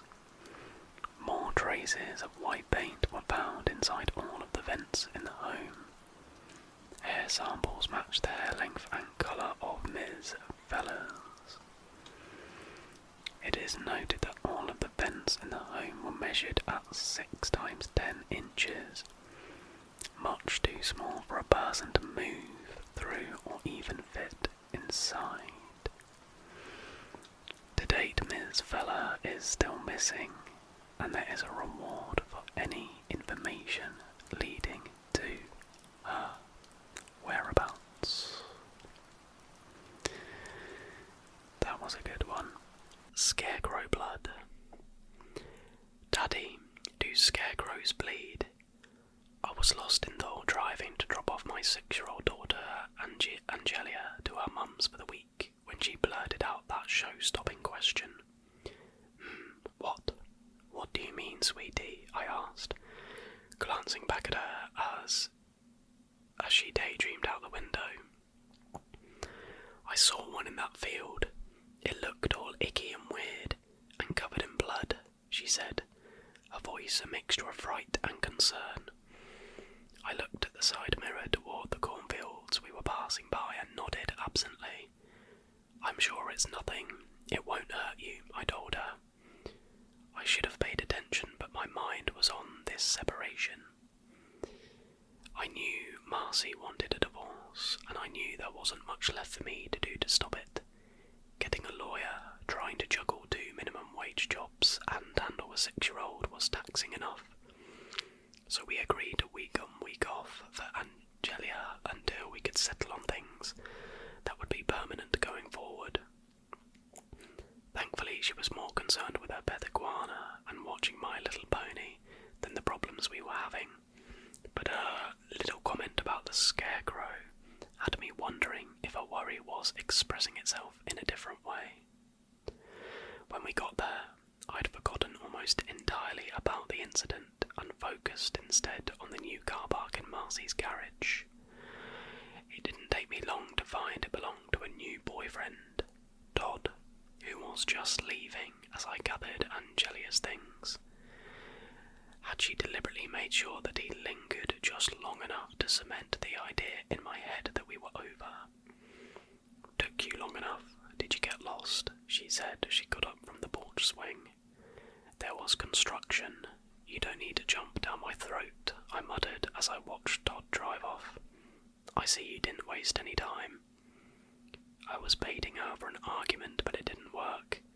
Marcy said she was tired and needed to rest for her next shift at the hospital, so I gave Angelia a hug and drove back toward home. I had to speed a little just to make it to work, my mind drifting to her inquiry about the scarecrow as I passed the cornfields. Maybe it was some prank. It was almost Halloween. Kids do crazy things. Or maybe she dreamed it up. Truth be told, I didn't really give it a second thought. But then again, I haven't been giving much of anything a second thought lately. It's crazy that even though Marcy is in the same town, it now feels like we're worlds apart. But that's what happens when something comes between you and your partner, guess, although I wasn't sure I could even call Marcy that anymore. That night, on my way home from my second job, she called in a fluster. "What have you been letting Angelia watch on her tablet?" What's wrong? I could tell her tone of voice was mostly irritation, but there was an underlying level of worry there. Something was wrong.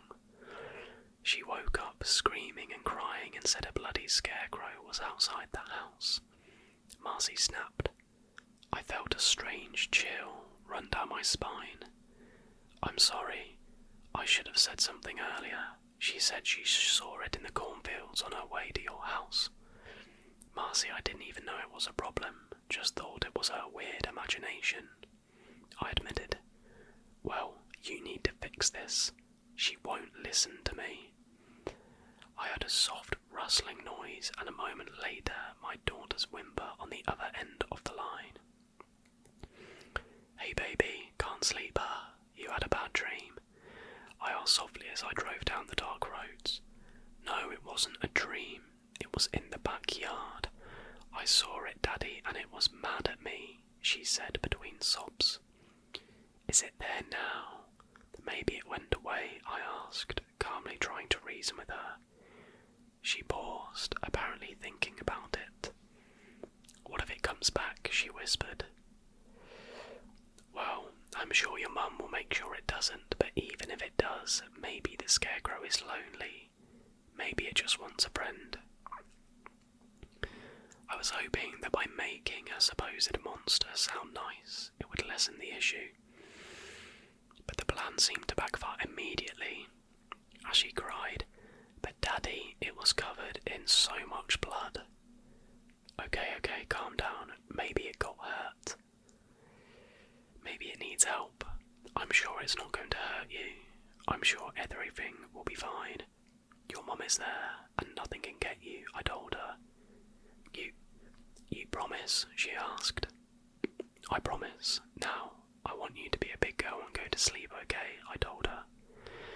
She promised she would and passed the phone back to our mum, who did not offer a complimentary thank you. I sighed, wishing that whatever dreams my daughter had that night were good, and hung up the phone so I could focus on driving. I was almost at the fields where she had claimed to see the scarecrow, and I slowed down just a bit to see if I could spot anything amid the corn.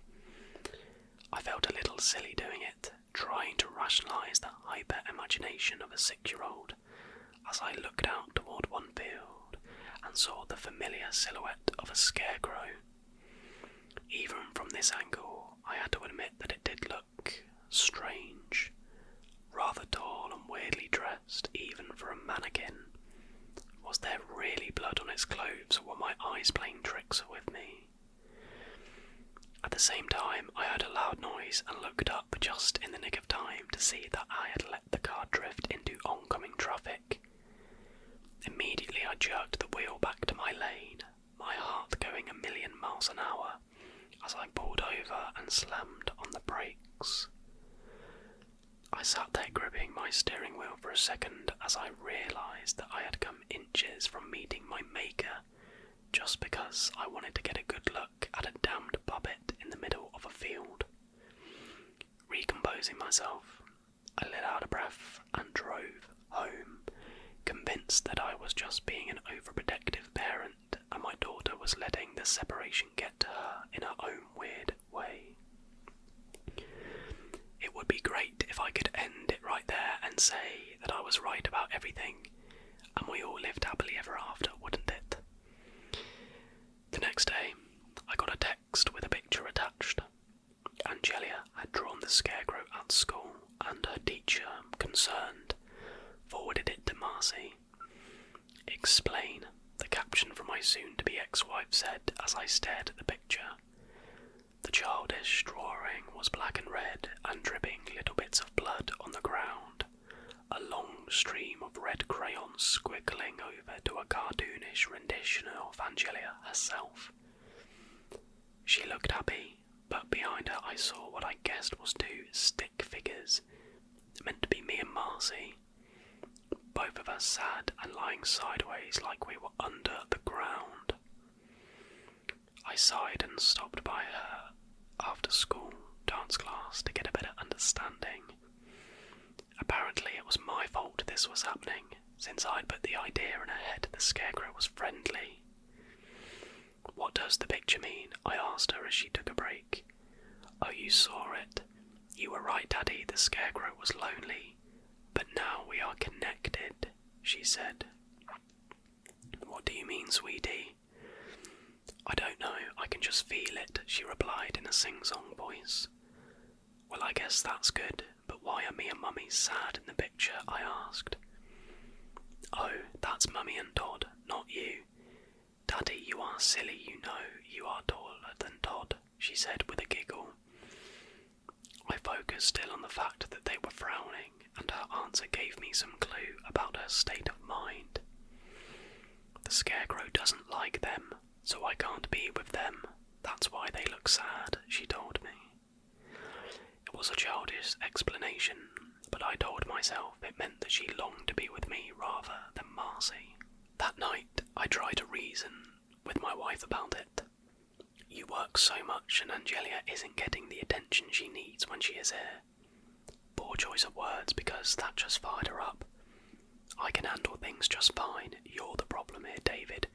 You're sticking these weird ideas into her head and making her scared of everything. I swear to God, once I get a good lawyer, you will never get to see her again." That really hurt to hear my wife lash out at me that way. I knew this was hard on her, and I knew I was an easy target. And this time I didn't let it go any further, and I left. Maybe she was right, and this was my fault. I was the one that couldn't keep our family together, couldn't make ends meet, and couldn't live up to the promises of our commitment. I wasn't a good husband, and definitely not a great father, but damn it, I was trying. Maybe too hard. Maybe that was the problem. I didn't know, and I was too tired for another argument, so I let it go that time. The next morning, things escalated even further when I was woken from bed with repeated calls from Marcy. "Jesus, this better be an emergency, you know I work late," I muttered. "Please, for the love of God, David, tell me this isn't your idea of a sick joke," she said. I was awake immediately when I heard the distress and panic in her voice. "What's wrong? Has something happened?" I asked. "That damned scarecrow Angelia has been harping about. It's in the backyard." That tingling sensation of impending doom flooded me again.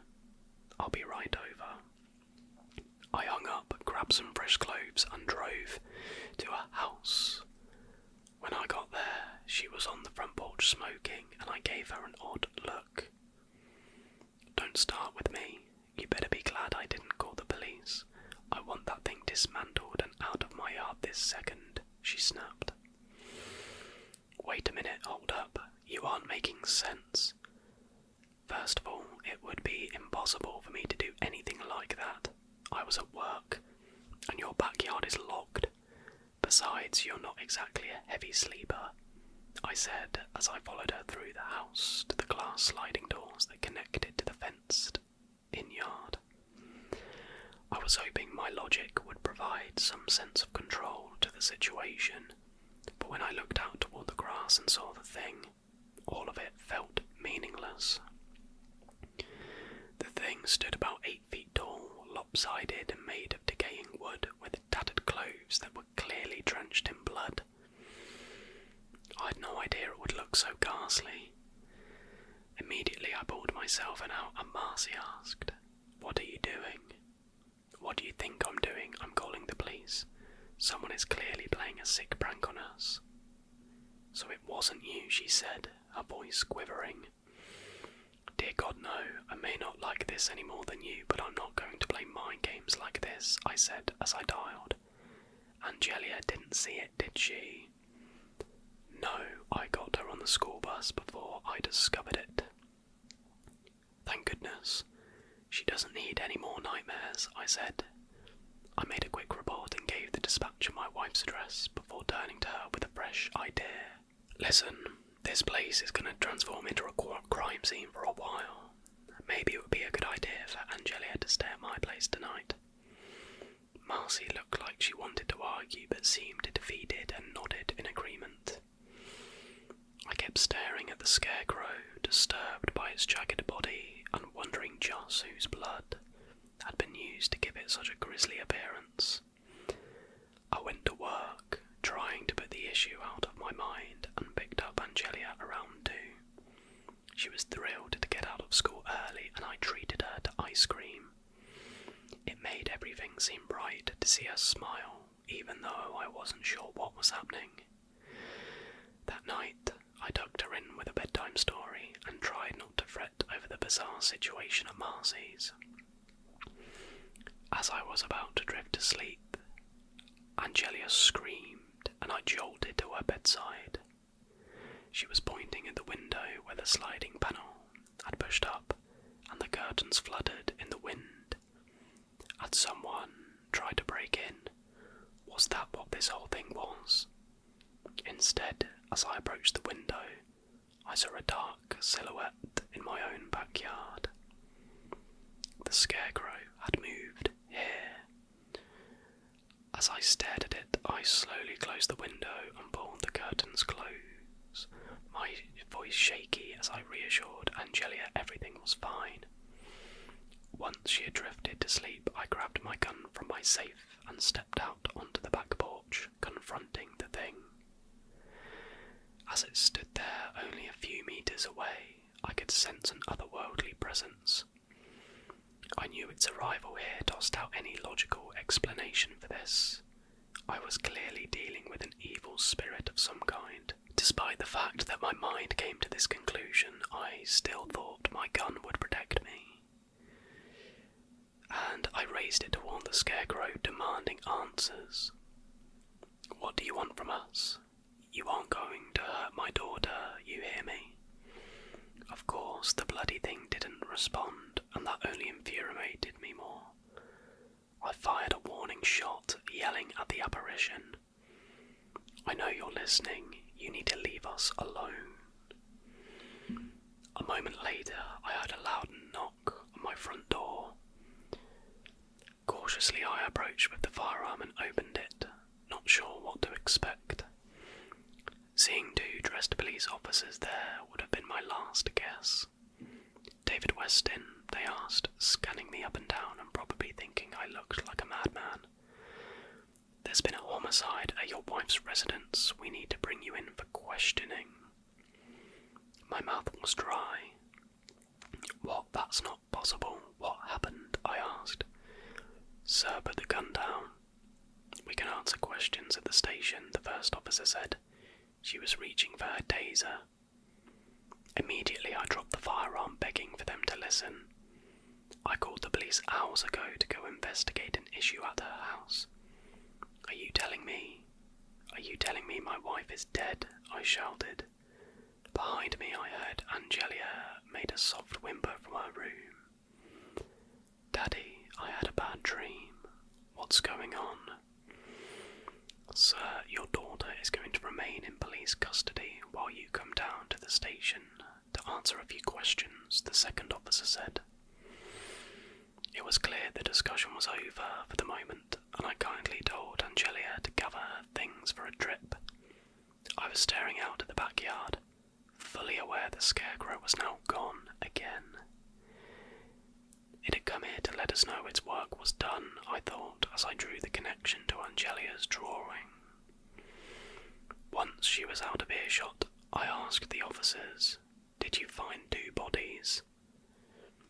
Are you admitting that you are aware of something related to the case, Mr. Weston? Just tell me, please, was my wife alone or not?" The officer saw something in my eyes to trust me. "No, there were 2 bodies, blood everywhere. They looked like they were pulled apart limb by limb," he admitted. That ended the conversation until we arrived at the station where they fingerprinted me and got a blood sample. I was numb to all of it. I didn't want my wife dead. Sure, I hated the fact that we were going our separate ways, but this was beyond my resentment. The scarecrow had caused this. Why, I didn't know, nor was I sure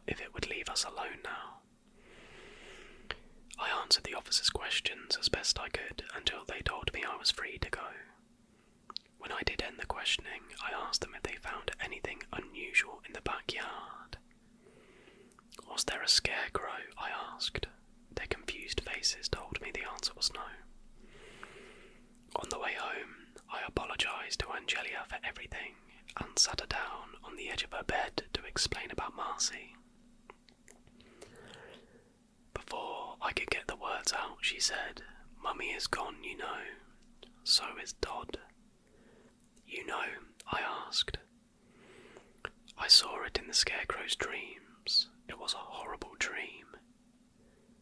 "You woke up screaming. Angelia, please, what else did the Scarecrow show you?" "Nothing really, just a bunch of blackbirds over us every night. They have been following us. I think they will report to him." "Report what?" "If you're taking care of me or not," she said simply. Again that odd moment of unease fell over my body. "Because you're connected and you felt Mummy wasn't being fair to you." "Yep, and now she's gone. You were right, Daddy. The Scarecrow does want to help me." The implications terrified me. "Daddy, can we stop for ice cream?" she asked sweetly. I was looking toward the fields, the silhouette of the bleeding Scarecrow watching me every time my eyes cast that way. "Sure, sweetie," I said through gritted teeth. "Anything you want." It's titled, "My Co-Workers Hear Something Calling from the Sea. It is Killing Them." These personal entries recorded by Redacted are intended for research purposes only. Entries unrelated to the event have been removed. All materials found here are the sole property of Eventide Petroleum and are not authorised for reproduction. If any unauthorised persons find themselves in possession of these documents, please contact the corporate office for a financial reward. August 10th, 2021. The jumpers always looked so happy as they marched to their death. You could see their faces clearly from the dozens of security cameras on the deck. Satisfied smiles covered their faces as they bounded carelessly toward the edge of the platform. We've installed a higher railing system around the edges, but it only made them work harder to get over the top. Before they jump, their arms extend out as though they expect something to come from the sky and scoop them up like a mother would pick up a small child. After 1 or 2 minutes of holding their crucifixion-like pose, they fall forward and sail through the air until they make an impact with the churning water below. Suicides on oil rigs aren't common, but they aren't unheard of either. The rate for oil extraction workers is nearly twice the percentage of males in the general population. At least that's what I read when I started researching this job. From what I've seen, it is drastically higher here. During my first month on the rig, I watched 2 men plummet to their death from the control room. Braxton and Gavin were their names.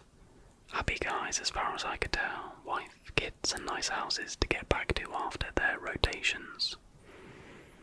Best job in the world, Braxton had told me the day we met. He pointed a finger out toward the endless blue waves that spread as far as we could see. No better view for that matter. It's almost like the ocean sings to you every night, like it never wants you to leave.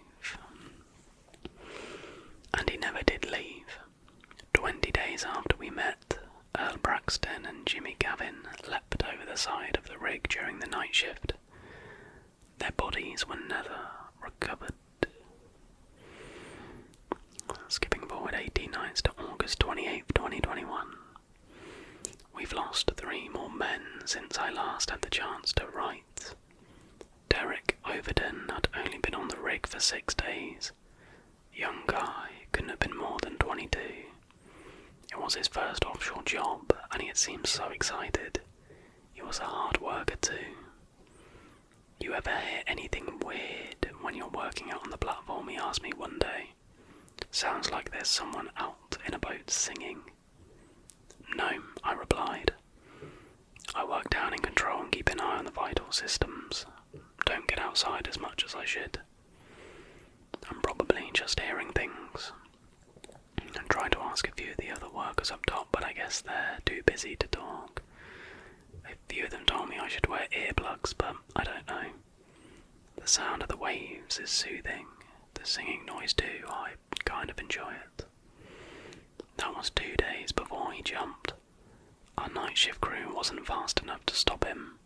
They never are. Doyle Hargrove was an old-timer. He'd worked on event-tide rigs for over 30 years.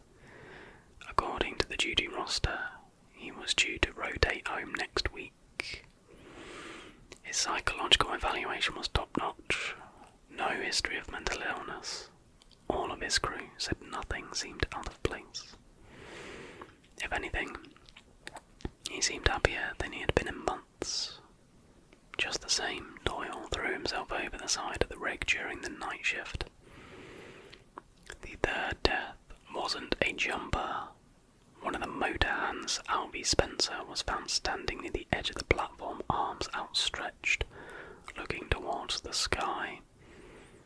2 roughnecks on the night shift saw him and managed to drag him back from the edge before he scaled the railing to fall into the drink. Albie fought them tooth and nail as they pulled him toward the barracks. A few other men heard the commotion and came running to aid in the rescue. The motor hand punched and kicked everyone around him and scrambled to find a grip on the rig floor as they pulled him toward the bulkhead. The whole time he was just screaming the same thing over and over. Let me go, it's so beautiful, just let me go. Unsure of what to do, the rig manager had them secure Albie in an empty storage room while he radioed the mainland crew.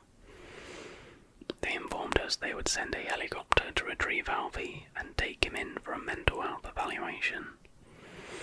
We were all relieved to have finally saved one, but the celebration came too early. When we opened the storage room, Albie Spencer swung from his belt secured to a pipe. Poor bastard, thought we'd managed to save one. September 20th, 2021. Shit just keeps getting more and more strange around here. There have been no more jumpers, which is great, but corporate has made some odd changes. Our old rig manager was replaced with some suit from corporate. He doesn't seem to have too much experience in the field, has a strange way about him, made a lot of changes too. Everyone who works outdoors on the rigs has to wear earplugs during the entire shift, no exceptions.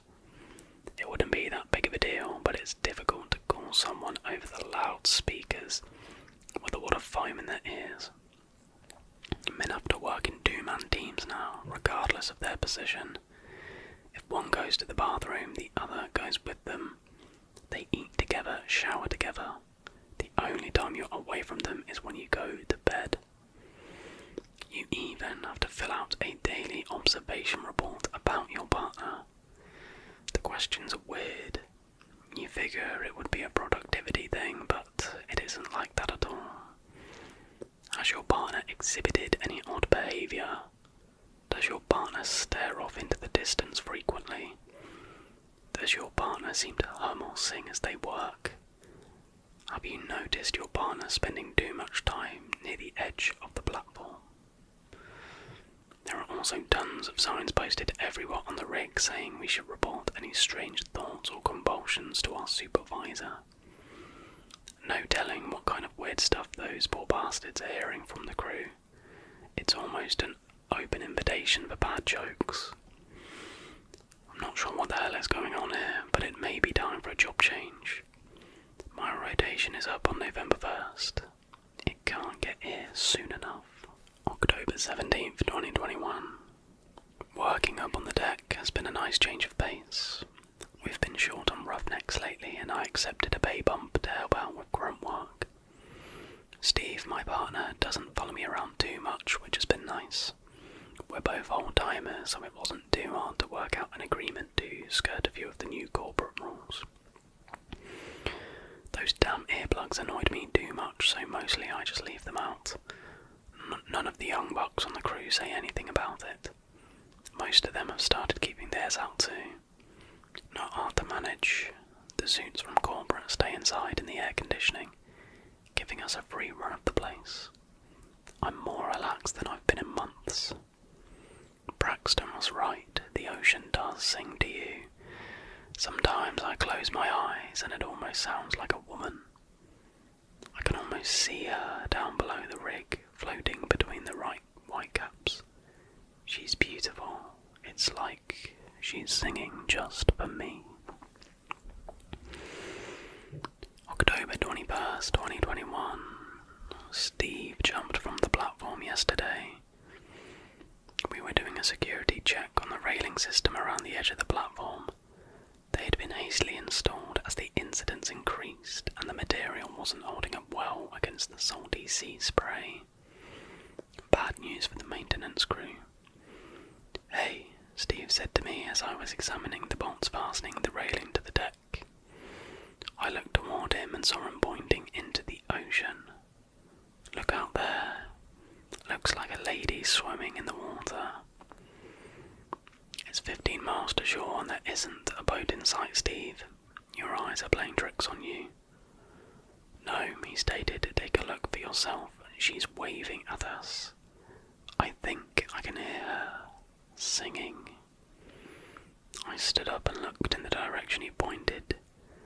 At first I couldn't see anything, just the rolling blue waves. Then I saw her. Pale skin, dark hair, slender frame. She was bobbing up and down in the water. A long, thin arm waved above her head.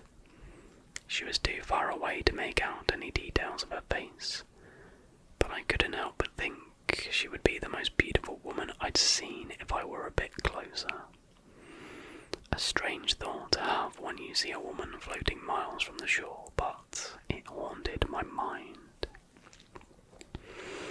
"We've got to get someone out there to help," Steve said. "Run up to the office and tell the rig manager we need to get out there to her." I ran as quickly as I could to the office and threw the door open like a bull in a china shop. It startled the men inside. Gasping for air, I told them there was a woman in the water and told them to follow me. We charged out of the office in the direction of Steve. By the time we returned, Steve was standing on top of the railing, arms outstretched. We shouted his name and ran toward him, but he never turned his head or acknowledged us. Just as we reached the bottom of the railing and began to climb up to retrieve him, he tilted over the edge and began to sail down. My guts were wrenched in horror. As Steve passed in front of my face, I caught a glimpse of his serene smile. And October 30th, 2021. The rescue crew never found Steve or the woman we saw in the water. I feel like I'm going mad. I'm scared. I hate it here. The music still fills my ears as I sit here on my bunk. Layers of steel walls and bulkheads can't drown it out. It's maddening but oddly beautiful. I wanted to stop, but I also don't. It would probably sound so much better if I could get a bit closer to it. I wonder if the woman Steve and I saw is the one singing. I wonder if she is as beautiful as I think she is. Maybe she's still down there. Maybe she needs help. I should help her. I'm gonna go see if I can spot her. I'll just stand by the rail for a little while. Just for a minute. There's something creepy about the doll on my shelf. I got a doll for my birthday. She looked just like me. Same brown hair, same blue dress I wore. Mummy said she found her at an old shop and knew I'd love her. I named her Lily. Lily was fun at first. We had tea parties and I told her secrets. But then weird things happened. I'd leave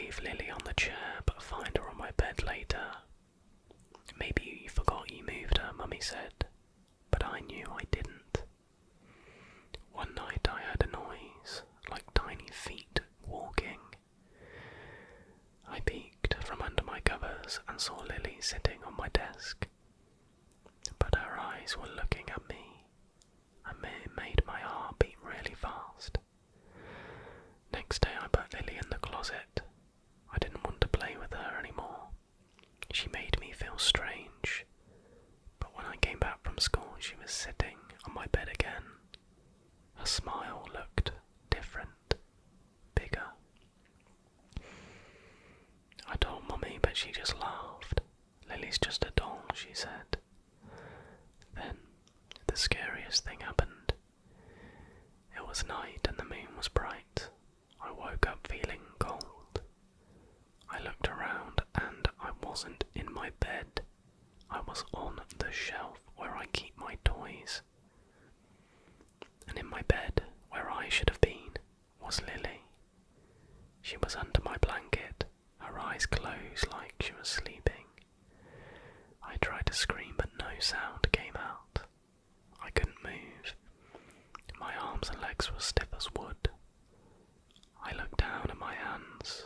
They weren't my hands. They were doll hands, plastic and shiny. I don't know how long I stayed there. The moon moved across the sky and the room got darker. Then light peeked in. Morning. When Mummy came to wake me, she didn't see me on the shelf. She went to the bed. Time to get up, Amy, she said to Lily. Lily moved. She stretched and yawned like she was really me. I wanted to cry, to tell Mummy it was me on the shelf, but I couldn't. I was just a doll. Mummy left the room and Lily got dressed in my clothes. She looked in the mirror and smiled, but her eyes were scary, not like mine. I sat on the shelf every day watching Lily. She played with my toys, ate my food and hugged my mummy. Nobody knew I was here on the shelf. Years went by, so many years sitting on the shelf in my room. But it wasn't my room anymore. It was Lily's room now. She grew taller and older, but I stayed the same. A small porcelain doll with a silent voice. I watched Lily become a teenager, then a grown-up. She stopped playing with dolls, stopped noticing me on the shelf. I was just a forgotten toy in a room filled with memories. Then one sunny day, Mummy decided to have a garage sale. She gathered all things that weren't needed anymore, and that included me. I was placed on a table with other old toys, my dress faded and my hair a bit tangled. People came and went looking at all the stuff. Then she came. A little girl with bright eyes and a smile that reminded me of, well, me, a long time ago. Her name was Emma. Emma saw me and her face lit up. "Can I have this doll, Mummy?" she asked, holding me gently. Her mum nodded. And that's how I left my old home, tucked under Emma's arm, going to a new place. Emma's room was full of colours and laughter. She played with me every day, telling me stories and secrets, just like I used to do with Lily. She named me Rosie, and I loved that name. It felt new and happy. Then something strange happened. One morning I felt a tingle in my fingers. It scared me but also made me hopeful. Each day I felt more and more. My arms, my legs, they started to feel real again. One night under the moonlight streaming through Emma's window, I felt it. I could move. Just a little, but it was movement. My heart, if I still had one, was beating so fast. I closed my eyes, wishing, hoping. When I opened my eyes again, it was morning. But everything was different. I was in Emma's bed, covered in her blanket. I sat up, looking at my hands. They were real hands again. I jumped out of bed and ran to the mirror, but the reflection staring back wasn't mine. It was Emma's face. I touched my face, feeling real skin instead of porcelain. It was like magic, but also scary. I turned around and saw the shelf where I used to sit. There in my old spot was a doll. It looked just like Emma, with her key dress and shiny hair. But it wasn't Emma. It was just a doll, still and silent. My heart felt heavy. I understood then. The same thing that happened to me and Lily had happened to Emma. I was free from being a doll, but Emma, she was trapped just like I had been. I remembered Lily and realised she must have been a real girl too, turned into a doll. The only way to break the doll's curse was for another little girl to take my place. It made me feel sad and guilty. I didn't want Emma to be stuck like I was. But what could I do? I was in Emma's body now. This story is titled "Last Summer I Opened an Adventure Park. After some unexplainable tragedies, we permanently closed the gates." Have you ever seen We Bought a Zoo? I love that movie. I used to love that film. I repeatedly watched it when I was a kid and I truly envied Matt Damon. I wanted to be him. Maybe I just wanted Scarlett Johansson. Yeah, fair. I don't know, I'm getting sidetracked. I was once transfixed by the pristine Polaroid of the American dream that We Bought a Zoo created, even though the story was based on a British family. Maybe Hollywood Zoo had purchased the rights to my tale of a dilapidated park's renovation. I've a hunch it might not reach the pitching floor. Now obviously, any abandoned place is creepy. We Bought a Zoo added whimsy and wonder to the experience, but that wasn't realistic. There was an eerie atmosphere to the derelict farm that I transformed into my adventure park. Perhaps it was compounded by the fact that I didn't have Scarlett Johansson by my side, but I mean, this guy really likes Scarlett Johansson. I wasn't entirely alone. My family came to my aid. We hired people and brought my vision of an adventure park back to life. For obvious reasons, I'm going to change names throughout this post. My sister Josie was magnificent. My friend Paul was a lifesaver in every meaning of the word. Uncle Ron, however, just wanted a slice of the pie. Anyway, I want to talk about the horrible events that led to the closure of my park, beginning with the ghost train incident. We opened the park gates in June. May was a manic month, as you can probably imagine.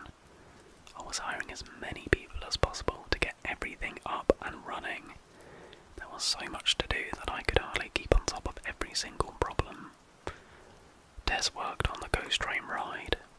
She was setting up decorations and lighting throughout the tunnels. On Friday night in May, she came running to me in floods of tears. Gary, the train engineer, had gone home early, leaving Tess on her lonesome in the darkened tunnels. She had the fright of her life when she spotted something that she didn't put there.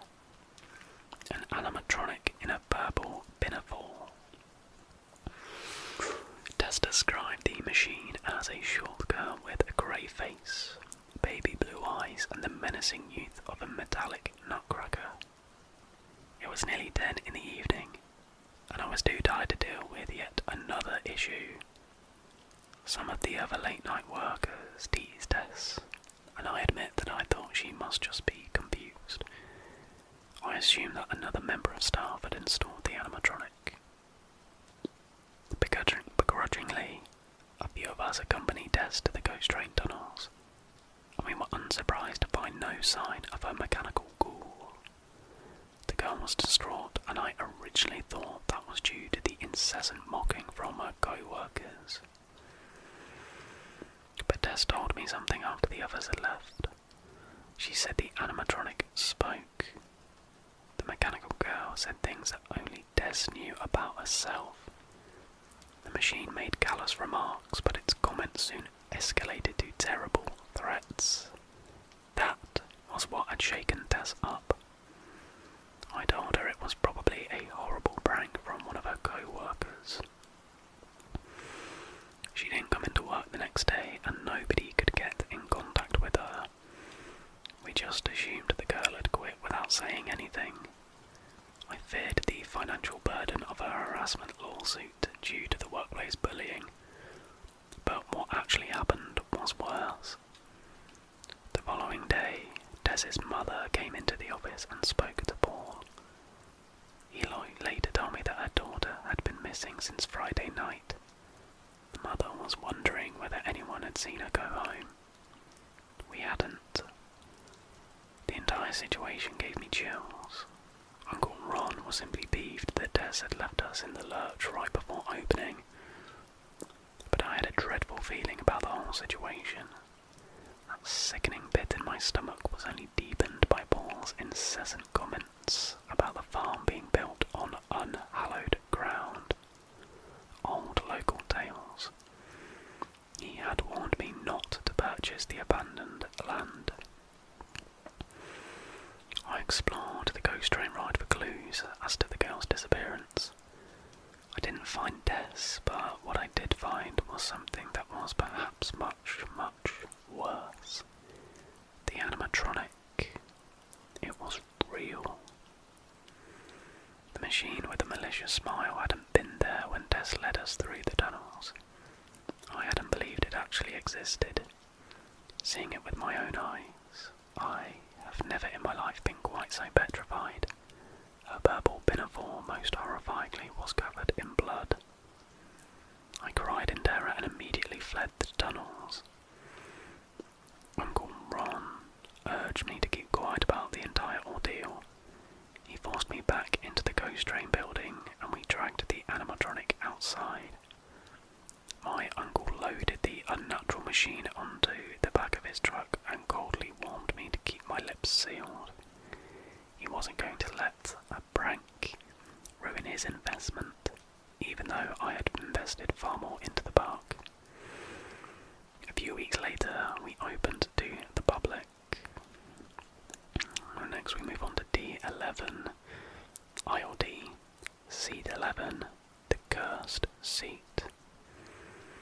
The jousting performance was one of our most popular attractions, and people were far too enthralled by the knights and jesters to notice the woman in D11 who was hit in the face with an airborne child's shoe. The culpable child who had thrown his shoe behind him in excitement was forced to apologise, but the fuss quickly dissipated. The bloody-nosed woman left to clean herself up. It was Josie who first made a comment about the seat being cursed. The following week we faced a slightly more serious incident in D11. A young boy violently choked on his sandwich. Fortunately, somebody dislodged the food item, but the boy's ribs were broken in the midst of the commotion. His unconscious body was carried out on a stretcher, but I heard he did make a full recovery. So 2 days later, something happened that finally prompted us to get rid of the seat. Paul tore it from the cement. I'm not a superstitious person, but the final incident was horrifying enough to make me question the very nature of the universe. Sitting in D11, a young man who was perfectly healthy, according to reports and local rumours, suffered a fatal heart attack. Coroners had little to say, allegedly. These things happen. They happened far too often in D11. Next one is titled Blind Spot. This was the penultimate event to the tragedy which led to my park's closure. 2 children went missing on the obstacle course in the woods. Nobody's sure how they could have possibly vanished. There were so many people around. The woods were fenced, as was the entire park. The 2 boys simply slipped between some trees and were never seen again. On the leaf-strewn, clearing in which they disappeared, we found something inexplicably dreadful. 2 child-sized mannequins lay on the ground, and they were wearing the clothes of the missing children. We end with the Blueberry Man. This is something direful that only came to light after the park's closure, and it certainly sparked a serious inquest. Many people still link this incident to the tragedy of the missing children from the obstacle course. I'm not so sure about that, but it's certainly a terrible story though. The Blueberry Man was not a member of my staff. My employees and I first became aware of his existence when children started to excitedly gush about delicious blueberry ice creams and even blueberry pies that they had enjoyed at our park. At first I would chuckle at the bizarreness of such comments. We didn't sell blueberry products of any kind. Yes you do, one kid told me. The Blueberry Man stand is behind the betting farm. Members of staff tirelessly searched for this illegal stand, but nobody ever found the Blueberry Man behind the farm. Weeks later, after the park closed, a man was arrested for the kidnapping and murder of a child. In his basement, alongside a corpse that was mutilated beyond recognition, there were tubs of blueberries in a small fridge. What truly haunts me is that one of the corresponding officers, who was a friend of mine, said the man blubbered and insisted it wasn't his fault. He said something in the woods made him do it. Something old. The park closed as the result of many horrifying incidents. I'll boast about the other terrible things that happened. That being said, I don't know whether I have the courage to tell the tale of the straw that broke the camel's back. I'm also not sure that you would want to know it. I recently started working at a fast food restaurant, and something weird happened during the night shift. Let's do this. So, my unemployment ran out recently, thus forcing me off my ass and back into the real world. Ugh. After filling out more than 50 online applications and not hearing back from a single company, I was starting to lose all hope. Granted, it had been a while since I looked for a proper job, but I truly had no idea how bad it was out there. As quickly as I dove back in, I'd given up on the search entirely. Or so I thought. The funny part is I didn't even go to Happy Burger looking for a job. I was just depressed and craving a meaty, juicy burger, and that's exactly what I got. I ordered the number 2 combo meal, double cheeseburger complete with the special and very secret happy sauce, fries and a soda, which I upgraded to a chocolate milkshake because why not? That's making me hungry, for goodness sake. Why have I finished with this one? I absolutely devoured the food. Afterwards, I sat comatose in my booth, slumped over and almost regretting the binge. That's when I saw the help wanted sign in the window. I'd never worked at a fast food restaurant before and knew little to nothing about frying food or working a register, but I really needed the money, and also figured I could get some free meals out of it. It'll just be temporary, I thought.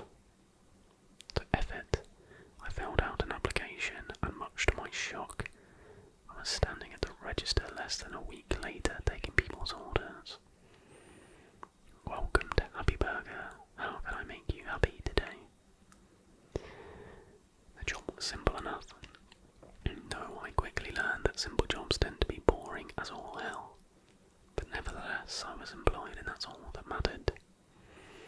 Towards the end of my first shift, the manager Rick called me into his back office. Rick was a really short dude who had a blonde moustache and wore cowboy boots all the time. Don't ask me why. The first thing I noticed when I headed in there was that Rick had a weird look on his face.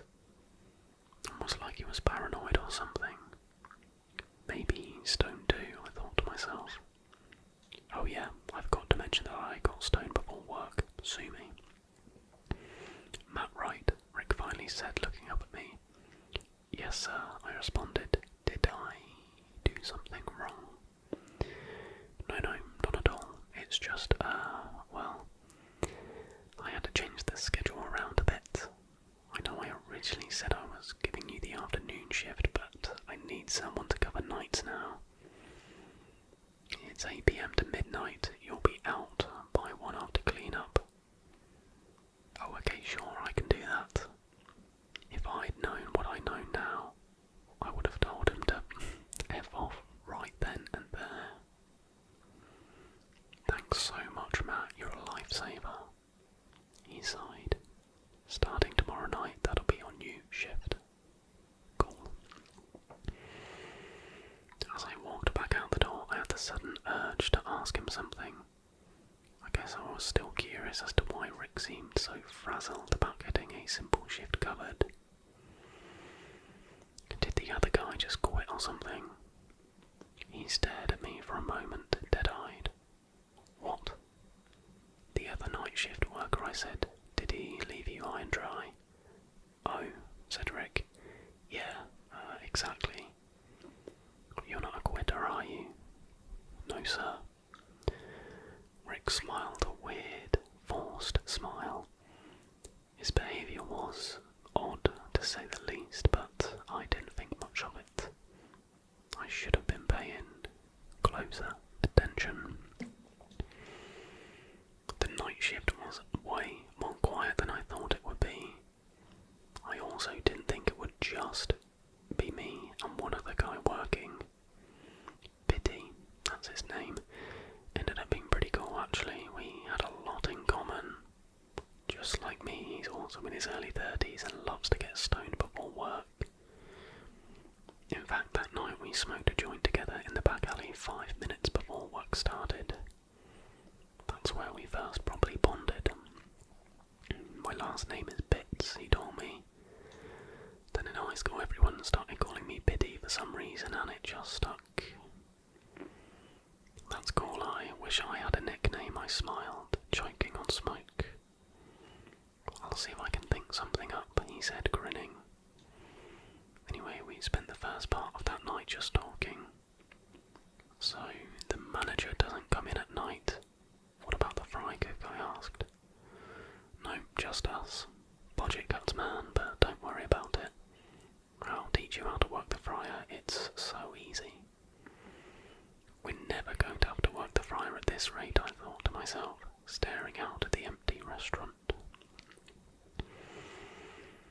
Sometime around 11 PM, Biddy not so smoothly rolled his body up over the counter and headed towards the bathroom.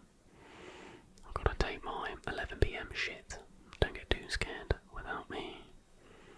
Trust me, I won't, I said. But I soon regretted my words because the place actually became very creepy very quickly when you were all alone in there.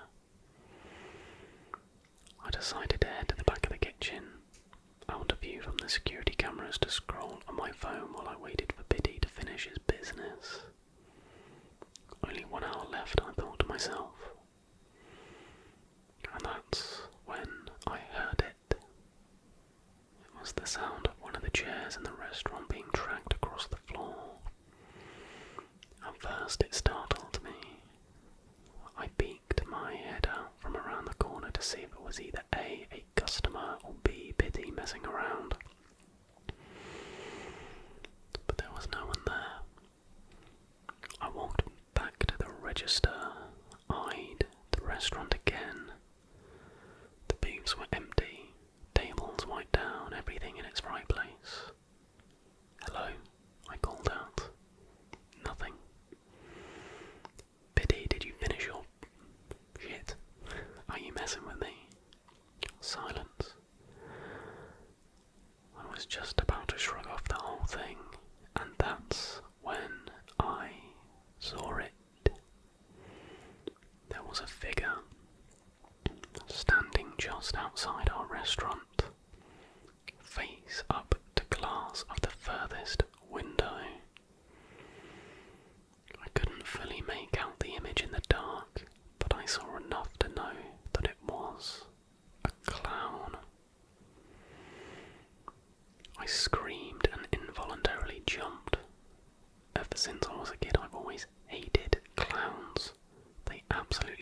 find me.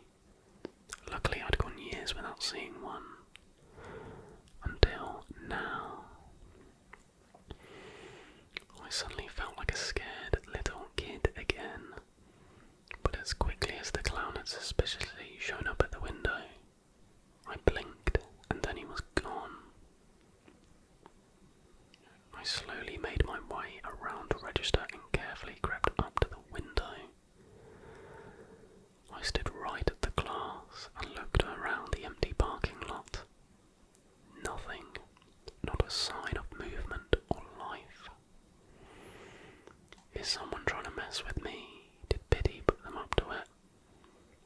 My heart was beating fast, too fast. Yo. I whipped around and nearly had a heart attack, but it was just pity. Dude, what on earth? You look like you just saw a ghost. For the moment, I couldn't speak. I kept glancing out the window, expecting the clown to reappear. Why are you looking out there? Biddy seemed generally confused. I thought I saw something, I mumbled. Yeah, what was it? I considered telling the truth, but then I realised how insane it would sound, especially coming from a person currently stoned. It was a clown, I finally admitted. I expected Biddy to laugh at me, but he didn't. Wait, are you serious? You think I would mess around about that? I hate clowns, they scare the shit out of me. Biddy just stared at me for a while like he was trying to figure out if I was joking. Obviously I wasn't. I was scared and his reaction was making it worse. What is it? I asked. Have you seen him do? No, it's just the guy that used to work this shift with me, George. He was saying the same stuff. Apparently he kept seeing some clown. It freaked him out. Was he high too?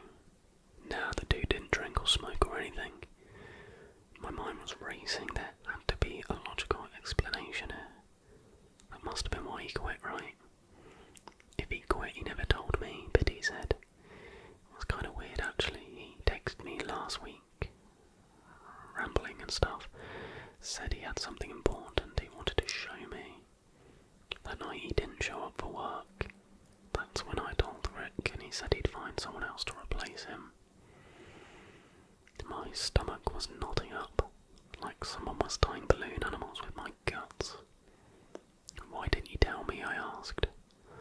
I didn't want to freak you out on your first night. None of it made any sense. I don't understand, I admitted, so who is this clown? Biddy opened his mouth, but then stopped himself. It was like there was something he didn't want to tell me. Dude, I shouted, out with it. Okay, look. George did some research and found out Happy Burger had a mascot back in the day. A clown. I think his name was, well, Happy. But they discontinued him. He also found some old commercial on a VHS tape from the 80s.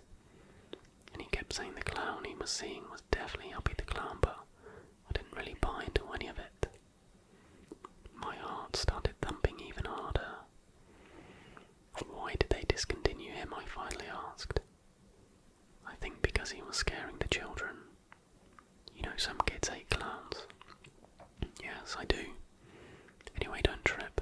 It's most likely just some weirdo playing a prank on us. Probably for social media or something. I mean, it was a good theory, but this definitely didn't feel like a prank. This felt wrong. But I couldn't exactly explain how I knew that. It was simply a feeling. Biddy headed back to the register and started cleaning up for the night while I looked back to the parking lot. Empty and still, and dark and silent. I couldn't get that white painted face out of my head, just smiling at me in the window. I shivered. I knew there was no way I was going to be able to sleep that night. I was home in a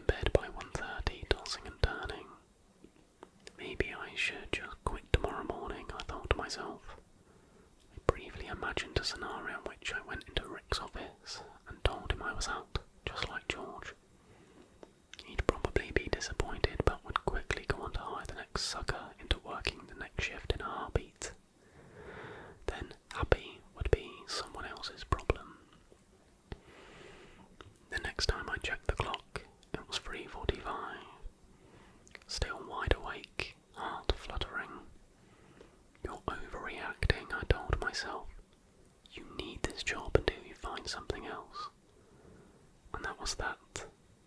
Until it wasn't. The first thing I thought was that my television was glitching out in the other room. Because just then, I heard someone laughing in my apartment. It was a maniacal, crazed cackle, as if someone had just heard the funniest joke of all time. I hopped out of bed and stumbled into the living room, only to find the TV wasn't on. The laughing had stopped, the room now dead silent. I'm still stoned, I told myself, and completely delusional. I took 2 steps back towards my bedroom, passing by my TV, and that's when I saw something in the reflection of the black mirror. It was Happy again, standing right behind me. White face and wide grin. I immediately whipped back round, but there was nothing there. I was alone in the dark. I ran back to my room, slammed the door shut and locked it. Then I climbed back into bed and waited for morning to come. You know how they say not to bring your work home with you? I saw something in my bathroom mirror this evening. I can't say I've ever been one for looking in the mirror. Sure, when I get ready in the morning I take a glance, but that's about as far as it goes. But tonight I stepped out of the shower and there it was. Something strange, something different. The room was thick with steam. I could hardly make out the shapes of the sink and the cabinet. But there in the misted glass of the mirror, I stepped closer and wiped away some of the condensation with my hand. Peering through the fog, looking at the reflection. It was off. Something about it felt off, like there was something in the room with me. I stood there for a little while, staring into the mirror, and the more I looked at my reflection, the more I knew something was very wrong with it. I blinked and shook my head, but I couldn't shake the feeling. Sure, he moved as I moved, his face contorting in the same ugly way as mine. And yeah, he frowned along with me, his eyes darting around exactly the same. But it wasn't me. It was not me. I took a step closer and tried to get a better look, and he stepped closer with me. "Who are you?" we whispered together, voices barely audible. "I don't know," we replied, uncertain, low and hollow. "What do you want?" A good question, I thought, but we had nothing more to say. He just stared back at me with a blank expression. I knew I should leave, but I was mesmerised by his presence. I wanted to talk more too, but I found that no sound would come out anymore. And then finally he spoke for me. "Hello, Charles," he said, his voice uncanny, a perfect imitation of mine. I was unable to reply, almost like he'd taken my voice, so I just kept watching. "Do you know who I am?" he asked, all polite. I shook my head. I'd be lying if I said I wasn't afraid of the damn thing. Then he flashed a smile that made my skin crawl. "I'm you," he said, "and I've decided that it's time for you to go." Time for me to go? What on earth, I thought, go where? I tried to brush it off and to calm myself down, but my heart was undeniably pounding at away in my chest, and he seemed to be getting closer to me. I tried to turn away, but even my body wasn't listening to me anymore, and he laughed at me, laughed at my predicament. It was a gravelly, sinister racket. Like I said, I've decided, so it's time you went. And with that he stepped out of the mirror, right in front of me. He took me by the arm and pulled me along the wet tiled floor into my hallway. I wanted to fight, but I was completely unable to move, and he was strong anyway, much stronger than me. He dragged me along the hallway, my heels burning from the friction, and next thing I know, he was taking me through the apartment door, onto the concrete walkway outside. My feet were bloody now, and in my mind I was yelling, but to the rest of the world I would have been dead silent, save for the sound of my ankles dragging along the hard pavement. Before I knew it, I was in the middle of a highway, in nothing but my bathroom robe, arms still in his grasp. Ribbons of light were passing us by, but not one of the damn cars stopped to check what was going on. He turned to me then, his face illuminated by the street lamps, shadows softly strobing from the passing beams. He looked me dead in the eyes one last time and said, all matter-of-fact like, "It's time for you to go, Charles." And then he released his grip and stepped back and faded into the night. I damn near fell into the highway. Stumbling, I somehow caught myself. My legs were weak and uncoordinated, but I had my control again. And the man, well, he had vanished. Alone, I stood in fear. What on earth had just happened? And what did he mean? And what was he? I tried to collect myself, clearing my mind of the cloud of confusion and all the questions. I had to get back to my apartment. Certainly I couldn't stay here in the middle of the damn highway. So I made my way across the traffic and began the journey back home, bathrobe fluttering behind me in the cold night air. Every now and then I would hear a sound or catch a glimpse of something in the corner of my eye that would make me turn. And every time I turned, I figured I would see the guy standing there or something. Maybe he would be watching, staring at me all expressionless, or maybe he'd be grinning and laughing with that awful laugh of his. But he was nowhere. The man was gone. Shivering, barefoot and bleeding, somehow I made it back to my apartment. At first I was too scared to go inside. What if he was still there? But I didn't have any other options. The door was still ajar, and I nudged it all the way open only to find it empty. So I went inside and slammed the door shut behind me. I wrapped myself in the first blanket I could find, and while I was warming myself on the couch, I tried to rationalise what just happened. I couldn't though. The man in the mirror had not been a figment of my imagination. I knew that for sure. He was very real. He'd been there with me, and the thought was terrifying. And then I remembered what he had said. "It's time for you to go." I rushed back to the bathroom. It was still thick with the steam in there, so I had to wipe away the condensation from the glass. Then I peered through the fog into the mirror. But it was only my reflection, my eyes, and my face. I thought coincidences were real. They aren't. It started with an accident, a tiny one, my heels striking the curb at just the wrong angle, twisting the bones till they popped. The doctors wrote it off as a minor strain, sent me home with a pat on the back and a script for painkillers. It was my brother, a math major, who pointed out the coincidence. So it happened at the intersection of 1st and 28th Street on the 128th day of the year. Freaky. He waggled his eyebrows at me.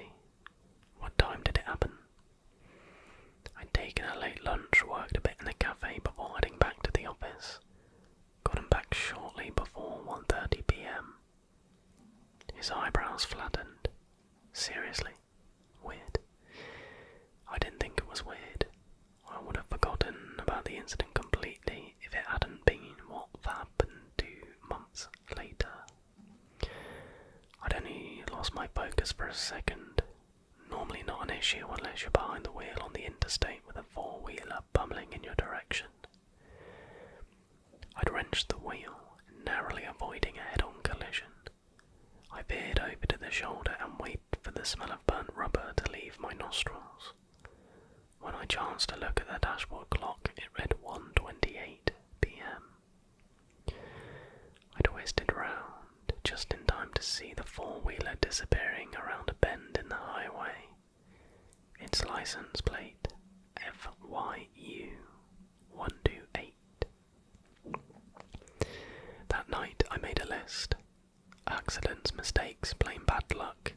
The time I suplexed my patella on the soccer field in 3rd grade, or got trapped on a roller coaster for 6 hours following a park-wide power outage.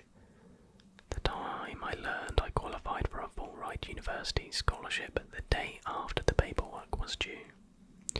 The little things. Misplaced valuables, cracked iPhones, unpleasant surprises on tax day. Didn't need much. They might have happened on the 1st and the 28th. In the 128th house on the street.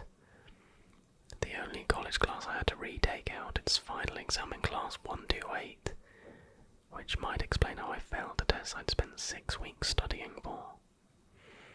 The bigger ones, bad breakups, terminal medical diagnoses, deaths in the family, seem to need a confluence of symmetries, date aligning with time or address or coordinates.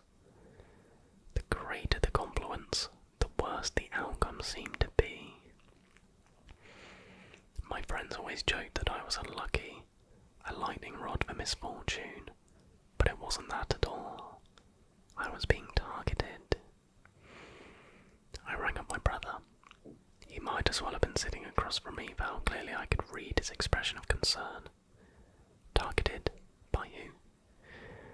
Do you remember the day Dad died? It took him a second to process the emotional whiplash. Yeah, but what? It was January 28th. I called the hospital. Guess what room number he was in? Erin. I searched on, determined to get my story out before he had me committed. I'm just saying, you hear some numbers are more common in the universe than others. Some weird quirk of nature that nobody really understands.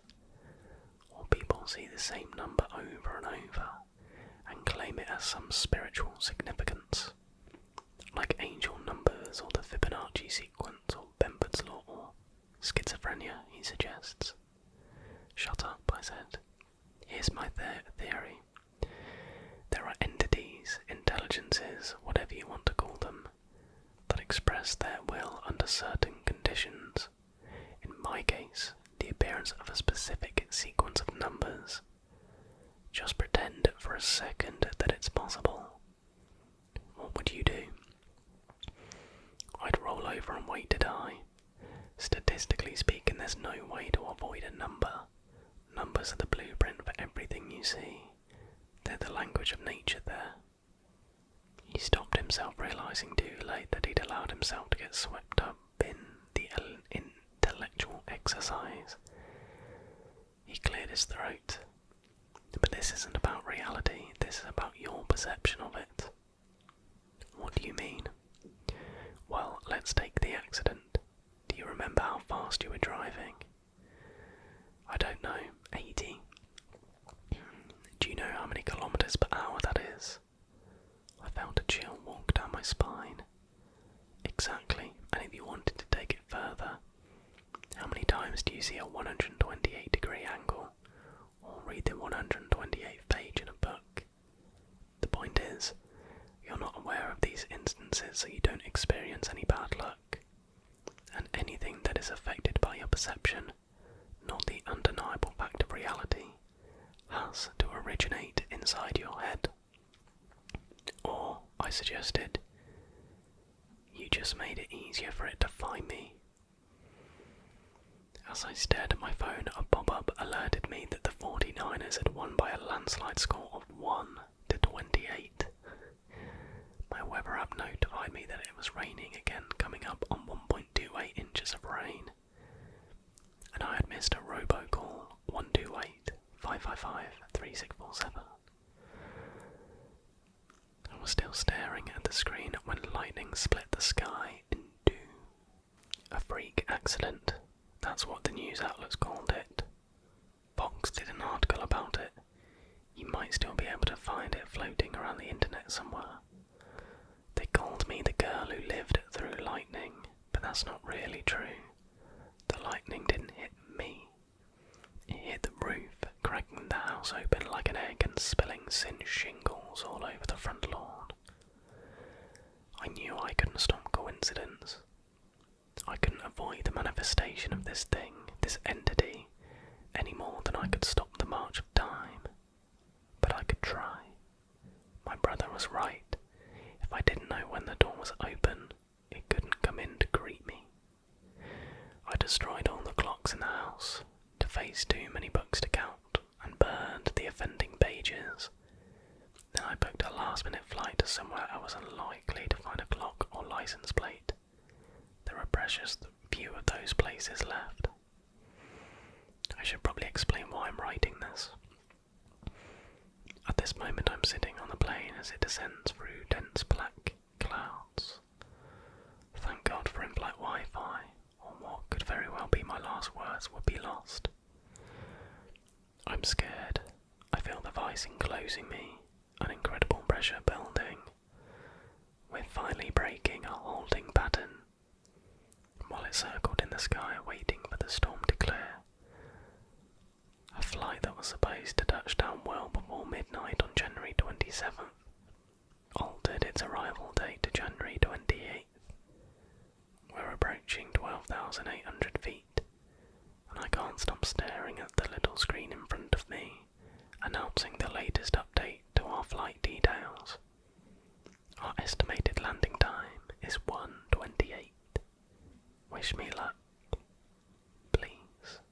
So, I recently moved into a new house in a pretty nice cul-de-sac. It's surrounded by carbon copy houses, and this one was in the same price range as the others, so I didn't expect anything out of the ordinary. It's only a 2-bedroom place with a full bathroom, a 1-car garage, and a spacious living room.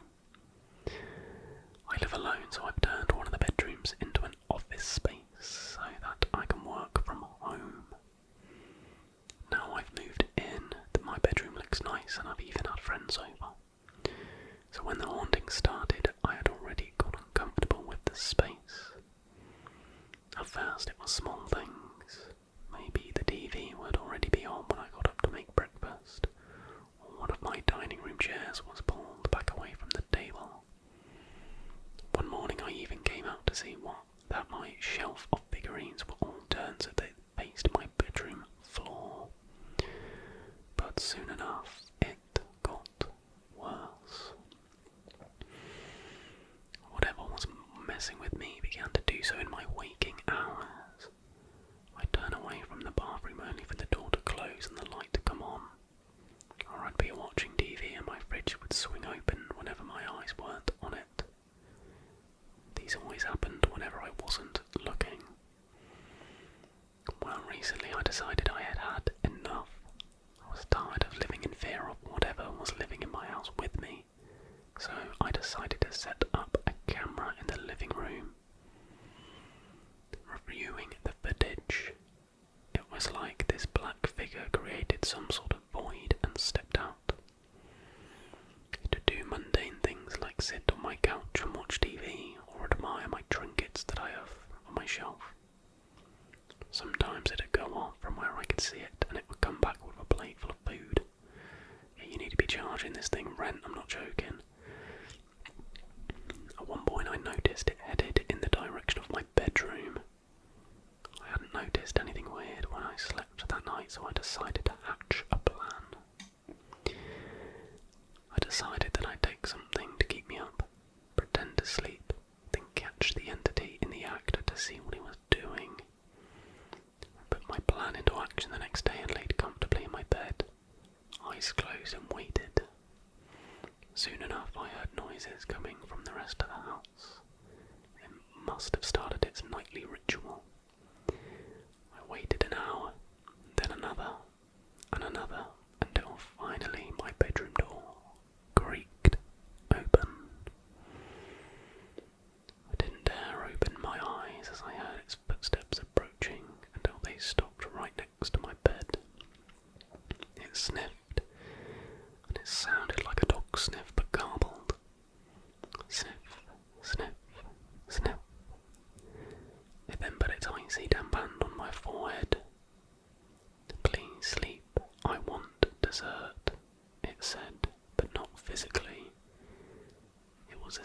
was speaking through my thoughts. At that point I freaked out and opened my eyes. All I could see was the glow of its piercing white eyes, and I noticed that it had no mouth, or at least I think it didn't. As soon as I caught a small glimpse of it, it ran out of my room, its long arms flapping back and forth low to the ground, like how an ape would run if it was only using its hind legs. But this certainly was not an ape. It was a long, slender man made of shadows. I've been monitoring my situation the past few days after the incident, and the entity seemed more scared of me than I was scared of him. I decided to leave him a note asking that he put things back the way it was before it messed with them, and for the most part it seems to have been working. The camera is still catching it in the act, but it seems to have listened to my note. I own a ranch out in the middle of nowhere. Something strange has been eating my cows. So, it all started with a phone call. I picked up on the third ring. Jesse Ball started, his voice cutting through the silence of the night and waking me from the deepest sleep I'd had in a while.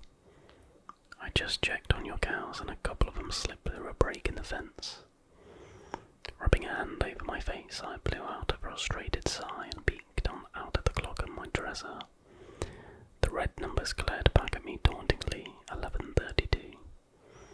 Despite being absolutely exhausted, I knew my farmhand couldn't handle it all on his own. These cows were my bread and butter. If I lost any more, I'd be madder than a hornet's nest. Jesse, Paul questioned. You fall asleep on me, brother? I shook my head more to convince myself than him, sat up in bed and threw off the covers. I heard you, just real tired is all, but I'm up. A crackle settled over the phone before I heard Paul clear his throat and say, Yeah, they've gone over yonder to the tree line. I'm sure we can get them rounded up though, and we'll get you back to bed here soon. With a tug, I yanked on my boots and laced them up. Thanks, brother, I appreciate your help. Just let me get my bearings and I'll be there in 2 shakes. See you in a bit, he said, and the phone disconnected. Honestly, now that I thought about it, the fact that Paul was even out this late was strange in and of itself. I didn't know what he was doing out in the pasture at this time of the night, but I did know it wasn't safe. For the past couple of weeks, cows had gone missing right and left, and I'd felt increasingly helpless. Something had to give, and it wasn't going to be me. Whatever or whoever was doing this was going to pay for the chaos they'd caused one way or another, because there wasn't any way I was going to just roll over and let it happen. With a glance in the mirror, I ran a hand through my hair, blew out a breath and switched on my lamp. I threw on old flannel and headed downstairs just in time to be caught by my little sister. Jessie, what are you doing up so late? She asked, her big brown eyes peering at me from the living room couch. You know, I started, a small grin tugging at my lips. I should be asking you the exact same thing, young lady. With a huff, she held her nose in the air and looked down at me, a bowl of Captain Crunch in her hands. 16-year-olds don't need a bedtime. She paused and then pointed towards her bowl. And besides, I was starving. You can't cook weather crap. Suddenly noticing that I had my shoes on, she quirked a curious brow and said, Where you headed this late at night? Booted feet trudging over to the door, I winced when I heard the floorboard squeak. I really needed to replace that. I headed out to the pasture. A couple of the cows got loose and Paul needs help rounding them up. I should be back before sunrise, just make sure. I'll come help too, she retorted, already racing over to her room to track down her own boots. Ava, I shouted from the living room, don't worry about it. I'm sure Tween Paul and I will do just fine. Despite my qualms, I watched as she came clomping out of her room, feet shoved into worn, weathered boots and her braids loose, baby hair sticking out in every direction. With a shake of my head, I chuckled at her stubbornness, realizing this was just one battle that wasn't worth fighting. Stepping out into the cool night air, I waved her onward, unlocking my old pickup truck and shoving my key into the ignition. Ava plopped down on the seat next to me, her hands picking at a scab on her elbow. The old truck choked a couple of times before finally spluttering to life, and then we were speeding down the old dirt road, dust kicking up into the air in thin brown puffs. When we finally made it to the ranch though, Paul wasn't anywhere in sight. Only having a landline has its advantages and its disadvantages, and right now was the latter. Maybe he'd run back home to his old lady. She was as big as she was round, her belly stretched out clear in front of her like an overly ripe watermelon. This was going to be their first child, and she was due any day now. Paul, of course, was increasingly paranoid that something would happen to her or she would need something when he wasn't around, so he never strayed too far from her side. Although I haven't ever married and had kids of my own, my worry was somewhat similar when Ava was out of my sight for too long, so I couldn't blame the man for running off if that was the issue. Shoving that thought aside, I made a mental note to call him about it later. Jessie, Ava called, her voice cutting through the still of the night. She'd already hopped out of the car and was halfway across the cow pasture, standing right smack dab in the middle of it. Ava, it's darker than sin out here. I need you to stay close to me. There's no telling what's lurking out in these parts at this time of night. Oh, come on, she yelled back, don't be a baby. Even in the dark I could sense her sass, her tongue sticking out at me rebelliously as I fought a losing battle to not step on the countless cow patties littering the pasture. Somehow in my sleep-deprived state, I grabbed my nice boots instead of my mud-crusted ones, caked in who knows what else. Ava, I'm serious, I warned. I already have to look for these cows, and the last thing I need to be doing is looking for you. I paused, my voice stern, but softened a little around the edges. Listen, you came in to help, not hinder, you hear? An exacerbated sigh left her lips before she finally relented, and shrugged her shoulders. Fine, I'll stay close. I patted her shoulder and pointed towards the few heifers that were grazing along the tree line. Listen, the faster we work together to get this done, the faster you can be back at home eating your Captain Crunch. Strolling across the field with me, her steps fell in line with my own. 3 of hers for every one of mine. It'll be soggy by then, she quipped. I punched her lightly on the shoulder, shooting her a grin. I'll make it up to you by taking you by the Wobble House in town. Her eyes suddenly lit up at the offer before she grabbed my arm and practically dragged me along. Deal, she said, a smile spreading across her features. A couple of hours later, and we both quickly realised that carrying the cows and mending the fence took a whole lot longer than we'd anticipated. Wiping some sweat from her brow, Ava suddenly glanced over towards me and then back around at her surroundings before saying, "Did you hear that?" "Hear what?" I asked. "The cows mowing." I nudged her shoulder playfully, then spoke up again. "Yeah, that's kind of what they do." She punched me in the side, narrowing her eyes, and said, "No, stupid. It sounds like a lady or something, like she's talking to someone." My eyes met hers, my face contorting into one of silent skepticism. "Ava, I don't hear a darn thing besides the wind blowing through the trees, and those cows mooing way over yonder. Now help me pack up my toolbox so we can get the heck out of Dodge before you scare yourself even more." With a huff, She helped me load everything back into the toolbox before she stopped again. I eyed her, stopping what I was doing and folding my arms over my chest. "What is it this time?" I questioned, my brows raised expectantly. "There's no way you didn't hear that," she exclaimed. Her movements animated as her hands flew up to express her concern. This time it sounded real deep and gruff, kinda like a man was talking. I brushed it off, pressing the toolbox closed and picking it up before turning to her and saying, "I think your imagination is just going a little haywire." Peeking a glance at my watch, I internally cringed when I noticed that it said 2 o'clock. As I took a couple steps across the pasture though, I noticed that suddenly the night noises came to a standstill.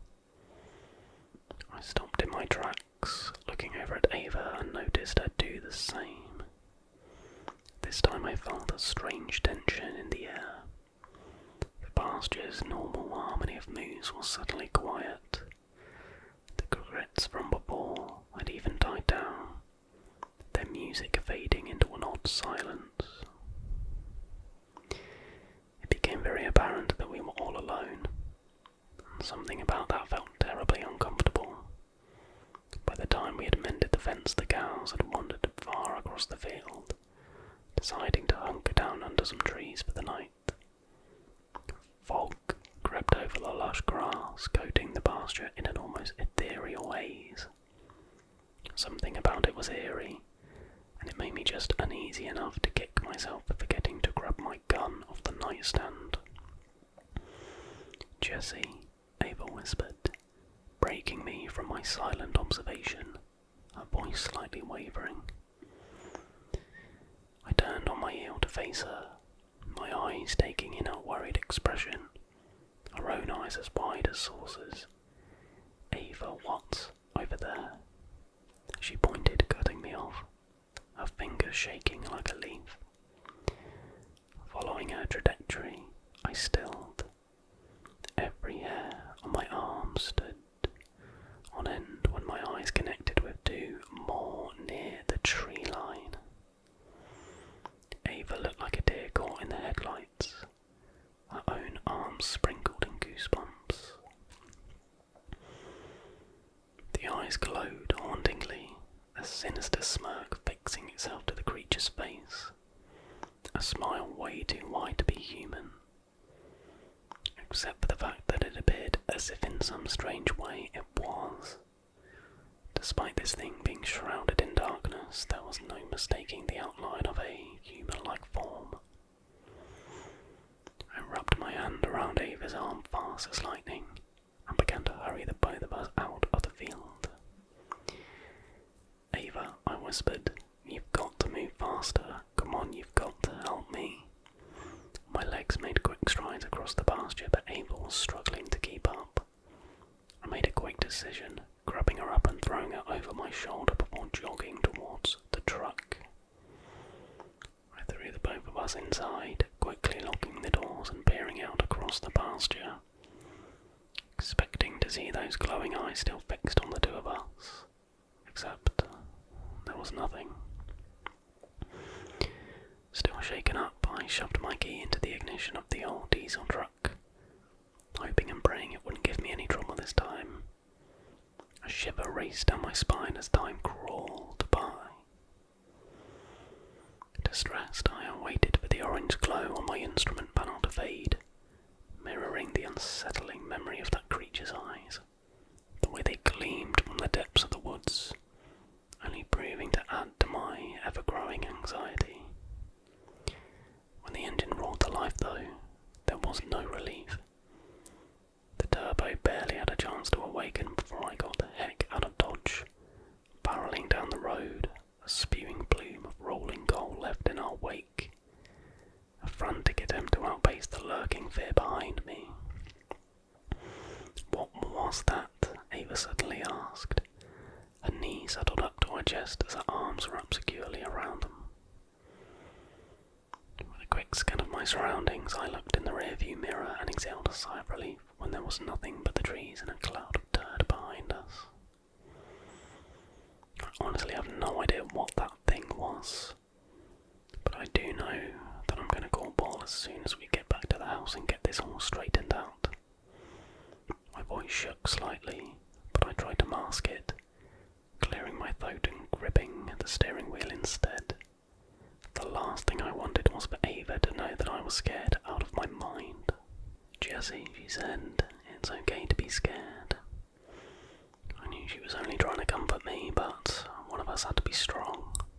shook off my fear as best I could and reached out a hand to pat her knee. "I'm not scared," I replied. "I'm just worried." The second we pulled up to the house, though, that worry slowly morphed back into fear. Something familiar was lying on the front porch. Slamming the truck into park, I hopped out and ran up to it. There, splayed across the wood, was a bloodied mass. A cow. I held back a gasp, trying and failing to steady my stomach as it bubbled and churned. Instead, I bent over and dry heaved, the smell infiltrating everything around me. Blood and guts squirmed, rife with millions of maggots. The badly slaughtered heifer laying there. Is that heifer or heifer? I've never heard of that word before. Laying there with her black, glossy eyes staring up at the ceiling, tongue dangling out of her mouth. Large lacerations covered her body, monstrous chunks missing from the abdominal area. It took all I had not to vomit. The sound of the truck door rang out as Ava closed it, and before I could stop her feet were padding across the grass to stand beside me. I heard her gasp before she quickly reached towards her shirt, tugging it up over her nose to mask the horribly wretched smell. Covering my own nose with the sleeve of my flannel, I motioned for Ava to follow me inside. I needed to inspect the cabin, but I also wanted to keep her close. Together, the both of us carefully moved throughout each room until we were satisfied that we were safe. Don't know what that noise was, goodness me. Once we both gave the okay, we plopped down on the couch and just stared at each other. Neither of us mentioned the cow still laying outside on the front porch, but I was certain that somehow we both knew how we got there. Exhaustion clung to us like a wet t-shirt, but it was apparent that the adrenaline coursing through our systems had us both working in overdrive. And that's when I heard it, the landline in the kitchen. It's gotta be Paul. I stood from the couch and hurried over to the phone, nearly tripping over my own feet as I answered it on the first ring. "Paul," I questioned, my voice a bit too loud, a bit too unrestrained and a whole lot of worried. "Where the heck were you, man?" Suddenly the line crackled, and a voice came back over the speaker. "Jesse, balls." There was a pause, but the slight edge that the voice had was unmistakable. "Missy, is that you? Where's Paul?" "Balls." Her voice wavered again, before I heard the phone being snatched from her hand and another voice floated over the line, the tone both sinister and calm. "I'm sorry, Jesse," it crooned, its voice deep and smooth. "Paul's not here right now. In fact, Paul was just getting in the way, so I simply had to." The voice trailed off, the line crackling again. Fear coursed through me and I couldn't help but break out into a cold sweat. The realization finally dawning on me. This was the creature. Instead of following us home, it had run back to Paul's house. But why? "You," my voice shook. You didn't kill." "Oh, but I did," the creature hissed. I could almost feel its grin widening at my unbridled disbelief. "You see," it started, "I'll say it in a way that your poor human mind can comprehend. Missy here's got a bun in the oven," the creature drew out, and then he suddenly went quiet, giving me a second to let it all sink in. And when it finally did, I bailed and nearly dropped the phone when it responded. And it doesn't belong to Paul. Right, the next story is titled "Grandma's House Was Never Safe." Not all people are notoriously scary, so let's see what this one's like. I'm now 19 and I think it's time for me to get this off my past. It started when I was around 5, just after my grandma came to visit, sleeping in my single mother's bed while she slept next to me. I woke up to a terrible headache and something staring at me. It was 4 a.m. The clock read. I couldn't move as more and more of these things started to appear in front of me.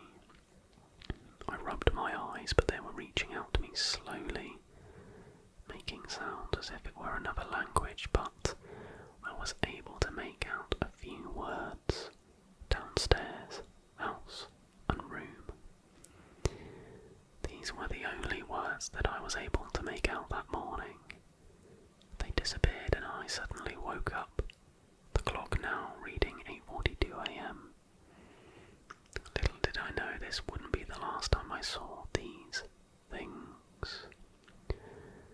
As the moments went on, I completely forgot about that dream. I was 5 anyways, my brain didn't know how to remember such things yet. I was quickly reminded of that night though, as my mum would walk into my room while I read Amulet Book 5. She told me, "We're going to Grandma's tomorrow for the week, don't forget." I was 5, so my luggage was already packed for the trip. The next morning as I woke up, I saw it again, staring at me, but I could move this time. It was resting on a tree outside my window. Its eyes black as midnight and its mouth slowly opening, revealing sharp needle-like teeth lined up perfectly all the way around its mouth. For some reason I didn't want to run. I went closer to my window and stared back, but when my mum called my name, it suddenly disappeared. The 2-hour drive to Grandma's was peaceful. She lived in a huge house next to a remote lake on the top of a small mountain. It was scenic and beautiful. As we pulled into her driveway, I could feel as if something was watching me from a distance. I always did get a weird feeling every time I visited. My mum rings the doorbell. Grandma, as if she was standing by the door waiting, quickly swings it open, startling me and my mother. She didn't quite look like herself. Her eyes were darker and her hair was beginning to thin even more than it already was. Her voice was raspier too, but my mum didn't seem to notice the changes in her appearance or voice, so I went along with it. I guess I thought I was just imagining things. Grandma's house had 4 stories. The first was where the storage and jacuzzi were, along with the dock for the boat. The second story is where the master bedroom was. This is where Grandma slept. It also included 3 closets, a guest bedroom and the laundry room. The staircase to the 3rd floor from the second was steep and creepy. There were photos of my great-uncles and grandparents hung up along the wall. Their eyes would follow you as you walk up or down. The 3rd floor had the living room, dining room and 2 guest bedrooms along with a garage. The 3rd floor overlooked the lake and had a view of the mountains behind. The 4th floor, I can't say with certainty what was on the 4th floor, but I know I wasn't allowed up there. Me and my mum would sleep on the 3rd floor in the biggest guest bedroom. This was the night where I decided to never go back. It was 11 p.m. when we decided to sleep. As I walked to the bedroom, my mum would stay back and talk to Grandma. What I heard still haunts me to this day. "It's coming back," my grandma said to my mum. "It's worse than it was before." My mum was silent, and that's when she suddenly yelled, "I came here with my son, and this is what you tell me." My conversation ends as my mum walks into the bedroom. She tells me to go to sleep and that we are leaving first thing in the morning. And that's when it started. I was suddenly hit with what felt like a truck was a headache. My head was throbbing and all I could hear was faint screaming. Everything was grainy as I laid on the bed. I could hear my mum snoring loudly next to me. The headache soon stopped, but I could still hear muffled screams coming from the 4th floor as well as the 2nd. I decided to walk out of the room down to the 2nd floor. Walking down those stairs, I could see it again. The thing was sitting on the foot of Grandma's bed. It smiled at me and let its long, skinny arm reach out to me. I tried to run back upstairs, but I could only walk forward towards it. I looked at my grandma, but what I saw was no longer her. It's titled The Girl in the Ball Pit. My parents divorced when I was 6 years old. Fortunately, it wasn't a messy breakup and they agreed to share custody of me. I stayed with my mom during the week and my dad got me on Friday nights and weekends. My dad would take me to all kinds of different places where I spent the weekends with him. I'm an only child and my parents always treated me as the centre of their universe. The divorce never changed that. Even though it went as good as any divorce could go, it still took a toll on me as a kid since I was always moving around from house to house like a relay race button. That kind of thing is never easy on any child of that age. On a cold winter January afternoon, it was my dad's turn on the custody carousel. He decided to take me to one of those indoor playgrounds since it was too cold to do anything outside. I just turned 8 years old at the time. I never liked going to those places since I was a very shy kid with a bad stutter, which meant I had trouble making friends. Being around other kids my age would bring out my social anxiety. My dad knew this and would regularly take me to places with a lot of kids my age in an attempt to bring me out of my shell. We arrived at the indoor playground. It wasn't too busy at all. There were probably about 6 other kids there at the time of our arrival. We checked in with the front desk and entered the play area. My dad sat down with the rest of the parents and pulled out a book. "Go on, buddy, have fun," he said as he gestured towards the large play structure. I began walking nervously to the ladder leading up to the play structure and began climbing it. Once I reached the top, I saw a group of kids laughing and talking in front of the slide that led down to the large ball pit below. I mustered up the courage to ask if I could join them, but stuttered my way through the whole sentence. They began laughing at me. "No, you can't," one of them mocked. They all continued laughing as they went down the slide into the large ball pit below. After that, I decided to sit at the top of the play structure alone, in front of one of the observation windows overlooking the adult seating area. About half an hour passed and most of the kids had left. I was alone at that point. At least, so I thought. Out of nowhere I heard a voice. "Hey, over here." I was startled. I looked around but didn't see anyone. "Hello, who's there?" I asked. I looked over at the slide entrance. I saw a girl around my age. I saw only her head as the rest of her body was further in the slide. She had long, brown, almost greasy looking hair. She was very pale with heavy bags under her eyes. "What's your name?" she asked, still in the slide. "Hunter," I replied. "What about you?" She giggled almost menacingly. "Nice to meet you, Hunter. I'm Sarah." She peeked out a bit more from the slide, revealing her yellow teeth as she smiled at me. I looked through the observation glass down at the adult seating area. My dad was the only one there, still reading his book. "Where are your mum and dad?" I asked. "They're far away. They'll come back for me though," she replied.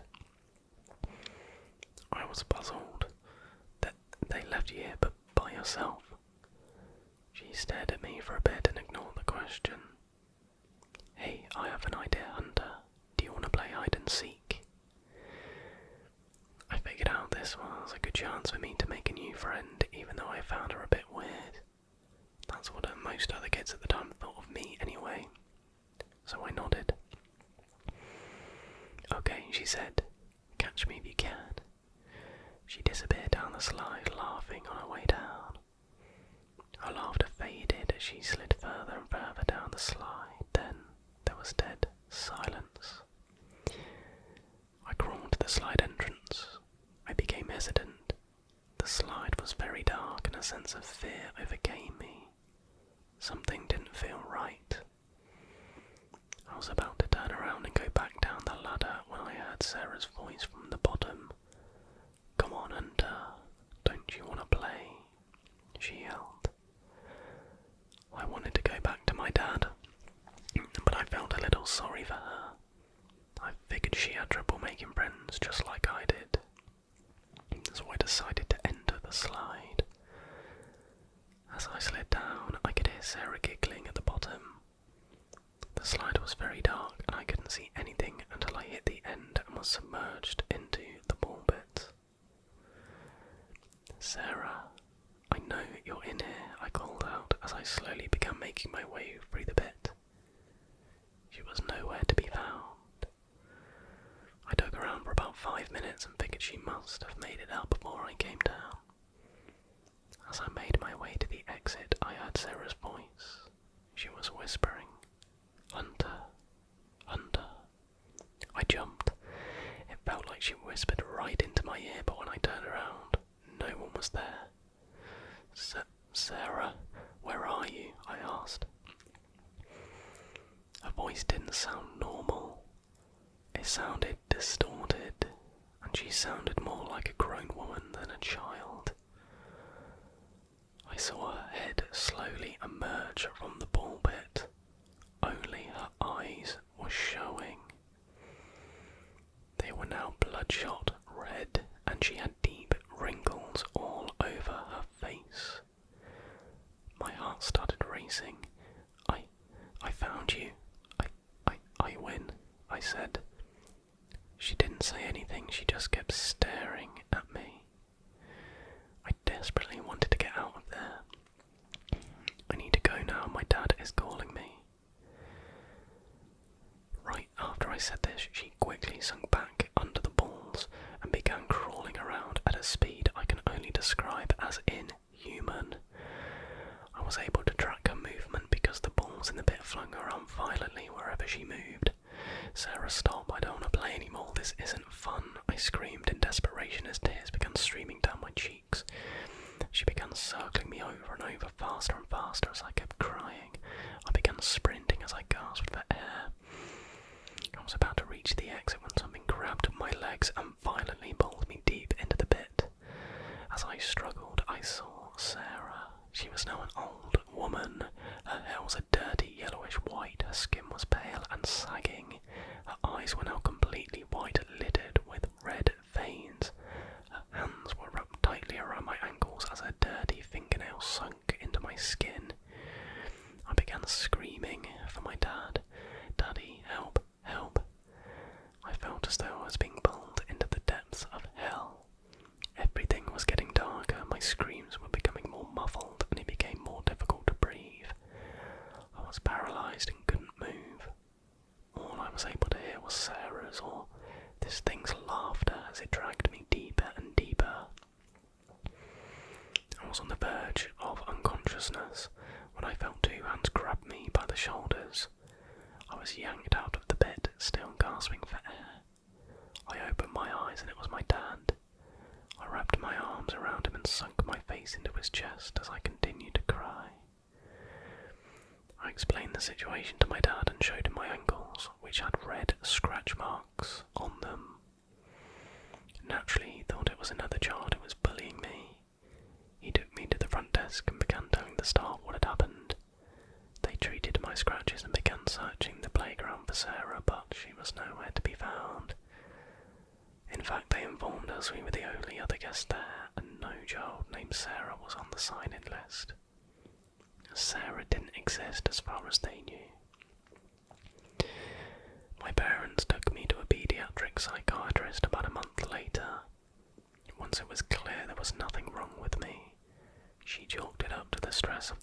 house and sent us on our way. I still don't have a reasonable explanation as to what happened. I've never had a history of hallucinations, and nothing of the sort has happened to me since. Yes, as I mentioned before, the divorce obviously wasn't a fun experience, but it was still not stressful enough to the point where it would cause me to hallucinate or harm myself. My parents gave me the best life they could under the circumstances, and I was not under an immense amount of stress. My father and I still discuss the incident from time to time. I feel like the more I tell him about it, the more he's beginning to believe me. Regardless, after that I never went to an indoor playground ever again. Even as time went on, I made friends. I never attended their birthday parties if they were being held at an indoor playground. This event left a permanent scar on me to this day. It still gives me nightmares even as an adult. Playgrounds in general send shivers down my spine, and I definitely stay away from ball pits. When I tell people, they never believe me. They'll usually chalk it up to a child's wild imagination or a hazy memory of events